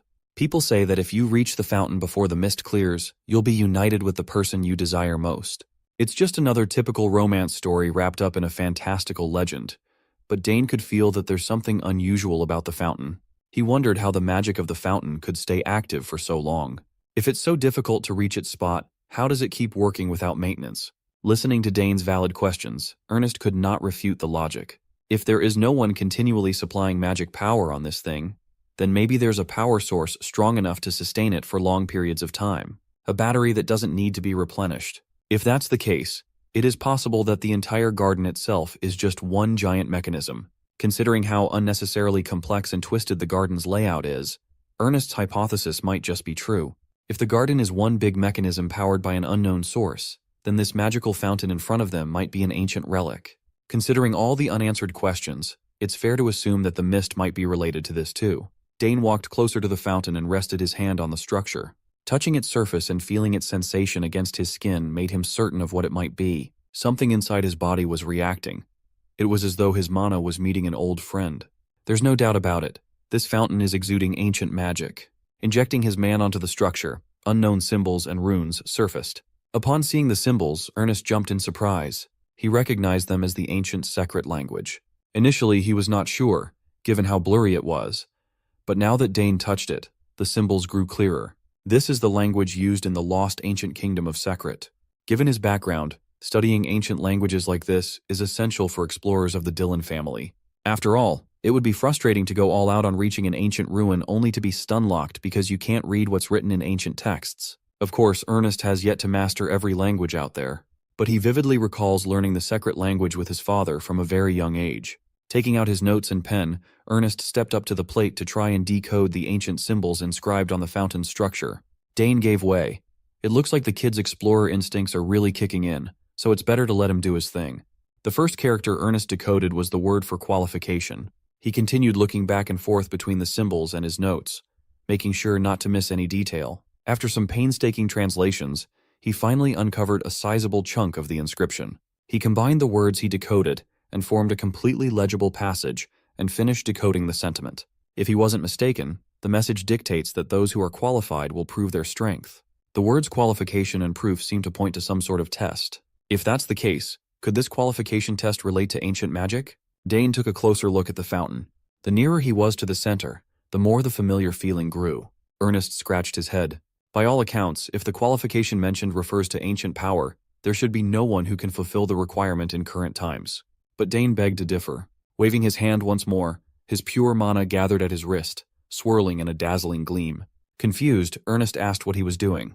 Dane's focus was directed at his finely tuned control over the mana in the air. As far as he knows, runes hold power just in their shapes alone. If he uses the bracelet that he and Old Man Sidrain discovered, the ancient magical fountain might just react. As expected, the runes on the bracelet resonated with the symbols inscribed on the structure. The strange symbols appearing on the bracelet's surface were indecipherable, but just seeing a reaction made Dane smile in anticipation. With blind confidence, he inched closer to the fountain and reached his hand out to touch the Secret symbols. Much to his surprise, the structure seemingly beamed to life. The Secret runes and symbols danced as though they were illusory, moving along with the ebb and flow of water. Finally, the Secret runes lit up in conjunction with Dane's bracelet. The unlikely duo stood in anticipation of what was about to come. Ernest started panicking upon feeling the ground shake with the fountain at its epicenter. The gem-like structure in the center trembled. Panicking, Ernest asked Dane what he did to make the whole fountain sink into the ground. The young genius just smiled. He took a risk, and it paid off. He found the right answer to the cryptic test of the misty garden. Suddenly, mana converged on their position, nearly blowing the scrawny explorer wannabe away. From the mist to the activation of an ancient relic, he's been going through mental shocks one after another. Who would have thought that the one who would qualify for the ancient test would be Dane? With the water drained out of the fountain, something glowed at the center of the structure. The sun rose up, clearing the dark clouds and revealing a polished and beautiful jewel. Ernest reckoned that this thing must be the power source that operates the fountain. Scratch that. Maybe it's the cause of all the strange phenomena in the garden as a whole. Opportunities like this are rare, and Dane is ready to seize that shit even if he has to face an unknown and ancient power. The mysterious ancient power emanating from the centerpiece of the garden coalesced towards Dane's feet, forming an intricate formation of runes. He could feel remnants of ancient magic, just like the mysterious magic power residing inside his body. Much to his surprise, the indecipherable symbols surrounding the fountain slowly started making sense in his mind. Arcana flourished before a calamity caused its destruction. This is the Forgotten Empire's legacy. He was amazed. The unrecognizable scribbles revealed its true meaning in Dane's eyes. It was as though he was destined to understand the ancient language upon absorbing the legacy of the ruined magic kingdom of Arcana. Then he felt a sharp pang of pain in his chest. It tightened and caused a wave of agony to wash over his entire body. Dane gritted his teeth and focused his perception on his heart. He can't quite explain what it is, but something is happening in his heart. Tendrils of pure mana wrapped around the organ, constricting tightly and going into every little crevice. With one final push, the ancient mana completely burrowed into his being with a dazzling radiance. Once the pain started subsiding, Dane noticed that he just formed a magic circle. You see, a core and a circle can never coexist in harmony inside any practitioner's body. Their roles completely oppose each other, destined to be diametrically conflicting with one another. It is highly unusual to see anyone who possesses both. The efficiency is bad, and it directly harms the user's body. That is why, even though magic swordsmen are formidable, they always suffer from heart problems, limiting their lifespans. This is also precisely why Dane did not want to make a circle usable only for magic. He already established his cores, so even if he wanted to cultivate a magic circle, he didn't want to take the risk. Now the legacy of the ancient empire is forcibly implanted in his heart. Seeing his worried expression, Ernest asked if he was okay. His complexion had paled, and he looked conflicted. Dane forced a smile, assuring his new buddy that he'll be fine. He just has a lot to think about. The young explorer inquired if he really absorbed the torrential power from earlier. Even to Ernest's untrained eye, he can see that the mist and the runes seem to have formed an inexplicable connection with Dane. It's only natural that Ernest is full of questions. He saw the entire process after all. But for now, it's better for this kid to stay in the dark. Dane used his magically gifted sister as an excuse, telling Ernest that he handled the bizarre incident the way she taught her. After today's events, Ernest can feel his explorer's blood boiling with the desire to discover. He proposed that they should look for more mysteries in the academy together sometime soon. They can stay in contact with each other to share any strange phenomena or places they discover. Considering that there might be other places with collections of magic, like the fountain, Dane agreed. Now that the fog has lifted and the commotion has died down, Ernest reminded Dane that he still has a class to go to. Inheriting an ancient legacy made Dane forget that he agreed to meet up with Layla before class started. He dapped Ernest up and apologized for rushing away. He's on a time crunch. He needs to get to the meeting spot, or that unruly young lady will give him the business. Dane bid farewell to his new friend and ran off in the direction of his next lecture. The young explorer looked at the retreating Dane with a smile on his face. He certainly found an interesting friend today. He had a feeling that if he kept exploring with Dane, more amazing things were bound to happen. After making sure that he was far enough from Ernest, Dane experimented with pushing his speed to the limits. He found it weird that every bit of movement felt a whole lot easier. Fierce undulations of mana surrounded his body, bolstering his already lightning-fast agility. He could clearly feel the circle and cores inside his body. Against the common logic of this world, they seemed to coexist harmoniously with one another, devoid of any discomfort. Normally, the circle would interfere with the core's energy, reducing its efficiency. But that's not happening. No matter how much magic he generated around his body, there were no signs of any backlash or strangeness at all. Much to his delight, it's actually the opposite. His magic is constantly fluctuating and circulating through the circle, only to loop back and gather in his core. The whole process repeats, purifying the energy in his core even further. With this abnormally fortuitous development, Dane's first thought was to contact his eldest sister as soon as he could. One second he was dreading heart problems. The next, he was beaming with all the possibilities this unlocks. With his newly enhanced speed, it didn't take Dane long to reach the sandy grounds of the Hangston district. He arrived just in time to meet with Layla to take a walk around the famous area. After leisurely walking, the two finally got a glimpse of the district's entrance. The entrance was constructed in a weird way. Layla explained that they were about to enter the notorious magic barrier. She added that this bizarre structure was created by Saul Hangston, a legendary wizard from the academy. It's a barrier that is activated once a year for freshmen with magic talent. When a student passes through, a light will appear. Based on the color of that light, students will be classified based on magic quality and magic grade. Originally, this intricate device was used to filter out dark wizards sneaking into the academy. But after dark wizards went extinct, the magic barrier was repurposed to classify students. Curious, Dane asked about the color corresponding to each grade. Layla gladly explained that if a student has no magical talent, a color change will not occur. If the student has decent talent, a yellow light will appear. Considerable talents produce blue lights, and overwhelmingly talented individuals will show red. Layla studied a lot about the academy before they even enrolled. She wanted to know everything there was to know about the venue of the new chapter in her life. Also, both of Dane's sisters, Arabella and Claire, produced red lights. It's only natural, given their monstrous affinity for their respective paths. Layla can't wait any longer. She runs up to the magic barrier, excited to find out what color she will invoke. Upon stepping onto the district's entrance, a glaringly bright red light filled the area. Given her outstanding talent, this was par for the course. He gleefully smiled, pleased with her results as the red light reflected on her beady eyes. Proud of his childhood friend's potential, Dane congratulated Layla. Eager to try the barrier out for himself, he looked at the structure intently.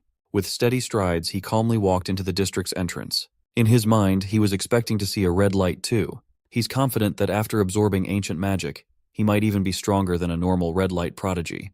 When he turned around to see his results, he was stunned to see a bright green light. This wasn't supposed to happen. Among the color classifications, green wasn't listed. Even Layla, who studied up on the academy systems, was flabbergasted. She looked at Dane and asked why this dude couldn't just be a normal genius for once in his life. Dane was clueless as to what was happening too. He just smiled wryly in response. After entering the district, Layla and Dane quickly made their way to the lecture hall, where all sorts of students from other departments gathered. It is widely known that magic department lectures are extremely popular. Students from all sorts of backgrounds usually stay for the first day of orientation and leave afterward. Among today's unusual guests was a senior named Arthur. Based on other people's reactions, it sounds like the big man is a big deal. Magic Department's fifth-year representative, Arthur Diomet, had stopped by to meet one particular person, the sole interdisciplinary student in the academy, Dane Sogris. The juniors were notified ahead of time that Dane would be attending the class, but there were no signs of the man of the hour yet. Arthur tasked his juniors to direct Dane directly to him once the kid arrived. Since Dane is Arabella's younger brother, those who idolize her, including Arthur, are paying very close attention to the young Sogris. Suddenly, a commotion occurred as two students entered the lecture hall. Most students who hadn't seen Dane before clamored to get just a glance of the boy's wonder. They were awed by his handsome face and emerald eyes. Standing next to him was the infamous Layla Thermion. Dane was not used to this type of attention at all. Seeing him freeze up under scrutiny, Layla added fuel to the fire by teasing him about his popularity. Arthur Diomet turned around and smirked upon seeing his senior's little bro. He was the first one to walk up to Dane and give a grand greeting. He praised Dane's commanding presence at the entrance ceremony. Confused, Dane wondered why an old-ass upperclassman was trying to act all familiar with him all of a sudden. Dane hit the big man with the stinging question, "Who are you?" He asked what this guy was doing in a magic department intro class. Displeased at Arthur's gaze, Dane stood his ground and urged the big man to introduce himself first. The easily irritable fifth-year representative did not like the cut of Dane's tongue. Their first impression of each other was poorer than poor. The juniors who knew who Arthur was held their breaths. They knew that messing with a senior was practically academic suicide. Arthur clapped back. He explained that he came over to see Senior Arabella's little brother as a sign of respect, only to be met with arrogance right from the get-go. Arthur asserted that Dane's attitude could harm the Sogris family's reputation. Dane refused to back down. From his perspective, the one being rude is this big oaf demanding respect while being unpleasant. Arthur gritted his teeth in frustration. This is not going the way he wanted it to go. If he lets this encounter go, word will quickly spread, and it will hurt his reputation. He's already devising a plan to deal with Dane without pushing the fearsome Arabella's buttons. Bro is worried about the wrong Sogres. Without prompting, Arthur escalated the situation by summoning mana in his hands. He intends to dish out some discipline to a mouthy junior. Dane noticed the coagulation of mana in the senior's hand and readied a response. Before they came to blows, a textbook slammed to the lectern, and an imposing voice demanded to know if there was a problem. It was the professor. Upon seeing a faculty member interfere, Arthur excused that he just stopped by to greet the freshman. Magic Department Head. DeNavo scolded Arthur to reserve the socializing time after class and to stop interrupting. Arthur dismissively excused himself, seeming unfazed. After the unpleasant encounter, Layla warns Dane to be careful since that Arthur guy looks like he's up to no good. As he walked away, Arthur whispered to one of his cronies in order to bring Dane to a particular place once they got a chance to do so. His crony hesitated. He's loyal to Arthur, but touching Arabella's younger brother might provoke a calamity. Arthur swore that he'd explain the situation to their venerated senior properly. He just wanted to teach the little Sogres a lesson. Proceeding with the class, Professor DeNavo explained that this first day would be a simple orientation, and everyone would be dismissed afterward. Since this is a practical combat course, it's imperative that they measure everyone's mana first. He plopped a mana measurement device on the table, and every student's eyes focused on the ornate artifact. The mana measurement device is pretty straightforward. They just have to place their hand on top of it and channel mana. As a demonstration, Professor DeNavo circulated his own mana on the artifact, making it light up with bright blue light. Behind him appeared 8 fully formed magic circles. He's practically on the same level as a Tower Master.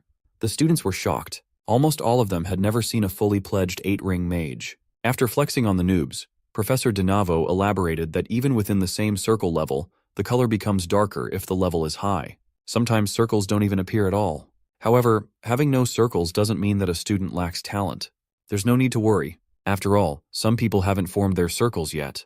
That is why, for today, they won't just rely on circle verification alone. Given the standards of the Academy, those accepted to the Magic Department should at least know beginner magic. Professor DeNavo summoned countless balls and expounded that they'd be using balls to accurately measure mana. No diddy. Dane looked at the blue orbs intently, clueless as to how these round things could possibly measure mana with superior accuracy. Once again, the professor demonstrated his method by using beginner magic, psychokinesis, and manipulating the balls to fly all at once. The students will be tasked with showing how many balls they can control with an elementary spell. With a wave of his hand, DeNavo charged the balls with stupendous amounts of kinetic energy, forming a consistent flow of mana and accelerating the flight of orbs to the limit. Every student kept their eyes peeled, making sure they analyzed the professor's hand motions. They had never seen runes formed so perfectly before. It's hard to believe that DeNavo is pushing a simple spell like psychokinesis to the highest level of precision. While normal students were in awe, to someone like Layla, this display of skill wasn't worth fussing over. Even beginner magic varies in power and precision depending on the user. They just have to apply mana to each individual orb. For a freshman, manipulating 3 balls at once can already be considered the limit. Layla turned to Dane and asked if he could possibly control more than the 3-piece limit. Before he could answer, Professor DeNavo called on Arthur from the back of the class. The 5th-year manchild is just auditing the class, but DeNavo sees this as a great opportunity to show the level of an outstanding senior. Given the chance to show off his skills in front of noobs, Arthur lit up and gladly accepted. He intends to display his superiority to that arrogant first year. Similarly, Dane was looking forward to seeing the manchild's performance. Arthur walked up to the lectern and circulated his mana through the measuring device. The classroom shook with uproar upon seeing Arthur's 4 circles with incredibly deep colors. Professor DeNavo praised the senior for improving his cultivation further, and Arthur humbly responded. DeNavo was all smiles. Normally, 4 chains are only attainable after graduation. Arthur is proof that talented people will always find ways to shine. The professor continued glazing Arthur, telling the freshman to stay close to the 5th-year representative, as his advice might help some of them blossom into competent mages. The manchild was enjoying every second of the spotlight. In his mind, he's delusionally thinking that Dane must be cowering in surprise by now. Unbeknownst to him, the young man didn't give a flying fuck for his measly 4 rings. Next came the portion of ball control. Like an experienced gooner, Arthur's ball control was outstanding. By the looks of it, his manipulation was practically flawless. What's more impressive was the quantity of balls he can magically fondle all at once. If you look at the grown-up show-off closely, you'd see him sweating from the taxing mental burden of controlling the maximum balls he can handle. He's convinced that his ball technique must be blowing the rookie away by now. Dane just looked at the poor guy nonchalantly. After that weak-ass performance, Professor DeNavo beckoned the freshmen to give a round of applause for their senior. The look of approval in the professor's eyes was palpable. Proud of how Arthur turned out as his former student, Arthur shot a cheeky glance in Dane's direction. looking forward to seeing the young lord's mana level. Professor Donavo assumed a sterner expression as he turned to his noobs, telling everyone not confident with their mana control to leave the lecture hall lest they want to embarrass themselves. After a moment, none of the students stood up to leave. They've already come so far, and there's no backing down yet. The test will formally starting from the front row to the back. As the front row students flocked toward the front of the lecture hall, Layla and Dane observed from afar. Layla disapproved of this format. They call the first day an orientation, but it's really just a way to expose your skills to everyone else. Dane seems to think so as well. But that's just how it works in the academy. One after another, students stepped up to the plate and measured their existing mana one by one while the professor took notes. Some of the students beamed with joy upon seeing even just a single circle forming before their eyes. Of course, there are those who didn't have enough mana to manifest one. The same thing went for the ball test. In fact, this part was even harsher, showing how difficult it really is to use psychokinesis with the utmost precision. Arthur and his cronies stood from afar, gloating at the unremarkable noobs making a mess of the test. Once a particular student stepped up to the lectern, the seniors locked in. Dane Sogres extended his hand, touched the mana measuring device, and steadily circulated his mana. Arthur is still banking on seeing the kid's arrogance melting away once he sees how big of a gap there is between them. This dude is a grown man beefing with a freshman. After the incident in the Misty Garden, Dane was also curious about his mana. Since he absorbed ancient magic, something must have changed inside him. The room lit up as his hand emanated rich and thick mana onto the artifact. Professor Donavo paid closer attention to Dane Sogres. The kid solved his assignment perfectly in the Autonomous Studies exam. Given his vast theoretical expertise, Donavo is looking forward to seeing how many circles he will show. Time ticked by, and every second felt like a lifetime as everyone's eyes were affixed to this year's golden boy. A moment passed, and a radiant light surpassing the ones that came before appeared out of thin air. Dane felt as though he was losing control as the mana measuring device drew from the circle in his heart. When the light reached its most luminous state, it suddenly prompted an error message indicating that Dane's mana could not be measured. This was the first time it happened. This device was powerful enough to measure 8 rings, so everyone was confused.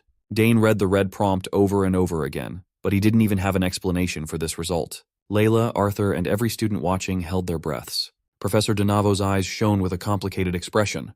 The students still in line complained that they hadn't gotten their turn yet, and the Sogres kid had already broken the device. They refused to believe the unable to measure bullshit, thinking that Dane must have no circles. Meanwhile, our boy is pondering if the ancient magic residing in his heart messed with the measurement. Professor Donavo has been doing this assessment for years, and he's confident about the machine's 100% accuracy. It can even weed out those who try to hide their true level. The unable to measure tag was new to him. He reckoned even his peers hadn't seen this phenomenon before. Trying to calm the class down, he just chalked it up to a possible overload. For now, they will proceed with Dane's orb test to move things along. The foolish man-child took the error message as a sign that the brats got nothing when it comes to magic. Dane was quite disappointed with the mana measuring device debacle, but at least he gets a try at the balls. Though admittedly, he's unsure whether his power will work here. He closed his eyes and visualized the psychokinesis spell with utmost focus. The young lord raised his hand, and innumerable strings of raging mana shot out. He copied the professor's motions from earlier, and every single orb shot out of its container and up into the air, intricately connected by wild strings of ancient mana. Every jaw in the lecture hall dropped as silence filled the room. Dane Sogres manipulated every orb like it was nothing. Until now, making 5 balls float for just a brief moment seemed like a Herculean task. Arthur was frozen in place. When he was tasked to demonstrate earlier, he strutted with confidence. Well, that confidence had quickly shattered at the presence of a true genius. His tiny brain cannot fathom how this could even be possible. Layla, who's already getting used to Dane's inhuman feats, recovered from the shock quicker than everyone else. At this point, she's just accepting every illogical thing he does. Meanwhile, Dane was panicking. He never thought that all the orbs would rise. It looks like absorbing ancient mana made him capable of such an incredible thing. He quickly recovered from the shock of seeing his own power in action and slowly moved his hands around. Since he's already in the spotlight, he might as well try something cool. He stimulated the balls with ancient mana and made them speed up to the point of turning into flashing lights. At this point, he's doing shit that even Professor Donavo hasn't seen before.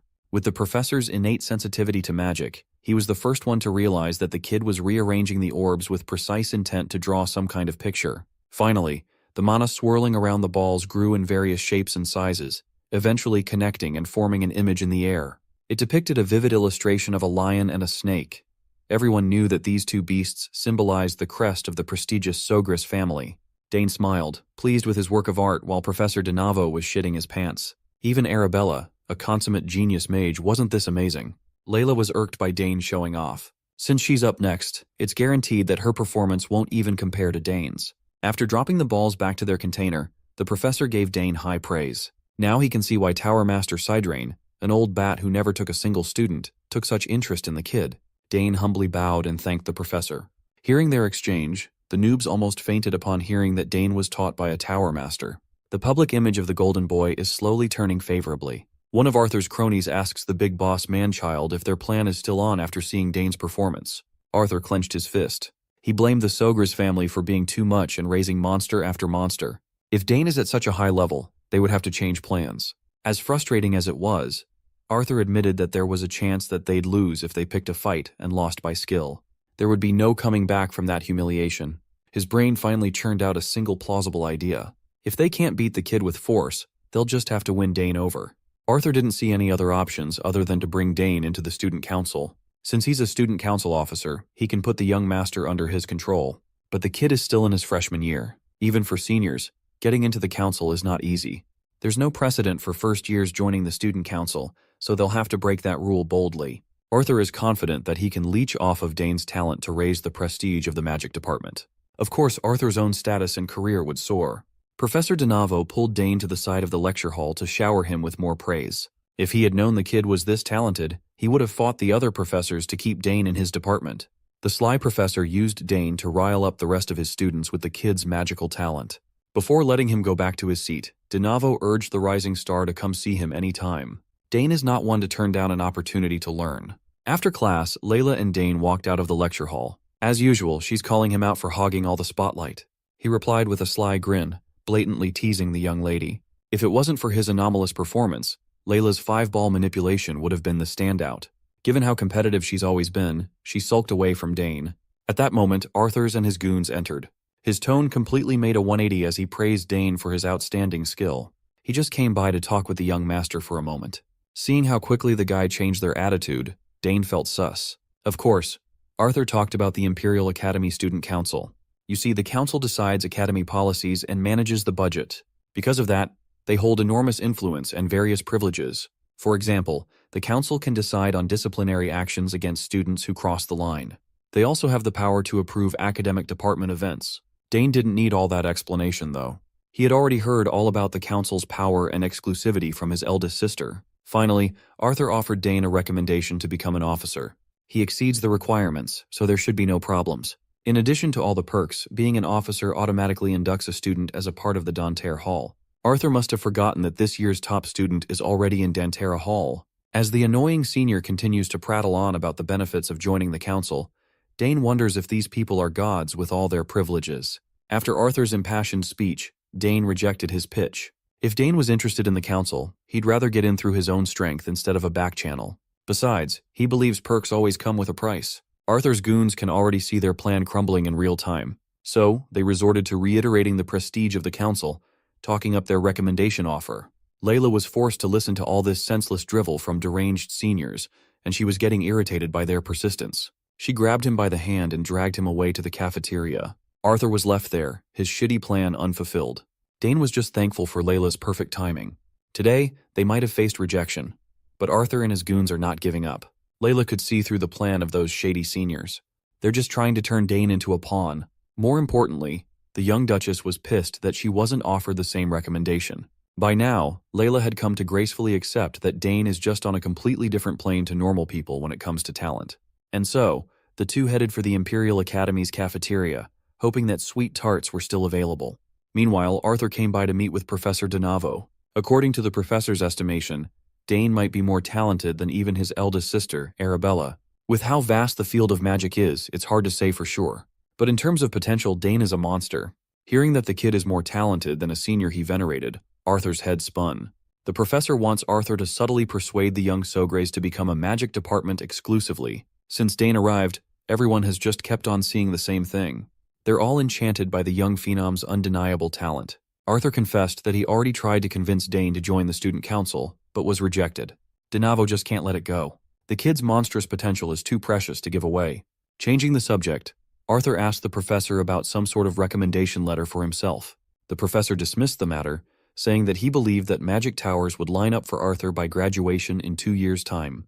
But Arthur can see through the professor's intentions. If he gets an early magic tower placement, Denavo will lose his favorite student to boss around, his errand boy. Arthur heard murmurs that Denavo was the one who cut off 2 magic towers offers way back in his 3rd year. Knowing that his future is in this egotistical professor's hands, Arthur continued accepting his orders. He doesn't have a choice. On the way to the cafeteria, Dane noticed how congested the area was due to club events. Every club is scrambling to avoid being disbanded. The duo tried some of the booths and won a lot of prizes. It was a great detour. In Dane's bag was a haul of 20 mana storage stones, 15 lunch coupons, 5 general meal tickets, 8 convenience store vouchers, and a treasure map. The senior running the booth said it was bought at a blind auction at the Arkender auction house. Hearing the name Arkender made Layla's eyes shine with the possibility of a real treasure. Dane's dad once clued him in on the Arkender auction house, the hub for rare and beautiful wares from across the entire empire. The best appraisers in the country thoroughly examine everything, ensuring the authenticity of everything sold. The treasure map's seal is still intact, without any sign of tampering. Given how well-known tales of secret places and mysteries are in the academy, a treasure doesn't seem too unbelievable. Looking at the map, Dane thought of the person who would love this thing the most, that exploration nerd, Ernest.